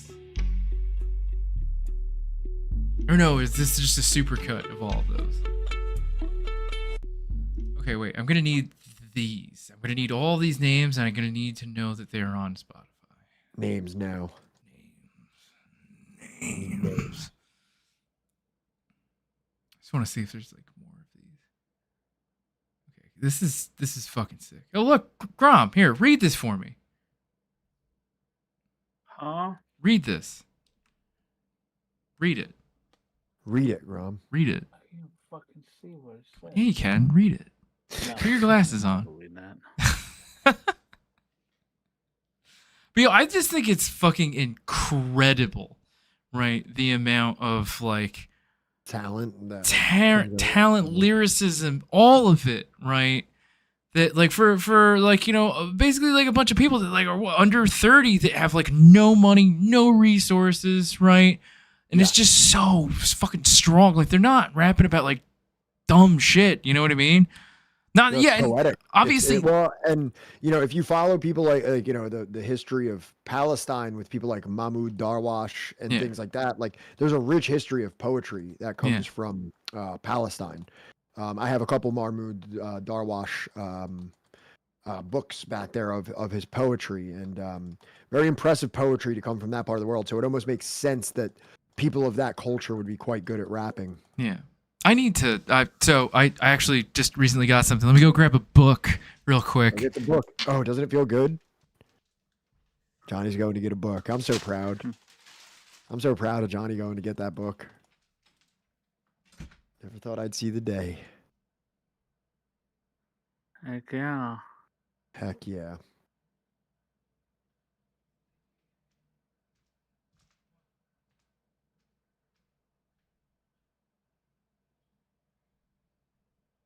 This is the beat producer Spotify. Go follow. They don't get enough love.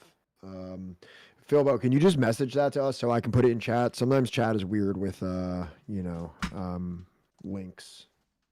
Okay, Sam. Yeah, send it to Sam. That works. So I recently got this, right? What you got? Mastering Arabic 1 activity book. So maybe by the time I'm finished with this, I might be able to speak with like a child that speaks. Do you remember? Arabic. Do you remember one of my long-term goals for Subversive History, Johnny? For us to learn a language? No. To us to go to an Islamic country for Ramadan? Yes. Okay. Yes. Yes. You're gonna have to spearhead this by learning Arabic. But I would like something that I would love for us to do as like a project is to just like make like a vlog or something like that of Johnny and I going into an Islamic country, some kind of Arab country, and fully taking part in Ramadan with like a family or something like that, where we don't drink any fucking water or eat while the sun's up, and just engage in that like ritual. Like I think that would be really Told you guys to come to Sweden anytime you want. But also, the reason that I got so hyped on wanting to do that is because Ramadan actually, like when you think about it, it's really cool. It's supposed to be like everyone should feel what it's like to be poor. Right. Everyone should feel like what it's like to not have. You know what I mean? Like you should understand what it's like to be truly hungry and truly thirsty, and like feel empathetically for like what it's like to be that like desperate and poor. Yeah. I mean, I'm gonna probably wind up doing that regardless, because like the I've been listening to, because I drive a lot for work, so I don't exactly make enough time to read during the day. Yeah. But there is a version of the Quran that is like an audiobook with like an English translation after every verse, right? Mm-hmm. And I've just been like listening to that like nonstop, like while I'm driving around all of New Jersey for work. And it's what the fuck it it's the Holy Quran, Arabic with English translation with Sahih International. Right, yeah, based on the Sahih International translation. So I've been like listening to that. And you're required to donate to the poor before the month is over. Also, the thing that like Christianity like kind of pretends to do, Islam actually makes like a real point to actually. Is that known as a tithe?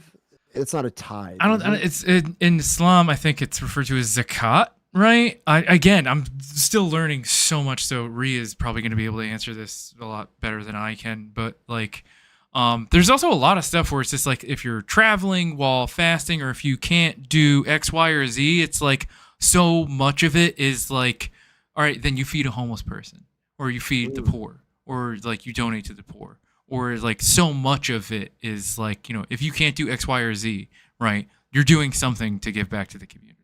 Right. Damn, yeah.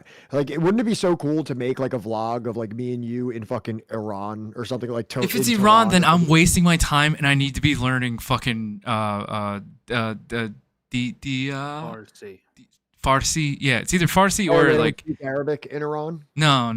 Oh, I'm very silly. Yeah. It's okay. Like no, it's a mistake a lot of people make. But yeah, Right, it would yeah. it would be something that I would probably need to learn Farsi or at Have you ever least seen the episode of Dari. The Simpsons? Have you ever seen the episode of The Simpsons where they fly to Brazil and on the flight over Yeah, there? yeah. You've learns talked about Spanish. And he's like, finally, I learned Spanish. And he's like, they speak Portuguese in Brazil. And he takes the tape player that he's using to learn Spanish and just starts hitting himself in the head with it until he forgets how to speak Spanish. Oh my god. But yeah, I mean, like, look, Iran would be like fucking awesome. But Bro, like, do you remember that video we watched of Tehran and how sick it looked Yeah. up in those little like mountain hovels? Yes. Not hovels. What would I call those? They're like little tents that they put on the side of the mountain for Yeah. you to smoke hookah Yeah. and like drink coffee in. I'm Yeah. like, God, that looks so sick. But I mean, I would be down. I remember when I first proposed this to you, I wanted to go to Ramallah. You know what I mean? Because I saw videos of Ramallah and how beautiful it was. So that would obviously be like the coolest thing is to do it in some place of Palestine. That is hopefully still existing and not embroiled in turmoil and warfare by the time we make it over there. Yeah, the mountains behind the Tehran skyline are insane. Yeah. But if not Palestine, I would probably maybe want to do Lebanon. I would rather prefer not to do one of the Gulf countries if possible. I would kind of prefer to do more of like a Mediterranean, like Lebanon would be cool. yeah, we could always hit up Rania Kalik, you know, and be like, hey, Rania, we're two up and coming like people that enjoy your work, you know, very often, and we, you know, would you like to show us around, right? Or right, You're like, no thanks. Yeah, no, I'm good. Hell no. Do you have any idea how many of you weirdos hit me up every fucking month? What is this? Reset. I Not just about fucking loose with fucking that person just asked, what about Dubai? And they just got fucking clapped by fucking Well, it's Fatima. the timeout. The It's only a account timeout. age.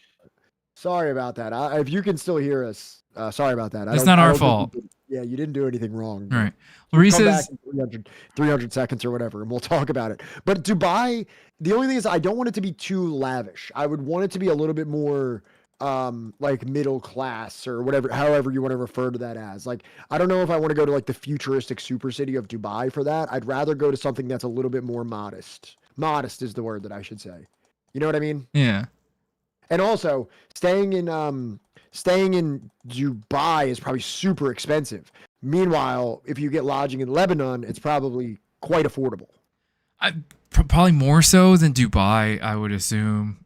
Dubai is probably super expensive. You know how much a Yeah. hotel in Dubai probably is? Oh, that's what I'm saying. You It's could get an Airbnb or like an Airbnb or a hotel, or what I would really like to do is potentially find like a family, because like in Guatemala, for example, when people were staying at the Spanish school, they got set up with casas, and Yeah. that's what happened when I stayed in Cuba. Also, you stay with essentially a family that rents rooms out. So Yeah. like I would, and when I was in India, I stayed in a place like that also. So what I would probably like to do was be like, if we could find a family that was also participating in Ramadan, and we could stay with them as guests. That would be the fucking coolest way to Baldwin. do it. Not in like a super nice hotel where me and Johnny are just sitting there like, all right, can't eat. Can't eat. And I want it to be like a what is it? Submersive? Immersive? An immersive Yeah. cultural experience. I think that would be Would really cool. Istanbul be too cliche? Yeah, we could visit Turkey, you know, the countries that Hassan can't even visit. You know, Turkey wouldn't be too bad. I wouldn't mind Turkey, honestly. which again, me learning Arabic like is again useless. You should go to a place where Johnny can actually speak Arabic. That's my mind keeps going back to Lebanon. I guess Egypt. I could definitely get down with Egypt also. It's a very historical place, Pat. Yeah, Egypt. but yeah, very historical. Most of them are. Most countries have history, except for your country. I know. Except for the United States. We're aware. You know, we came here. Nobody was here. Nothing had happened here prior to white people living here. It was a people without land for a land. It was a land without people for a people without land. Yeah, exactly. Not useless if you can read the Quran. I I mean, like, yeah, like for me, that's like a personal thing. But even then, like, I feel like Quranic Arabic is like a little bit different from conversational Arabic. Is it out of line for me to kind of think that maybe Quranic Arabic would be almost kind of like when you're reading the Bible, and it kind of, you know, is a different kind of like words are kind of different, like cometh the bread of thy. Unless somebody correct. No, that I think that's the whole point of like the Quran and the Arabic in the Quran, that it's supposed to be like the same. Oh, really? Well, it's that's what the whole thing was. That's what I've been told. No, the thing is that like the Quran. I'm gonna have to check my sources at the store when I go over there across the street. I'm gonna have to talk to that guy. The thing about like, you know, the Quran, and it is in like a different than current day, like I forget what the fuck it's called, but there's like an abbreviation for it. But there's like a conversational Arabic that like every country will understand you that speaks Arabic in it. Quranic Arabic is like not exactly like thine there, like Shakespearean, like, you know, Arabic, or like the.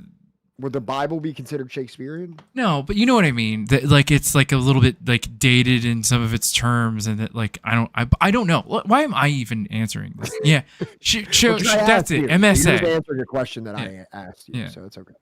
It's like the colloquial Arabic of that time, and yeah, Shoshipi said MSA. That's the one that's like, if you learn that, like if you have a basic understanding of that, you'll be all right in most places. That's right. There's Morocco, Algeria, Tunisia. Yeah, I was gonna say Morocco, Algeria, Tunisia. Morocco looks like a super cool place to visit, but like I hate to say this, I kind of wanted to go to like the Middle East. You know what I mean? Like he wants to go to the Levant. I would like to go to the Levant. I would like to go to the cradle of civilization. And I would also kind of prefer that too, because like I plan on learning Levantine Arabic more than anything, especially There's with also Algeria. You want to go there if you want to talk about it, right? What? Algeria would fall into that category as well, right? I don't think so. Algerian, would that be the Levant? Oh, no. I'm talking about Tanam Dinet. They said Morocco. Oh, they said Algeria. What the fuck am I talking about? Yeah. Carry on. I'm absolutely brain dead at this point. Sorry. It's the King James Bible. It's pretty much Shakespearean. If it's the King James Bible, it's pretty much Shakespearean. Oh, Well, that's the other thing, is that like the Quran hasn't changed like at all since like it was put to paper, right? And it was orally, you know, an oral tradition before it was put to paper, and there has been basically no change to it since it was put to paper. Whereas like the 13 books of the Bible that were condensed for like, dude, it's so much worse than that. Like there's this guy, like he's a pretty big scholar of this, like Ali Atai or whatever. He's on that like blogging theology channel. I really liked listening. I really like listening to him talk about it, because he's like researched this very, very much, and he's done like debates with people about like how there's like you know, there was kind of two branches of like the early church in like the first century after like the passing of you know, Jesus, or Isa ibn Miriam, you know, blessed, you know, be his name or whatever. Peace be upon him. And what the fuck is it? Like there's the Jamesonian, so the brother of Jesus, right? And then there's Paul, and like the Pauline sort of like split between the two. And what we are left with, or what we see today, is like, you know, basically like derivative of the Pauline movement, or people that followed Paul. And like, you know, he's kind of a sketchy character based off of like a lot of the research that they've been able to make, you know, and they make it less about God, right, which is all Jesus talked about, right, God, right, and they make it more about Jesus. It is peace be upon him. Thank you, Ree. Sorry, I had like a brain fart for a second. And James, his brother, right, like, you know, kind of started like the Ebionitic movement, right, where it's so much more about just basically being like following like Jewish law. It's about following, like being a good Jewish person, and, you know, tikkun olam, and like, you know, about you know, basically a lot of the same similar things you see in like Islam, where riba being bad, like all that kind of shit. It's about anti-corruption, right? About giving back to like the poor and like the redistribution of wealth and et cetera, et cetera. So like it's really interesting for me. I've been like in a hole of like watching this dude's videos on blogging theology, Dr. Ali Attai.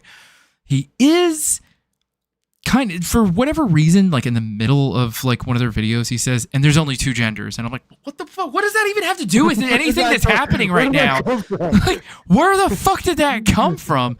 Like, and I was like, so, by the way, guys, just letting you guys know that it's the same thing I do with Norman Finkelstein. So if you are interested in that, it's actually pretty interesting, But yeah, I don't know. I think it's interesting. Because I'm literally in the middle of like converting to Islam. So I don't know. I'm a weird guy.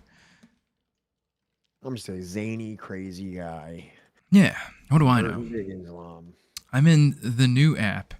Why was I timed out? Why was I timed out? So we didn't do it intentionally. Yeah, that wasn't us. There's like this thing that we have that's like a bot that like monitors suspicious chatters, and I guess you had made your accounts get your timed account out. very, very recently, and that's sometimes a sign of somebody who was recently banned, like coming in really quick, like almost like they made a account just for the purpose of like trolling real quick. So we just to be safe, it just does that, and we didn't do it on purpose. So we're glad you're here. Exactly, Shoshipi. We're sorry that the measures of justice had to be exacted upon you so arbitrarily. But that's how a democracy functions. Yeah. Like, we know that you may not be, but, we have a lot of people that create their accounts within 5 minutes and then start posting a bunch of, like, racist or anti-Semitic things in chat, and then it's just like, oh no. Oh, no. We didn't get to contribute his, riveting discourse to chat. But we're glad you're here. Yeah. We're glad you made it. So yeah, that's Johnny, do you have to be off at 10 tonight? Or? No. I don't have work tomorrow. So do we have any ideas what we want to do now? I don't know. Do you wanna show us the Magic the Gathering that you're playing right now? I'm not playing Magic the Gathering. Damn it. Is it Diablo? I would play Magic the Gathering if people actually wanted to. Nam Danette. Thank you so much for gifting a tier 1 sub to our new friend ABH YOLO. I guess that's what your name is. I could play Magic, or do you want to check out some of that Ben Shapiro talk that I was talking about? Oh hell yeah, dude, let's throw that That'd on. be a really interesting conversation also that I think could spark some stuff, and we might not go through the whole thing, but I do think it's a good piece of content that I've actually wanted to unfollows if you play Magic again. Wow, really. Also, Grom, how are you feeling? I'm just checking out. You're fading on us? I'm playing Hearthstone. All right. I'm fucking faded on melatonin playing Hearthstone. All right, send me the thing. Oh yeah, let me get that for you. Ben Shapizi DeBeezy. Beepo Shabipo. Now, I think that Ben Shapiro kind of gets clapped up a little bit in this here conversation. Here it is. And here it comes, not to you, that's the wrong person. I need to really be careful when I'm clicking through these things, because I send some like weird stuff, like... What kind of weird stuff are you sending? And to whom? What does that even mean? I'm saying all the things that I'm sending to you. I don't want to go to rant. Those are the weird things. You're just randomly sending somebody else like a Ben Shapiro to me. Here, listen to this. I don't want to talk to you about it. I just wanted to show you. Anyways, bye. Bye. It does seem to me that there are some things within religious scripture that do need to be taken seriously and do need to be taken essentially at face value. That is some of the very specific legalistic commandments of the Old Testament, for example, or of the Hebrew Bible, I should say. These are not when people list these and say that these are potential. I'm sorry. What the fuck is this lighting? What is this? Dude, I was saying the same thing to Vika. Here, I'll show you a picture. This looks like a scene out of fucking Gilmore Girls. What the fuck is this? So I have a picture of me in Pittsburgh, of all places, at like a modern art museum that I went to, and I'm in a room where a bunch of like glowing light up dicks are hanging around me. And here, tell me if you can bring that up if you want. See, now, if I were you, right, I would have done this differently. I would have been able to at least taking this in such a way that I could use it as like a headshot for like a resume. You know? Can you pull it up? There you go. Also, the Crudos fucking shirt works. It makes the picture work. So tell me, does this give you the same vibes as they were in? It's similar. I'm not gonna say the same, right? Maybe if the lighting was just a touch more phallic, it would work a little bit. The art lady sneered at Pat because he accidentally touched one with his shoulder. That's true. That's true. I bumped into one of the dicks and it was swinging a little bit. I didn't even like grab it or anything like that. It was literally my shoulder. You didn't grab it and just start going like, ah, like, you know. For the picture, just putting one on each end and fucking, let's take a picture real quick. Take a picture real quick. No, like it was like one of the most innocuous, like accidental, like shoulder bumps. And meanwhile, my dumbass at like the Museum of Modern Art, like there's some like sculpture that like is like I think like a woman like shouting or something. I don't know. It looked like Chewbacca to me. I said, "The fuck is that? Is that a bust of Chewbacca?" And the security lady just starts laughing. She's like, puts her hands on her knees. She's like, I hear all these fucking people all day talking, you know, all this deep shit. Yeah, You come in here. and inspiring it is, and then you just come in like, yo, what the fuck? Is that motherfucking Chewbacca? So good. All right. So this place is called the Mattress Factory in Pittsburgh. It's like maybe our friend Vic knows about it, but the Mattress Factory. It's a pretty cool place if you ever want to roll by there. All right, let's go back to this like fucking Gilmore Girls episode from hell. Actually morally problematic and may have done something towards hindering, for example, like I mentioned earlier, the abolition of slavery in the United States. Of course, there was a great deal of religious influence on both sides, as which is something that I've already mentioned. But don't you think that this problem could have been solved a lot more easily if there had been a stronger religious tradition of opposition to the ownership of other human beings? Why can't that have been the case? Okay, because so Scripture quite explicitly condones it. Right, and in fact gives you the details of how to do Yes, it. so- That's something that couldn't have been done, in other words, because This is you've not for me. taken Now I get to do Talmudic law. So this here's moral the- principle that's placed outside of meaningful debate. Did this start in the Before we move on, beginning? can I ask? What? Did this start in the beginning? Oh yeah. Yeah, it did. yeah. No, Wait, you hold sent on. it to me with like the timestamp, but I went back for the beginning. No. I'm sorry. I messed this up. All right, you sent me the wrong video. This is only a clip. So Oh, okay. it didn't do like a lot of the. All right. Well, Hollywood Coat, to explain what we are watching, we were watching a young wayfish Englishman debate a tiny, angry, smarmy, fucking bigot, right? About this. This is the white nonsense that we will be enjoying for the next hour and 20 minutes. We don't have to watch the whole thing. I know. I'm fucking around.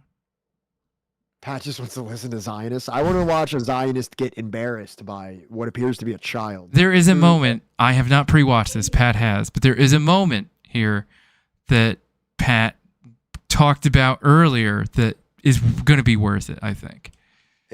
Right. pretty much universally, social science suggests that many of the institutions that we hold dear that shape us, that provide us social support, a huge amount of this used to happen anyway inside of these traditional religious structures, and there really has been nothing to replace it. We're talking about what the self is here. I mean, atheists believe in the self. Everybody believes in the Well, self. no, that's not, I mean, that I find difficult to believe. Why, It is kind of funny how he does look like H. Bomber Guy, but with hair. I don't know if that's just me being facially, like, face blind, like my wife always says, but, like, he kind of looked... Yeah, face blind. You know, I don't know. I just think, like, all people look alike or something. I don't know. Yeah. It's not a racist thing. It's not. All right. It's not, all right? Fucking, if I hadn't been dirt poor, I would have eaten in many more interesting restaurants. It is one of the best parts of living in Buenos Aires. Trying to find like authentic restaurants and tasting a lot of great food. Argentinian dishes are quite basic. So the Indian, Caribbean, and Middle Eastern restaurants that were not tailored to tourists was so much tastier. It's always going to be like that. Street food, best food. Just like how when we go to Sweden, we're going to have street sandwich cakes with grog. Yeah. Right? They're going to be made from a cart in front of us, you know.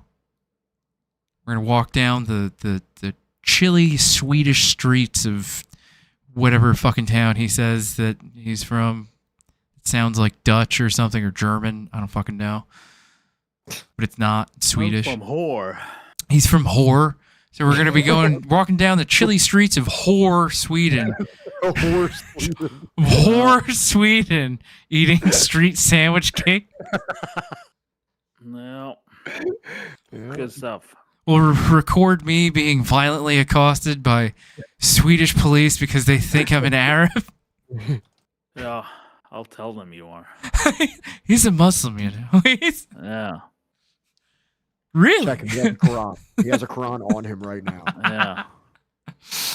You're like, hey, okay, I do have a Quran. I do. It's in my phone. Get his phone.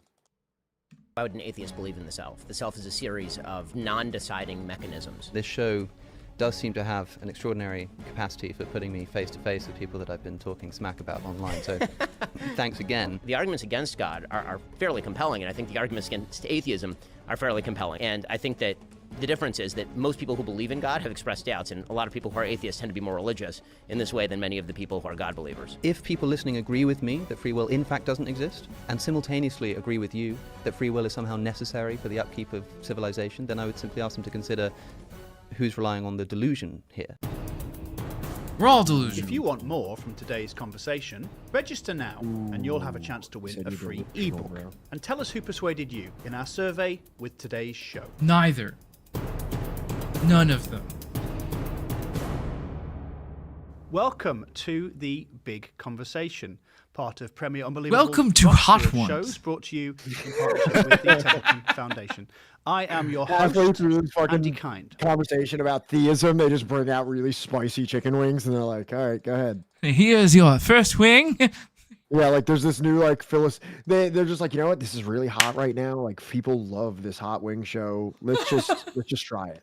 Let's just try bringing out the hot wings. I would just love to see Ben Shapiro just on regular hot wings, let alone just turning this somehow into hot wings, where they just bring out like a tray, a tiny plate, chicken wing.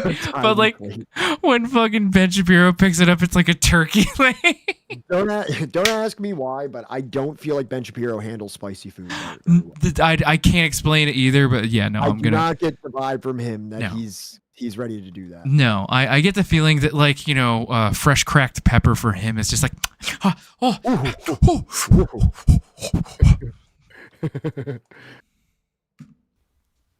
Today, we are talking about a very interesting topic. The question is religion good or bad for society? And I've been joined by two very dapper chaps. I don't know who they are. And Alex O'Connor, who most of you maybe, will be completely aware of. We're going to have a very substantive conversation. I'm going to introduce them first. I'm going to give a little summary on who they are, and stop me if you've heard this before.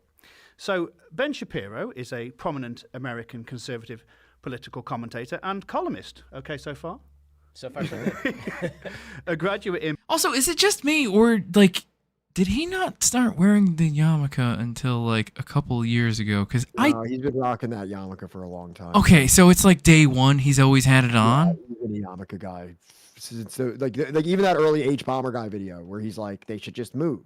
Okay, so I never fucking noticed it until like a year ago. Well, maybe it would be you know. Is it just it's the black hair and it just kind of like it just blended in? You're getting a little bit just let the man wear it. I'm not saying he can't. I'm just saying I never noticed it. His religious expression. I'm not saying anything about his religious expression. I'm just saying that like I never noticed the yarmulke in any picture of him until like a year ago. Political science from UCLA and the Harvard Law School. Ben has authored over a dozen books, including the #1 New York Times bestseller, The Right Side of History, How Reason and Moral Purpose Made the West Great. He is co-founder and editor emeritus of The Daily Wire and host of the aptly titled Ben Shapiro Show, which in 2021 was ranked in the top 10 most listened to Apple podcasts. He also has a YouTube channel with over 6 million subscribers. Kudos to you, sir. Joining Ben today is Alex O'Connor. Alex O'Connor is a YouTuber and host of the Within Reason podcast, a philosophy platform designed to present philosophical discussions in an accessible format. A graduate of philosophy and theology from St John's College, Oxford University, he is also an international public speaker and debater, having defended his philosophical convictions against a wide range of experts across multiple continents, and whose online video... What happened? Baldwin's ghost, like, oh boy, top 10. Like, his mother is very proud. Yeah. But like this dude's whole resume is just like, he has a YouTube channel, he does a podcast, he went to Oxford for philosophy. Yeah, but what is Ben Shapiro's? I don't a YouTube channel, a podcast, and master debater. Well, both of these people are just like, shit. There really isn't anything you can do with a philosophy degree. I think Alex O'Connor is much more respectable than Ben Shapiro. I'm not saying he's not respectable. I'm just saying you can't do anything with a philosophy degree. Oh yeah, well, what are you gonna do? I enjoy It's been a little bit of viewed the old more than philosophy, Johnny. I know. 70 million times. Is that true? It might be more now, actually, depending on more when than 70 million times. that was written. Yeah, that's great. Well, it's great to have you both. Thank you both for taking the time.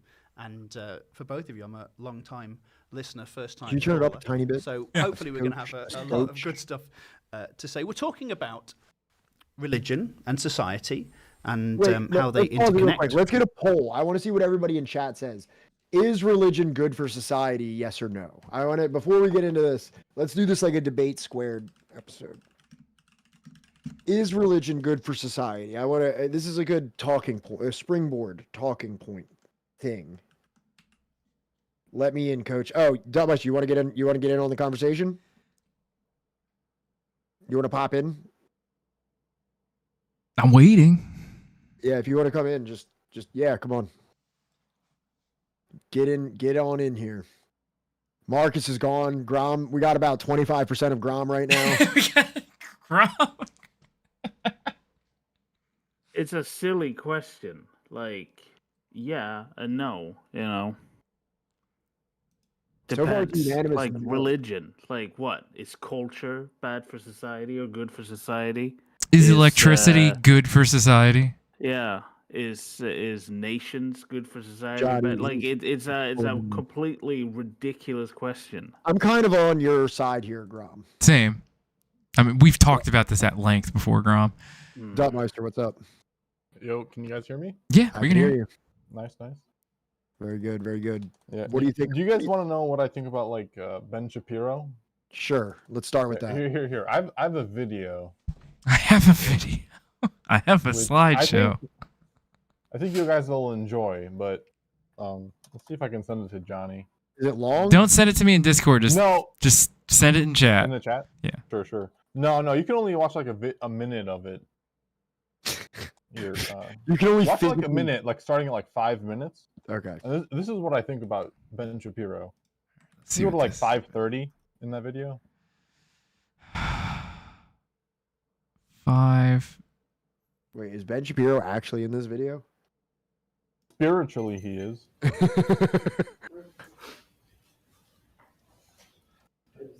This is what people do in debate, by the way. Maggie Ashley, I'm Mark Logan. Indubitably. I think I love Anyone's this not video. ready. I don't You know. have to go around the clock for a couple seconds. This stuff is just amazing to me. Plant the United States federal government should implement integrated water resource management approach to all domestic water resources, continuous sustainability, peaceful water allocation doctrines are outdated due to climate change and the fluctuating hydrological cycle causing massive water scarcity. Integrated water resource management is sufficient to solve critical and low succeed effective water government requires more documents and approaches. Climate change, participating economies, growing population, malpollution, environmental tolerant managers of allocation. I'm sorry, is he selling cattle? What the fuck is this? What is this? Is this an auction? This is great, dude. This is what policy debate looks like. This is hell. Is this what what they teach high schoolers to do? This is what they teach high schoolers to do. This is what they do. No. This Stop. is the finals. They go to a state competition to do this. Stop.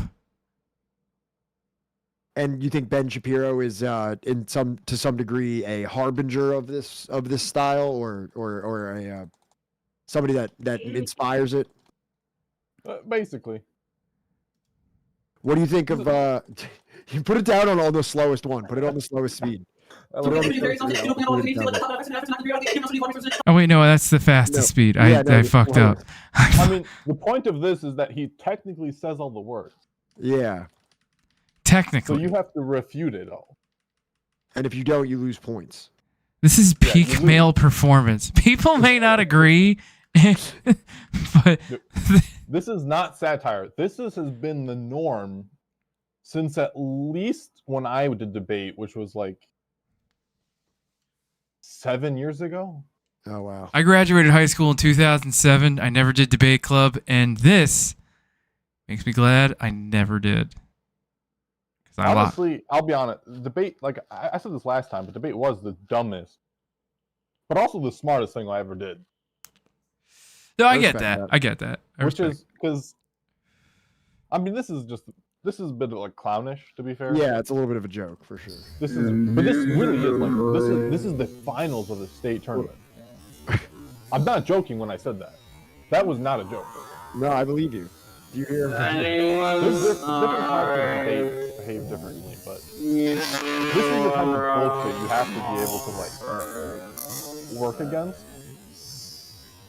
I've had people be like, they try to talk this fast, but the problem is like no one understands what they're saying. In a way, you're not supposed to. Like the point is, you talk so fast that no one understands what you say, so that technically you win. Because they didn't talk about something you said. They didn't refute it.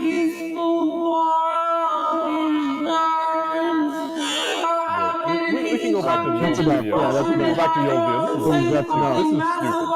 No, it was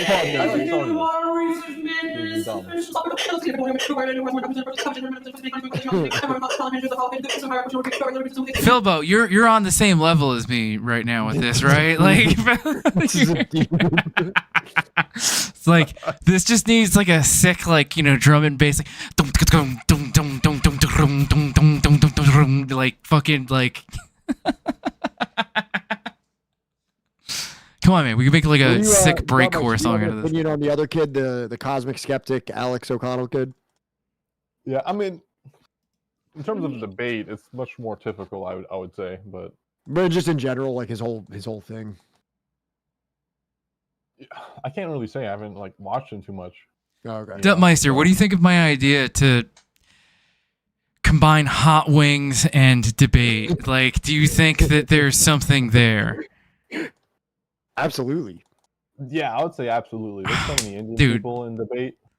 Dude, Pat, we got to make it happen. We live in a major metropolitan area, okay?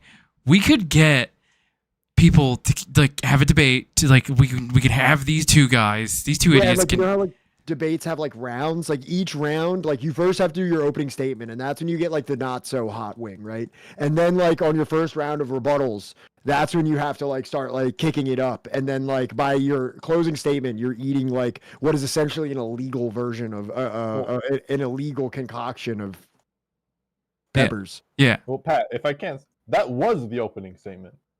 Yeah. That was the beginning. Yeah. And if you can't follow it, you're just not cut out for this. Maverick says I say combine shots and debate, so it's just like Drink Champs but with debate. Yeah. We'll just get like, you know, fucking. We're in literal fist fights by the end of it. We'll get Amazing Skeptic and Ben Shapiro just fucking like blackout drunk by the end of it. All right, let's get back into the video. Let's get back to something more productive. I still think like hammered drunk Shapiro would be so fucking funny. I'm sorry. The only thing is, whenever I think of like Ben Shapiro, it's just like that's what I think of, because I think in every other form of debate, you get told to talk slow like Norman Finkelstein. You know, like when he gets on those programs and he's really talking. We just slow. watched one. Yeah, we just watched one earlier. I don't know if you were here. That's what people tend to do. But then you have this, which is its own thing. Well, An actually, aberration. We want to know, really, and I'd like to it's get almost this. an aberration, but I kind of respect it. I feel you. Yeah, it's 'Cause playing it's the game. Settled They are once and playing the for game. all. They really are. It's really what it is. But it's high schoolers. And Yeah. you're teaching them this is the right way to do things. Absolutely. At the end of this conversation, so nobody else ever has to discuss it if we can. Is religion good for society? Can a society hold together if there are no underlying beliefs that everybody shares? And we're going to be exploring what both of you believe are the most important principles undergirding any civilization. What are the foundations of morality and ethics based on? So, without further ado, let's start. I'm not going to go into backstory too much because most people will be aware of who you are. There'll be a lot of fanboys and girls out there watching. But let's talk about something that, Ben, you have. I love that he said fanboys and girls, because we all know that the only people watching this shit are children. I'm kidding. I'm sorry, Pat. Spoken on, and Alex, you have responded to this idea of the atheist delusion. Ben, could you sort of concisely, if you can, talk about what you mean by the atheist delusion? Sure. So I should start off by saying I don't actually think that it's possible to prove the existence of God. I'm also not a believer that you can disprove the existence of God. I don't think that logical argumentation is going to get you there one way or another, and so I'm not going to try and do that with Alex today, because I think that if people would have been able to... Let me ask you, as the resident debate expert, the formal debate expert, I assume that you are well-versed in various logical fallacies. Now, what Shapiro says here, he says that I don't think you can improve the existence of God, but I also don't think that you can't prove the existence of God. Is this not like a case that... Isn't there a case, or isn't there like a kind of a rule that if you, though that the person that is making the claim is the one who has the burden of evidence? So like you never are burdened to make an evidential, like to make an evidence-based refutation of God if someone can't prove God, right? Technically, yes. But like he's the one if making the the judge is stupid enough to just assertion. blindly believe you, no. What, can you repeat that? What'd you say? Technically, yes. But if your judge isn't smart enough to see that, no. Okay, well, I'm not asking about the judge. I'm just asking, like, in general, like, of, like, you know, kind of, like, logical, like, reasoning and shit like that, like, rationality. Do you, Sure. But that's, like, a different thing, though. Okay. That's not debate. But should ideally... I guess ideally it is. Ideally, no. Okay. Peace. Because that you're talking about argument. Have a good night, Rob. Happy holidays, buddy. Hope you have a good one, all right? Yep. Peace. Have a nice one. I mean, technically, no. Okay. In the sense that, like, anything goes. All right, gotcha. But yes, in the sense of, like, if you're presenting a claim, yeah, you're supposed to prove it's true. So would you say... You're supposed to answer any questions, no matter how stupid they are. Yes. Okay. Just as an assessment of Mr. Shapiro's opening situation here, would you say that he is on shaky grounds because he started off by saying that, not in a debate sense, not in a judgment sense, but just in terms of like a strength of logical argumentation? Would you say that that's kind of like a shaky ground to be like, well, you can't prove it or disprove it, so that means that you can't say, I feel very strongly that the person that's making the positive assertion holds the burden of proof, and you can't really just sidestep that by being like, well, you can't disprove it, so there you go. Yeah, I would say exactly that. Like, I guess half of it's okay to say. Okay. Like half where he's saying like he doesn't have to prove God's real is true. But you can't also say like, I don't have to prove God's real, but he's also real. Right. Okay. He, she, they, you know. Yeah, of course. Yeah. I just wanted to get your opinion on that. Let's see where he goes from there. But that's a technical thing, though. Who cares? Okay. Provide dispositive proofs, then people would believe them. And if people were able to provide dispositive proofs that God does not exist, then people would be more apt to believe those as well. What I think is an atheist delusion is that it is possible to live ideologically purely in a way that does not rely on fundamental faith principles. And I say faith principles, I'm not going to make the claim that those faith principles are direct from Sinai or that those faith principles require the New Testament, for example. I'm going to make the claim that there are a bunch of principles upon which we base ourselves that are external to what we know about nature and evolutionary biology. And that many of the things that Alex does in his daily life, for example, are going to be things that rely on principles that are external to a philosophy that would assume a lack of the supernatural, a lack of the extra natural. So some of those principles, for example, are free will. So every day we get up, we believe, virtually all of us, whether we say we believe it or not, we actually act in ways. Meister, what is your what's your position on free will?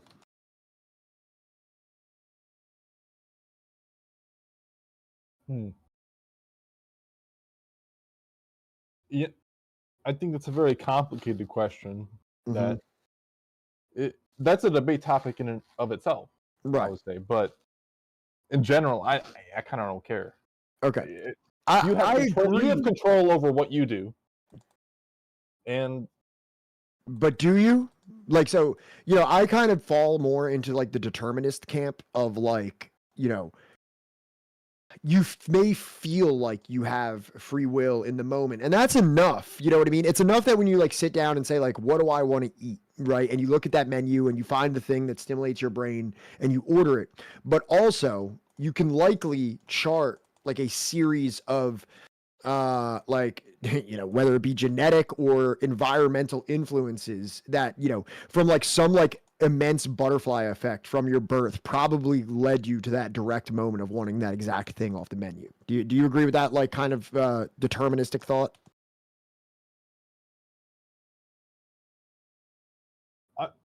I think to some extent, yeah. Like you can't escape the circumstances of your birth, right?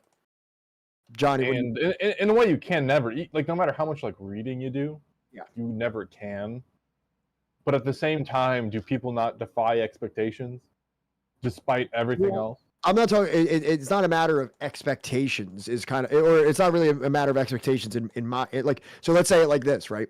Here's an example of that. So let's say that you had a family that was extremely like abusive and addicted to drugs and things like that, right? Like drug addiction and alcoholism ran rampantly through your family, and one of the children of that household that suffered that abuse, that witnessed that addiction firsthand, was motivated by such a circumstance to never use drugs and to go to school and things like that. So the expectations of someone that grows up in a household of trauma and abuse and substance abuse is expected to not to engage in similar behavior. But it is precisely that circumstance which made them to defy that. So for me, it's not necessarily a matter of expectation. It's that when you have a person that has certain genetic components as well as like influential, like environmental influences that, like, you know what I mean? There is a degree that you like, there is a degree where all of your choices kind of fall into like a probability that's already kind of been established. You know, I understand, but at the same time, it's one of those questions I feel like have been happening since forever. Sure. Thousands of years ago, right? Because, you know, some people escape their circumstances, but others don't. And what would be the reason for that, right? Even if they were born in the same circumstance, right? Maybe their parents were just a little bit more discerning and they picked up on it, right? So, you know, is that a matter of is that just a matter of luck that, you know, their circumstances led them, that even though they were born into, you know, poverty or bad circumstances, that they could grow out of it? But at the same time, if they were born into a different family would they just stay in the same cycle? Potentially. Johnny, what do you think? Do I have free will? Do people in general have free will? I don't know if people in general have free will, but I believe in my perception of having free will within the context of the reality I'm currently living within. Right, but do you think that your perception could be erroneous in the sense that while you may feel on a conscious level that you are engaging in free activity that is not being dictated, but in reality there's subconsciously a thing, a composite of your genetic and environmental influences that are driving you to do everything that it is that you do? I don't know if I'm the person to ask, because I also believe in the possibility that this is all just happening in a DMT induced fever dream in my last moments of life, that none of Twitch never happened, you never happened, none of this actually ever happened. This is all just one what feels like a long hallucination, but it's happening in just moments as I die. I agree with that too. I would say essentially you're asking a deep philosophical question that doesn't have an answer. Yeah. Well, I mean, because to the extent that you can escape your literally in a childhood. philosophy 101. Go ahead. You're saying it's a deep. It's literally in a philosophy 101 to talk about determinism versus free will. Absolutely, but it's just to the extent you can escape the birth, the circumstances of your birth. Yeah. Aren't those same circumstances also part of your birth that you can escape? I'm actually the one that's arguing against such a thing. So if you're asking me if you can, I don't believe you can, but it's not merely your birth. It's your birth and every moment of your life that goes from that shapes you as a person and shapes your proclivities and the things and your habits that you'll be doing. So when you feel as though you've freely elected a decision, that is actually something that was perfectly predictable if you were to look at every single variable of your life up into that time. Do you ever look at a lamp and just think that just doesn't look right? Yeah. Do you remember that video? I think Johnny sent it I don't know, a few weeks ago, where it was the atheist versus Muslim debate. Yeah, we were. Yeah. You remember that? And you know how on the Islam side they were well, every action is caused by something else, right? Right. The unmoved movement. Isn't that kind of what you're arguing? That Yes, something has to have caused something? Well, isn't that the circumstances of your birth? Yeah, I'm not arguing. I So if agree. it's the circumstances of your birth, weren't you essentially just predestined to follow a wrong path and then fix? I never said it was a wrong or a right path. But that's kind of the implication, right? No, not at all. Not at all. Yeah, no, there's the morality is. There's nothing normative. Where you go on the right path and then you change to the wrong path, right? There's nothing normative of what I'm saying. I'm saying whether action that you think that you freely elected, whether it's good, bad, or indifferent, in my opinion and my understanding of human nature and reality, it is, like you said, set in motion from a series of influences that come from the moment of your birth into that moment that you make that decision erroneously on free will. Sure, but imagine if you were born in a poorer region that didn't have books that you could just buy. Then what would your circumstances be? And they would be completely different, not based off of what you could do, not your physical ability, but just your surroundings. That's your environment. Of course, that forces you into a certain position. And that's why I kind of said it was a deep philosophical topic, right? That's exactly you escape the circumstances of your birth, right? Because the circumstances of your birth, if you say you can escape it, well, isn't it the circumstances of your birth that let you escape the circumstances? That doesn't kind of make sense. It's kind of circular. Yeah, well, you're the one that introduced the circumstances of the birth specific framing. I'm just saying the circumstances of your birth. It's not a matter it's not a matter of how you're escaping it. It's just that whether it's an escape or it's a continuation or a redefinition, all of those are motivated by factors outside of your control. It's kind of part of me wants to say yes, that you can escape it, but at the same time, how would I know? I don't even like the term escape, really. I don't really like the term escape because the term escape is there's you look at the logical thing, and then if you defy that means you escaped it and you did it somehow on free will. My point is that there's no free will to begin with. Whether you escape it whether you change it, whether you stay exactly the same, whether you revolutionize it, no matter the outcome that goes on from your birth, whether it's consistent or contradictory to the circumstances of your birth, all come from a subconscious like compass that you don't actually have any control over. Yeah, I mean, I liken this to like deterministic thought and like non-deterministic thought, Yep, I said which deterministic. is essentially that the universe happened in the way it did, in that you arrived in the universe through some circumstances, and that led you to be the person who you are, and it led you to the experiences of your childhood, your adolescence, your adulthood. Yep. And those experiences determine who you are. And exactly. Some people, so was that some people free are born will? princes, and some people are born to be princes and queens, and other people are born to be peasants. And what can a peasant do to escape the circumstances of their birth? Burn the people in the very little. castle alive. Wage What I'm war asking, against though, the Lord. Is that free will? True. I mean, the thing is, Johnny said like you burn the king or the lord or whatever. Yeah, whatever, right? yeah. You burn the king, the lord, or whatever, and then the bigger guy comes over and kills you, and subjugates you and your family for the next 3 generations, just like they say North Korea does, right? I mean, like there are cases And then you of don't escape like anything. surf Like, you get uprising. So But how many? But I think Duttmeister, I hate to say this, but I think you are kind of misinterpreting what I'm saying here. I think that you're Maybe. saying is that there is so when you're born, you have some kind of circumstances of your birth that are predestined because of everyone's expectation. Like as if you're born a slave, you'll continue to be a slave. If you're born a peasant, you'll continue to be a peasant. If you're born, and then if you defy that, that's somehow like an act of free will, and that's not what I'm saying. I'm saying that regardless of if you do or don't escape, or any of the circumstances or any of the developments that could be proposed are all not a matter of free will, but are a matter of subconscious influence. Well, one thing I would say to clarify what my position is I don't know. This is a question that I genuinely don't have like an answer to. This is a but I would attack your premise that like if you're born a peasant, you're going to be a peasant the rest of your life, right? But it's more like, oh, there's like a 1 in a million chance that you'll be like a revolutionary who does something, right? Who kind of breaks the expectations, but at the same time, for me it has nothing to do with expectation or the circumstances of the birth.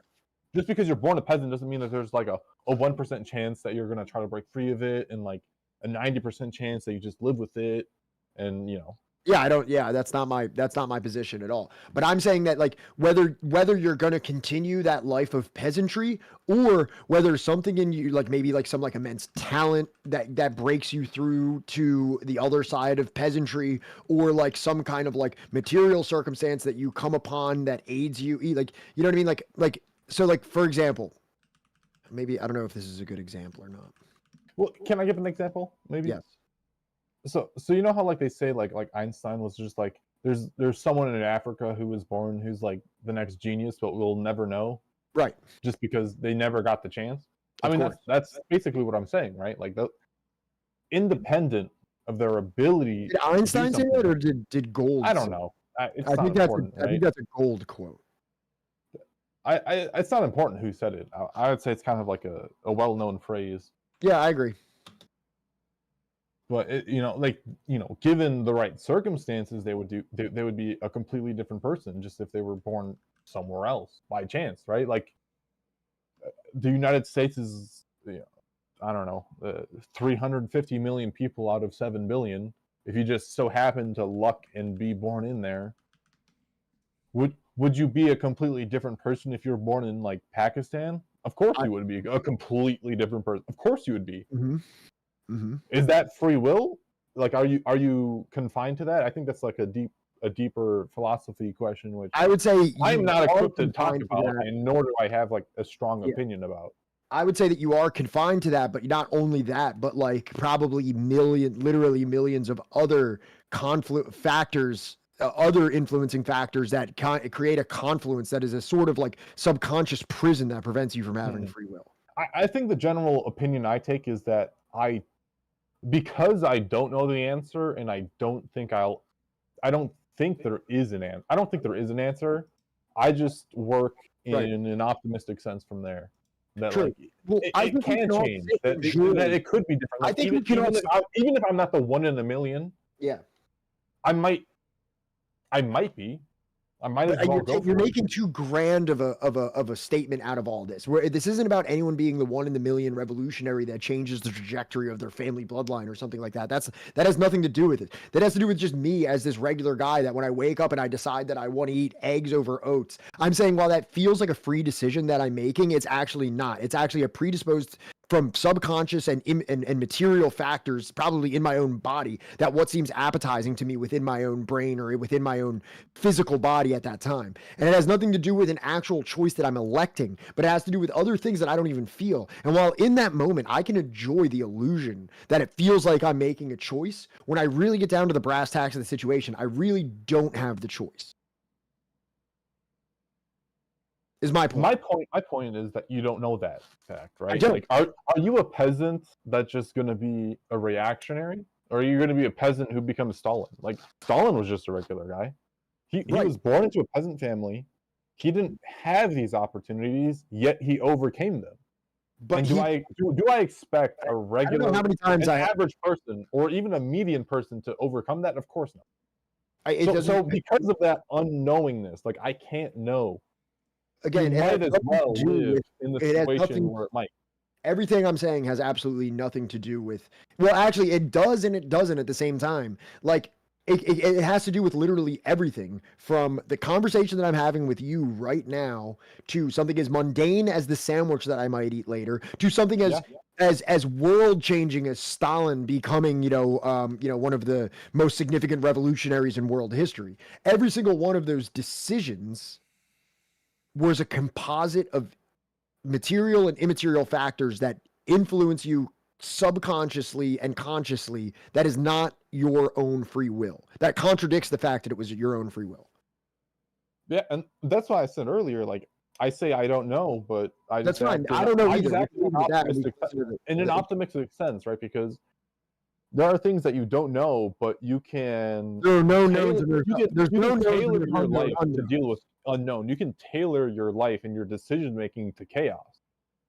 But In what the I'm saying, sense that, like, I don't know if this is true or not. When you say but- the word tailoring, you are implying an intent, meaning that I freely chose to tailor this in a certain way. And I'm saying that even if you feel like you're tailoring it to chaos, that decision to tailor it was based on a series of subconscious motivations that were dictated by either by genetic and environmental circumstances. So even though while you think you're tailoring your life to chaos in a voluntary sense, it's actually not voluntary. No, I mean that's where I agree. But okay, how do you determine that? Oh, how do you determine? You philosophically if you muse don't? about it. And You if philosophically muse about it with people on the internet. You don't figure it out. True, and what I'm saying is, like, if you can't know the truth, can you make a logical decision about what to do in the future based off of an unknown? And that's kind of what a lot of engineering is, right? Specifically engineering, in the sense of you don't know what's going to be happening in the future. You're saying that but you can engineering is based on- make intelligent decisions based off of what. I don't think what- engineers are what just would out make sense. willing around. I think they generally have a pretty concrete set of plans that they're working along, right? Well, I would say I would say no. I would say engineering specific. Actually, I would say this is the biggest misconception about engineering, because there's science and engineering, which are two separate things, right? Science is about what you know, and engineering is about overcoming unknowns. So Okay. one example is airplanes. Mathematically, we don't know why airplanes fly. There's theories, but none of them quite fit. Right, like gravity. And Like, we don't know if gravity even exists. Well, people know what like people know about, like, gravitational forces, and there's theories about it, and they make sense. But for planes, But there for something isn't like quantum physics, there isn't a for a while we mathematical were model. sure that Newtonian physics was true, and now we're realizing that Newtonian physics is not even necessarily a law anymore, right? Yeah, but it's kind of like a more specific version of Newtonian physics in a way. Right, it's like more in Like, depth. Now that we have it's quantum more in physics, we depth. can have But like more with like in-depth airplanes, understanding. it's one of the, like with airplanes or like don't want to be like too scientific because I think it gets out of the way, but like there's this idea of like turbulent flow, like turbulence, where you have like a stream of water or like a chaotic the water like breaks up. I don't know if I'm describing this well. Mm-hmm. But the idea, like with engineering, is they don't know why, but they know if like these variables, if you add them, multiply, divide them together, if it's less than like X, then it works. And if it's greater than X, then it doesn't work. But they don't necessarily understand the reasoning why. They just know that like if you take A, B, and C and add them together, it has to be less than 100. But they don't know why it works that way. Okay. That's engineering versus science. Science is like if you take A and you take B, you get C. But engineering is we don't necessarily know why this works, but it just happens to work. Mm-hmm. Okay. So would we just kind of get back to the we don't exactly know? That's how I tend to approach the question Sure. because I mean, like, I don't. you It's can something look I at the don't know, and I entire don't field think of I will be able epistemic- to know. You can look at the entire field of epistemic like thought, like all much of philosophy is like things that are never to be actually proven right or wrong. It's like a matter of just like thinking, you know. And that's kind of what this really is to me, is just like a way of thinking rather than something that's going to offer me or generate a concrete conclusion. In a sense, yeah. There's like I mean, Like I think what- like- earlier like you when- kind of suggest like there's known knowns and like unknowns Well, and like how about this, for unknown knowns example? and So stuff like when that. Rene Descartes, you know, applied his thought experiment to, you know, what if I'm not real? What if I'm in a dream right now? How do I know that a demon has not entered my mind and implanted a bunch of untrue thoughts in here? I have dreamed before. I have been wrong before. I've been fooled by my perceptions before. So how can I be absolutely certain of anything in life? Because cannot for certain say that I'm not dreaming. I cannot for certain say that I'm incorrect in my perceptions. And I cannot even for certain say that a demon has not entered my mind and implanted false thoughts within my mind. Everything, so that now we get to this like Cartesian style of skepticism, where like even, you know, the only thing that I can be sure of is that in my ability to contemplate, even my ability to contemplate this means that I exist. And it's the only thing that I know that I exist because I'm the one that's actually thinking of this. I'm the one that's actually investigating this. So then we get to, I think, therefore I am. But everything else, you know, we could apply this type of like, you know, epistemic skepticism to just about anything in life. You know, and we're never going to get to a concrete answer to any of those things, but it is almost like a useful, or maybe I don't know how useful it is, but it's certainly fun and interesting to go down this line of skepticism, because then like I like to bring people to like a flat earth thing because of this. And I don't believe in a flat earth, and I'm not trying to convince anyone that flat earth. By all available evidence that I can see, we live on a round earth in a solar system. But when you ask people, and this is just an epistemic exercise, it's not about proving either of these things. It's about saying, is the world round or flat? And most people will say it's round. And then you'll say, how do you know that it's round? And they're like, well, I've seen pictures. How do you know that those pictures are real? Well, they're from like, you know what I mean? Like, you can go down this line of epistemic interrogation that really makes someone be like, well, I don't know for certain, but I've seen things that have led me to believe this, but I don't know that to be a fact. I would say one, that's what keeps me humble, is like, how do I know I'm not wrong? True. Like, you have to ask yourself, like, how could I prove that I'm wrong? If you can't give it like an example of like how you would prove you're wrong, you should probably be more humble about it. True, I agree. Two, I would default to a thing something in chat said, cinnamon challenge. What a goofy thing to spend time thinking about. Yeah, I mean, who cares? I mean, I don't know. Who cares? Is everything inevitable? The question boils down to, is everything inevitable? I don't know. So fuck it. If I don't know, I'll just ignore it. That's fine. And I would. That's what that's what engineers do. Like, engineers say, like, I can't control this, so I just work around it. Yeah, I'm perfectly comfortable with anyone that says that this type of philosophical investigation is just a waste of fucking time. If anybody, I didn't say that. I didn't say that. No. I'm not saying you. I'm saying anyone.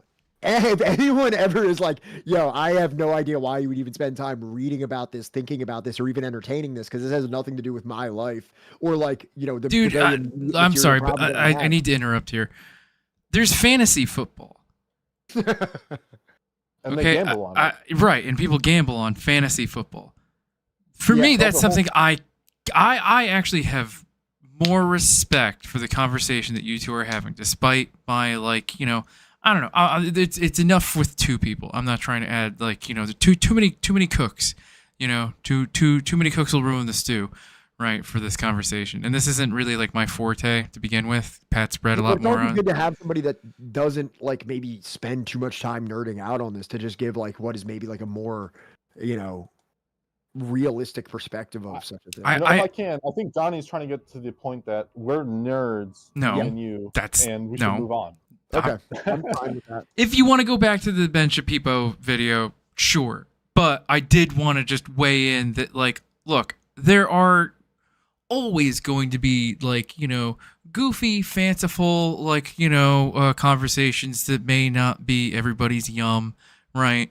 But, like, you know, it is still something that happens throughout every society of any kind. Whether, you know, you're talking about, like, the Soviet Union or the modern day China, right? Or China fucking 700 years ago, or like the Islamic Golden Age, or even the Dark Ages. It doesn't matter. Everybody has this conversation, right? There are intellectuals that we can name that existed hundreds, if not more than a millennia ago, that have pondered this. And this is something that we continue to just sort of grasp at wisps of smoke in the breeze, okay? Like, you know, but I don't think it's goofy. I think it's definitely a thought experiment for exactly something that we'll never actually be able to concretely answer. So I don't think that, like, it's stupid. I don't think it's goofy. I don't think it's, even though I just referred to it as such, I don't think that it's like a waste of time, right? I think fantasy football is a waste of time. But, you know, look. I don't know. Dak games in the playoffs. I don't know what it's called. I mean, if I can, I'm not saying it. I mean, when it comes to, like, is it a waste of time? That kind of depends on your perspective, right? Like, if you're talking just about, like, the question in general, it's not a waste of time. But we exist on the planet for a finite amount of time.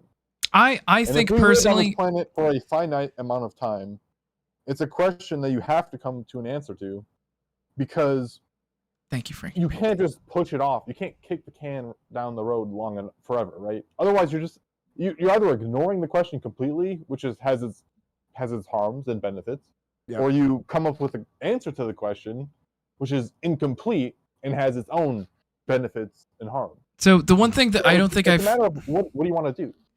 The one thing that I haven't noticed anybody actually say in chat or in this conversation, right, is the only time that this sort of conversation takes a turn, right? And I've been corrected, chat, that, like, you know, maybe calling it a waste of time. I don't think I called it a waste of time. I did.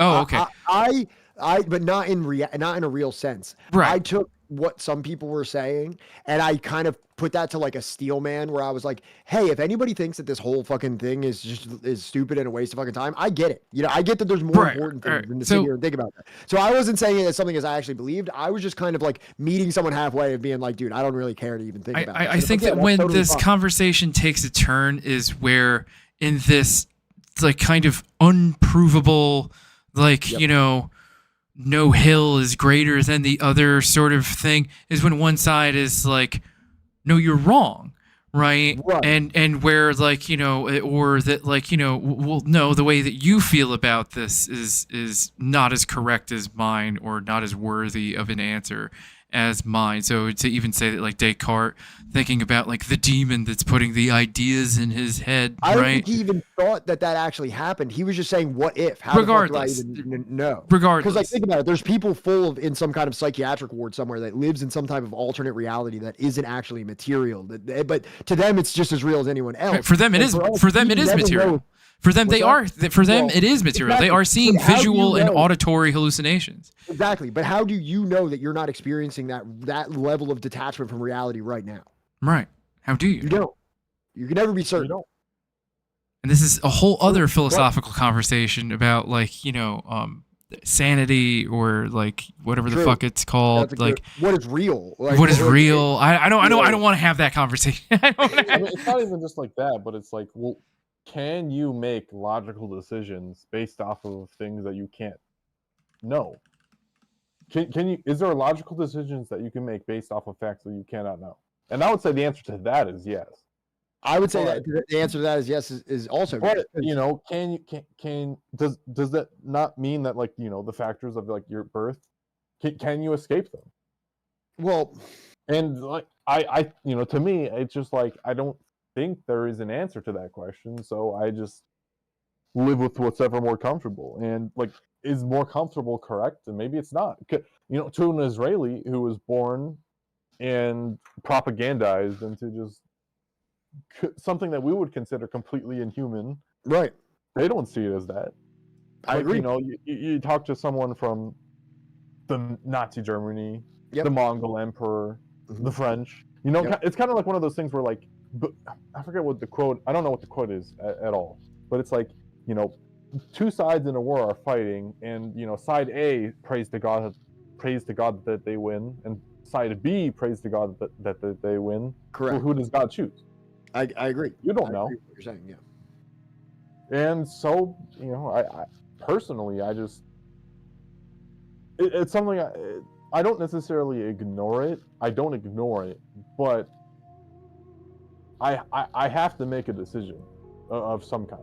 Right. But well, I'm saying you don't not actively make decisions. I'm just saying is that you live kind of under an illusion. Like you don't realize that. But that's kind of you succumbing to that decision making, right? Like you're saying that you can't make decisions independent, right? But that's kind of the argument. I'm saying like you're arguing if we can escape the circumstances of our birth versus the circumstances of my birth led me to make this decision.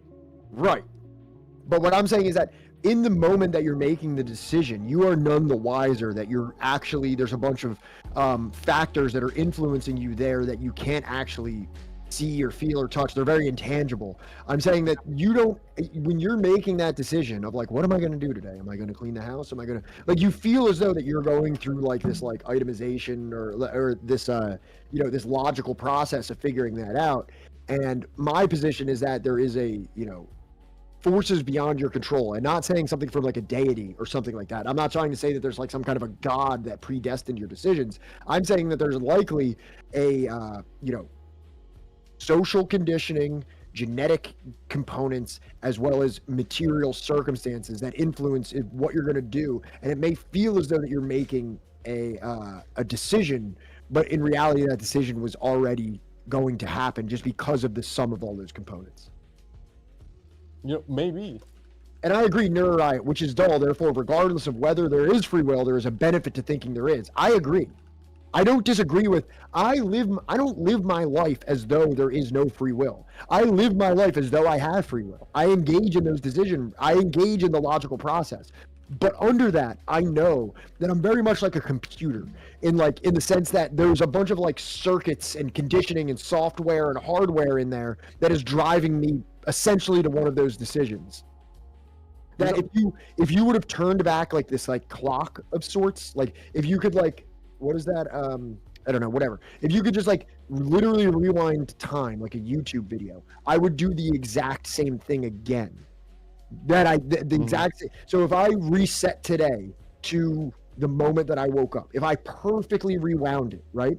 I think that I would engage in every single step the same. I would say every single word the same. I would have each piece of food. I would engage the series of emotion. I would fluctuate between tired and energized. I think it would happen the exact same way.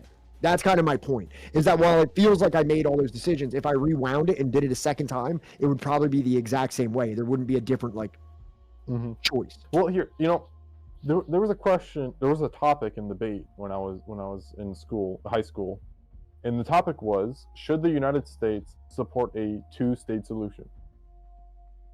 And a typical argument is, regardless if the United States actually the United States two-state solution. No, let me finish. 50-state solution. Regardless if the U.S. supports a two-state solution or not, Israel is going to try to take all of it. Yep. And more. But when the United States supports a two-state solution, the rate at which Israel commits crimes is slower. Therefore, they should support a two-state solution, because even though it won't happen, the rate of violence will be lower. Okay. Now, how would you refute that? Like, do you think the United States should take a two-state solution regardless of everything else? Because whether you think it should be a two-state, you're kind of like, this is like the rate of destruction will be slower. What you're maybe in that time, you're giving me a Kantian categorical imperative versus a utilitarian decision, right? Well, the thinking is that in the delay, you could come up with a better solution. Right. No, but what I'm saying here is, do you know like the categorical imperative of Kant versus like utility? Yeah.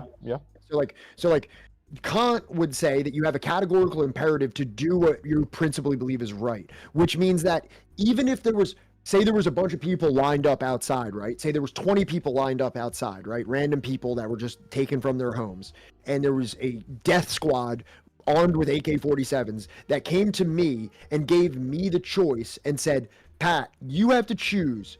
I'm going to kill this one man, or you have to kill this one man. You have to kill this one man, or I'm going to kill these 19 other people. So you have to take this gun, shoot this person in the head, or else we're going to kill 19 people. Yep. What Kant would say is that you should you are morally it's a moral imperative for you not to shoot that person because murder is wrong. Now, on the other side of that, there's the utility. It's a trolley problem. You were at the trolley problem, exactly. Well, let me. Can I? But isn't that what you're saying? Is that I believe in a one-state solution, you're asking if I chose a two-state solution that there would be less killing during that, even though it's not what I believe is a principle. The argument is there isn't a solution to the problem of Israel-Palestine, and that the United States specifically, like if Joe Biden specifically was to advocate for a two-state solution, that the expansion of Israeli settlements would be slower than if he did not advocate for a two-state solution. So ultimately, you're trying to prevent ethnic cleansing in Palestine, but you don't have the solution, right? Like, what would your solution be to the situation in Israel and Palestine? Keeping in mind, for example, that the Israeli state has nuclear weapons and said that they will nuke everyone if their existence is threatened. Everybody's catching nukes. Everyone. I mean, probably just Middle Eastern countries, but yeah. They're definitely gonna make one last shot at Iran, like before, but as they're going down, just they fire one off in Germany. How do you come up with the last one off in Germany? Just the answer is if you don't have a plan, then you should support the two-state solution so that you have more time to come up with one. Right. I mean, that's like the one thing that Palestine has had to deal with from the beginning, right? Is that like a lot of the people that could have filled like a leadership role, and whether we're talking about the intelligentsia or just those that had the money and financing to be able to organize like a cohesive government, right, around a Palestinian state, were either murdered, harassed out of the country, right, or imprisoned, right, and then murdered.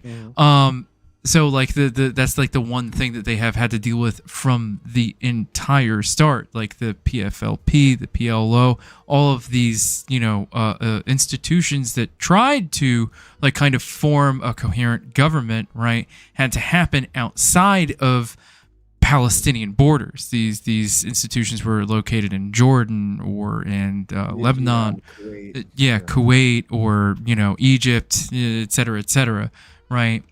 And to this day, right, they lack, right, a government that hasn't been accused of corruption or been caught in the middle of corruption, or like, you know, have issues regarding like, you know, religious fundamentalism. And then when like, you know, like for Hamas as an example, like we were talking about before, when they finally like, you know, do sort of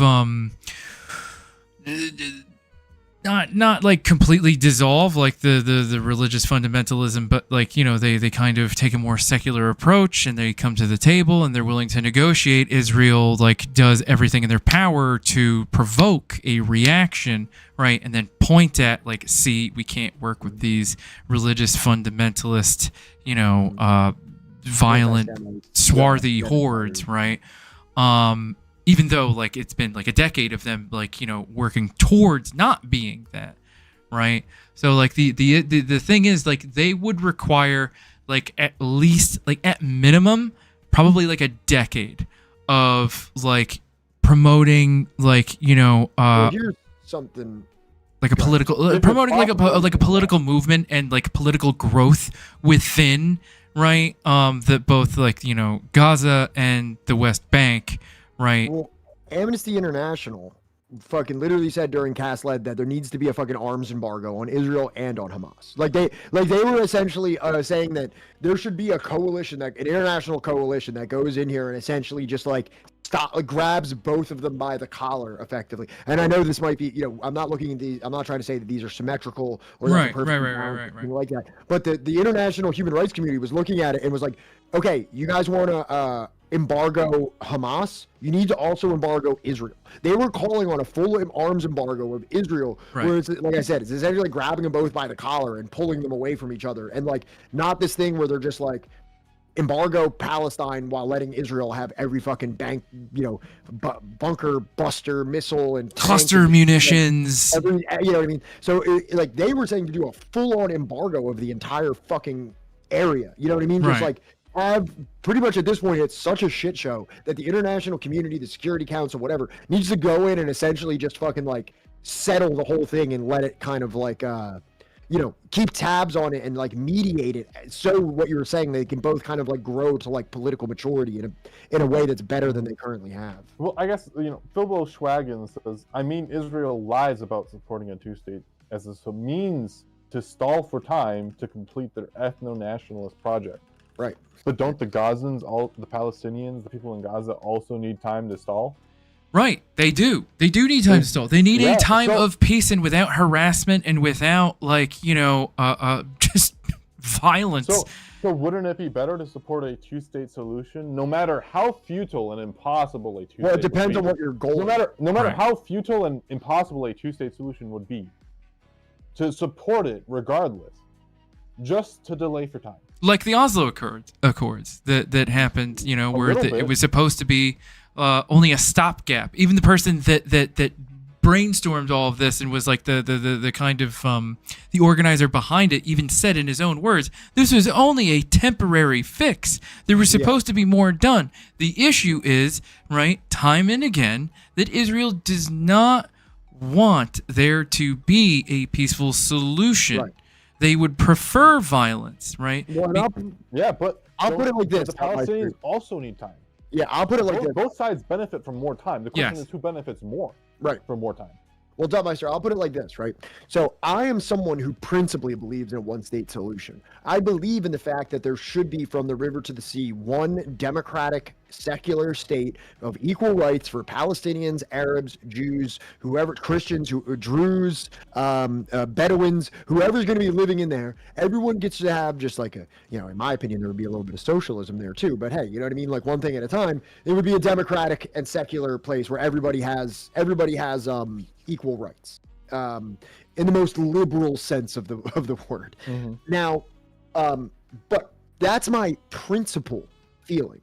Pragmatically, who am I to say pragmatically that if Hamas, the PLO, Norman Finkelstein, and many other Palestinian academics say, hey, we should, at this point in time, while it might be great to have our homeland back, Right now, maybe the best that we can do is say a return to the 1967 borders with a just solution to the refugee problem. Who am I to say that they're wrong for doing that? It kind of reminds me of like accelerationism, where like, some people from their ivory towers say that we should engage in accelerationism and, immiserate poor people even further so that hopefully we have a paradigm shift into socialism. But I personally, even though I agree with the principle of socialism and getting it to it, I guess, as quickly as possible, I would never, from my position, my privileged position in society, say that we should engage in this type of rugged accelerationism, because I don't believe it's worth me theoretically, I don't even know for certain if it's going to happen, applying my theory of accelerationism at the expense of Black people, gay people, migrant workers, the people who are going to suffer the most in this country if we went the accelerationist route. At the same time, even though I have this idealistic idea of a one-state solution, I would never say that we should obstinately cling to that one-state solution at the expense of Palestinian people. And especially because the Palestinian people themselves, whether it's the PLO or Hamas, both have at that point come to the table and said, we want a two-state solution at the 1967 border. Right. I mean, pragmatically, I think that's the right thing to do. That's just you weaseling out of the question. That's just you weaseling out of it. You're saying like, I want it, but like I also can't necessarily expect it. That's Look, I mean, even out of the question. You don't Take think a there's a difference position, between Pat. being Take a position, Pat. You don't think there's Stop being a weasel. I mean, You even don't think there's Hamas, a idealism and pragmatism. even You don't Hamas think has come to the table and said we will agree to the 1967 border. Weasley They've been little saying that Hamas. for decades. Yeah, Johnny. Yeah. But as far as Neuroright saying, weasel. Neuroright, like Palestinians do not benefit from more time. Like I think it should be They do like benefit from more time, though. more time with more words included in that quote makes more like sense to what we're trying to get at, rather than like under the current or the past 75 years of conditions. The past 75 years of conditions have been nearly non-stop violence, non-stop bombardment, non-stop imprisonment of their people, harassment by the IAOF, you name it. We all already know, the subhuman conditions, right? But when we mean like more time, we mean like time without violence upon them from Israel. Yeah, I mean, absolutely, but famous World War II examples people bring up are, the Warsaw Ghetto Uprising. Mm-hmm. Was that the right time to do it? There's lots of controversy, and there's multiple Warsaw uprisings in World War II. There's the 1943 Warsaw Ghetto Uprising, and the 1944 Warsaw Uprising, which was much more general. I think that's a great. And if I can continue, that action, in Poland is pretty criticized, right? Because on one hand, there was basically no hope of them being able to sustain that, short of like the Soviets just coming in and like helping them out. But they never coordinated with the Soviets. They never did that coordination. So does it make sense for them to resist in Warsaw or not? Well, that's a big debate in Poland. That's a big area of controversy with most people don't know about, but some people say they only did the Warsaw Uprising in 1944 for selfish nationalistic reasons. And others were saying like, no, like this is what people wanted to do this because they wanted to end the war quicker. Mm-hmm. They said that like if we can take Warsaw as an independent Polish partisan organization, mm-hmm. it will end the war quicker. But the Soviets couldn't get there. They didn't have the logistics to get to Warsaw. So was it a waste of time? Was it a waste of resources? After the Warsaw uprising in 1944, Hitler destroyed like 95% of Warsaw. He just blew up 95% of all buildings after the uprising. Was it worth it? Well, I guess the question would be like, and I guess what you're inserting into this now is that we have the benefit of hindsight, right? To see like, but like, so when you're saying from the benefit of hindsight, we can look at what the actual outcome was and we could make like a very safe determination of if it was or if it wasn't. But if you're asking like, was it wrong for that individual that was living within the Warsaw Ghetto and facing their ultimate extermination, is it right or wrong for them to, or I don't know, you're probably not asking. Here's just the Warsaw Ghetto, because there's the Warsaw Ghetto Uprising and then there's the general Warsaw. Delmeister, can I give you another example? Like when we were going over the ethnic cleansing of Palestine, right? The UN partitioned Palestine into like an Arab state and then the Israeli state, right? Mm-hmm. And the UN thought that like, okay, when we partitioned this country in this weird bisected, thing, like that the Arabs under the Israeli state will be full citizens of that Israeli state with rights, with a right to vote, with full protections of any citizen, right? Yep. And that like they and vice versa for the Arab state, and vice versa for the Arab state, and that like each side will respect the boundaries that we have partitioned, right? And they will live peacefully. How could the UN have known that like, okay, we're gonna get the Haganah, the Palmach, the Lehi, the Irgun, and we're just gonna take whole villages that like were not partitioned off for us, and we're gonna what's that thing that Benny Morris always says? We're gonna transfer all of the Arabs that are within the not even just like the parts that were partitioned for us, but the parts that were like partitioned for them. We're going to get rid of them. We're going to push them to the sea. We're going to push them into neighboring countries. With hindsight, right, even it's kind of like, why the fuck would they do that? Even though if you actually look at like, what their charters, what they've written, what they are inspired by, right? Like Neuro Riot says, the Zionist movement started well before World War II, right? And it wasn't even Palestine that like, it was the number one place that they were going to be. There was like 2 or 3 different like, countries that they were talking about, Uganda was actually one of them. Uganda, I think Madagascar was another. Yes, right. Sure. Yeah. And so like, it wasn't that difficult, right, with hindsight to look at like what they are doing and what they plan to do. I mean, I think I can crystallize what you're saying a little bit better for what we're saying here, right? So, let's just say that there is this UN partition plan, right? And there was Arabs that said, no, we're not going to accept this partition plan. So they fought. But now we know that the outcome of that fighting actually took what would have been about 55% of the British mandate and turned it into about 80%, because then the Zionists were able to use that as a springboard and be like, well, they're fighting us. Now we're entitled to this land because we had to evacuate it because of the war, and now we just so happen are settling it with immigrants. So obviously there's a chain of events here in Israel-Palestine that in a pragmatic sense, the Arabs would have done very well if they would have just immediately accepted the UN partition plan, which they did not.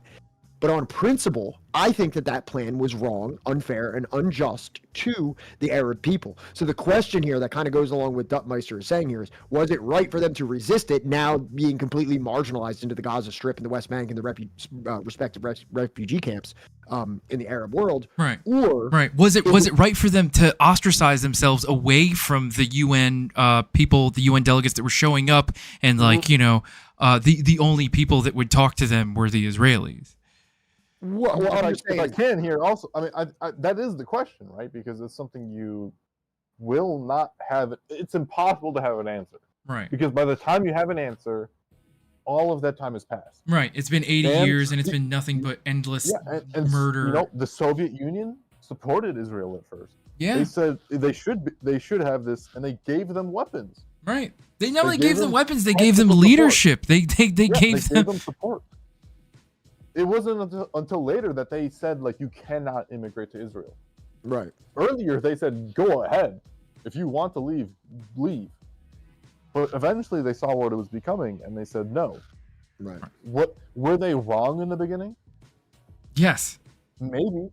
Yes. I mean, if they could coexist in the beginning, but like the Israelis at the same time never planned to abide by the 1948 borders. Correct. They never had the plan to abide by that. So were they right to resist it or not?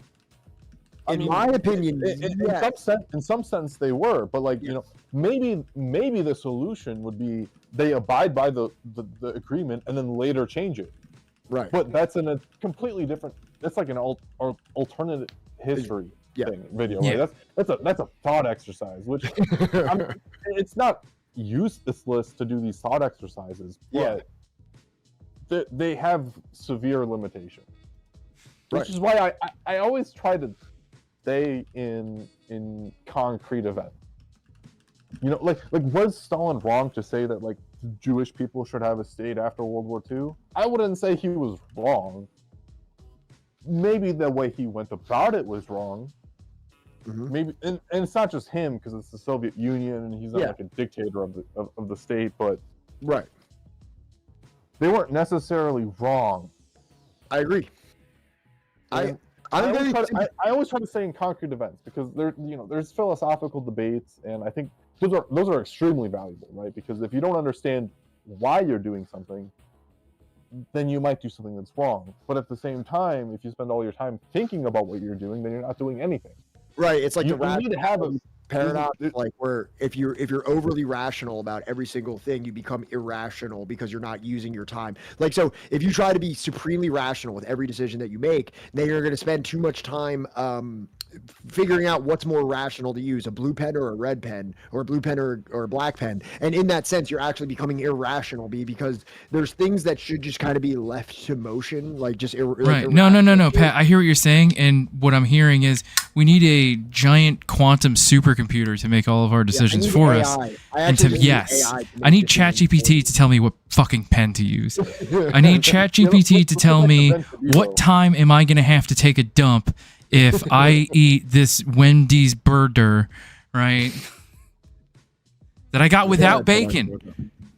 Oh, wow. Yeah, so I just say we go back to Ben Shabibo and make fun of him for our own entertainment. Let's go back. Although it's kind of late, but I don't know about you guys. Yeah, what do you want to do, John? Do you want to hang out or do you want to call it? I do kind of want to call it. It is a little late. Like my eyes are already tired. Well, okay, like, let's try to get back on this Ben Shabibo thing next week. Duttmeister, are you free some night next week? Obviously the holidays and all, so we got to see. And we might be doing a book stream next Wednesday because we've been too long without a book stream. So maybe next Friday, right? Because we'll be streaming next Friday. Duttmeister, would you like to come on at some point and continue the Ben Shabibo video and get sidetracked into really long discussions? I mean, I think there's better videos than the Ben Shabibo one. Okay, we'll talk about it. We'll figure out what video. No, dude. Look, I mean, I'm pretty free outside of like the holidays, which is like I do spend time with some friends and family. All right, yeah, that's fine. I don't talk about Ben Shabibo on Christmas. All right, well, we'll figure it out. We'll definitely have more combos. Okay, so it is getting a little late. I do have a lot of shit to do tomorrow. My girlfriend has work tomorrow, so I don't want to keep her up. Did you ever show her that video? I did. Slavic one? Are you in chat? I'm just interested. She was because Vika. I showed that to my parents, and they're just like, "Yeah, I can understand it, even though it's a fake language that they made up." Did you listen to the thing? I'm just wondering because, Polish speakers apparently can understand it. I don't know about anyone else. The language thing. She's here. Yeah, I thought it was kind of creepy because I'm just like, this is fake. This is a fake language, but I understand it. I don't know why I'm typing it. Kind of like Dutch. You know how like Dutch is just like drunk English? I'm just like, man, it's not like drunk Slav like Polish, but it's just like, man, like I can understand a scary amount of this for being fake. She said she understood it. Yeah, it's kind of crazy. All right, we'll get back in on it next week. You want to do a raid poll, Johnny? Yeah, I'm doing it right now. I just don't know who to pick. There's too many people online. It's like slurred Russian. Dude, Russian is like simplified Polish. Like, not that simple, kind of. I mean, Polish is just kind of like. So what you're saying is Poles are Slavs. In fact, they're the second biggest Slavic group. There, see, so they might be better off as like the protectorate of like another. Russian. Yeah. Yeah. Kind of. Wait, you showed her Sigur Rós? Are you guys talking about Sigur Rós, or are you guys talking about like a movie or something? No, it's a video that he sent. It was like some computer guys who made like a language based off of like all Slavic languages and like how similar they are to each other. And then they made computers basically decided like this is like the consensus between all the languages. It was weird, but it was really interesting to me because I'm also a computer nerd, but I also understood it linguistically. It's so weird. I don't know how to. It's like if you took Latin, and you know how like Latin went to like Spanish and French and Italian, right? Should we just raid this person that like Sam said to include in the poll? It's like if you took all of the French, all of the Latin on the list. Oh, wait, Filbo's on? That's what people are saying. Is Filbo? Because if not, we'll probably raid the old. Where the fuck is Phil? I didn't see him on my fucking thing. I don't see Oh, yeah, all right. He literally just went live. All right, fuck it. Sorry, Sam. We're going to raid the other guy. The other guy. yeah. I don't want to be too. Yeah, I'm a nerd, so I can talk forever. But yeah, I know. It's like if you took all the Latin languages and then they became like Spanish, French, and Italian, and then you merged them back together. It's strange because like it shouldn't work, but it does. Yeah, it is really strange. Like I said, it's like Dutch being just drunk English. You kind of understand it, but it's also like uncanny valley. It's like if I was like on shrooms or acid or something, I'd be like, I can totally understand this language. Understand Portuguese. No, because I actually can understand it. It's weird. I actually can understand it. Yeah. He's pointing out how novel it is that they made up this essentially fake language, that he has like someone who can speak a Slavic language can understand it, even though it's not a language that he knows. Right. No, I get that. This is why I think that like Neanderthals and like, fucking Denisovan, right, and all the other hominids, I totally think that there was definitely some form of like verbal communication between like the different hominids, and they definitely interacted on like a verbal level. But that's like a whole other fucking conversation that has nothing to do with philosophy, I think. No, it probably does. Everything's philosophy. Everything's philosophy. Never mind. What am I even fucking saying? Yeah. And to like I've heard Portuguese sounds like Latin and Russian. I think Portuguese sounds like some kind of German.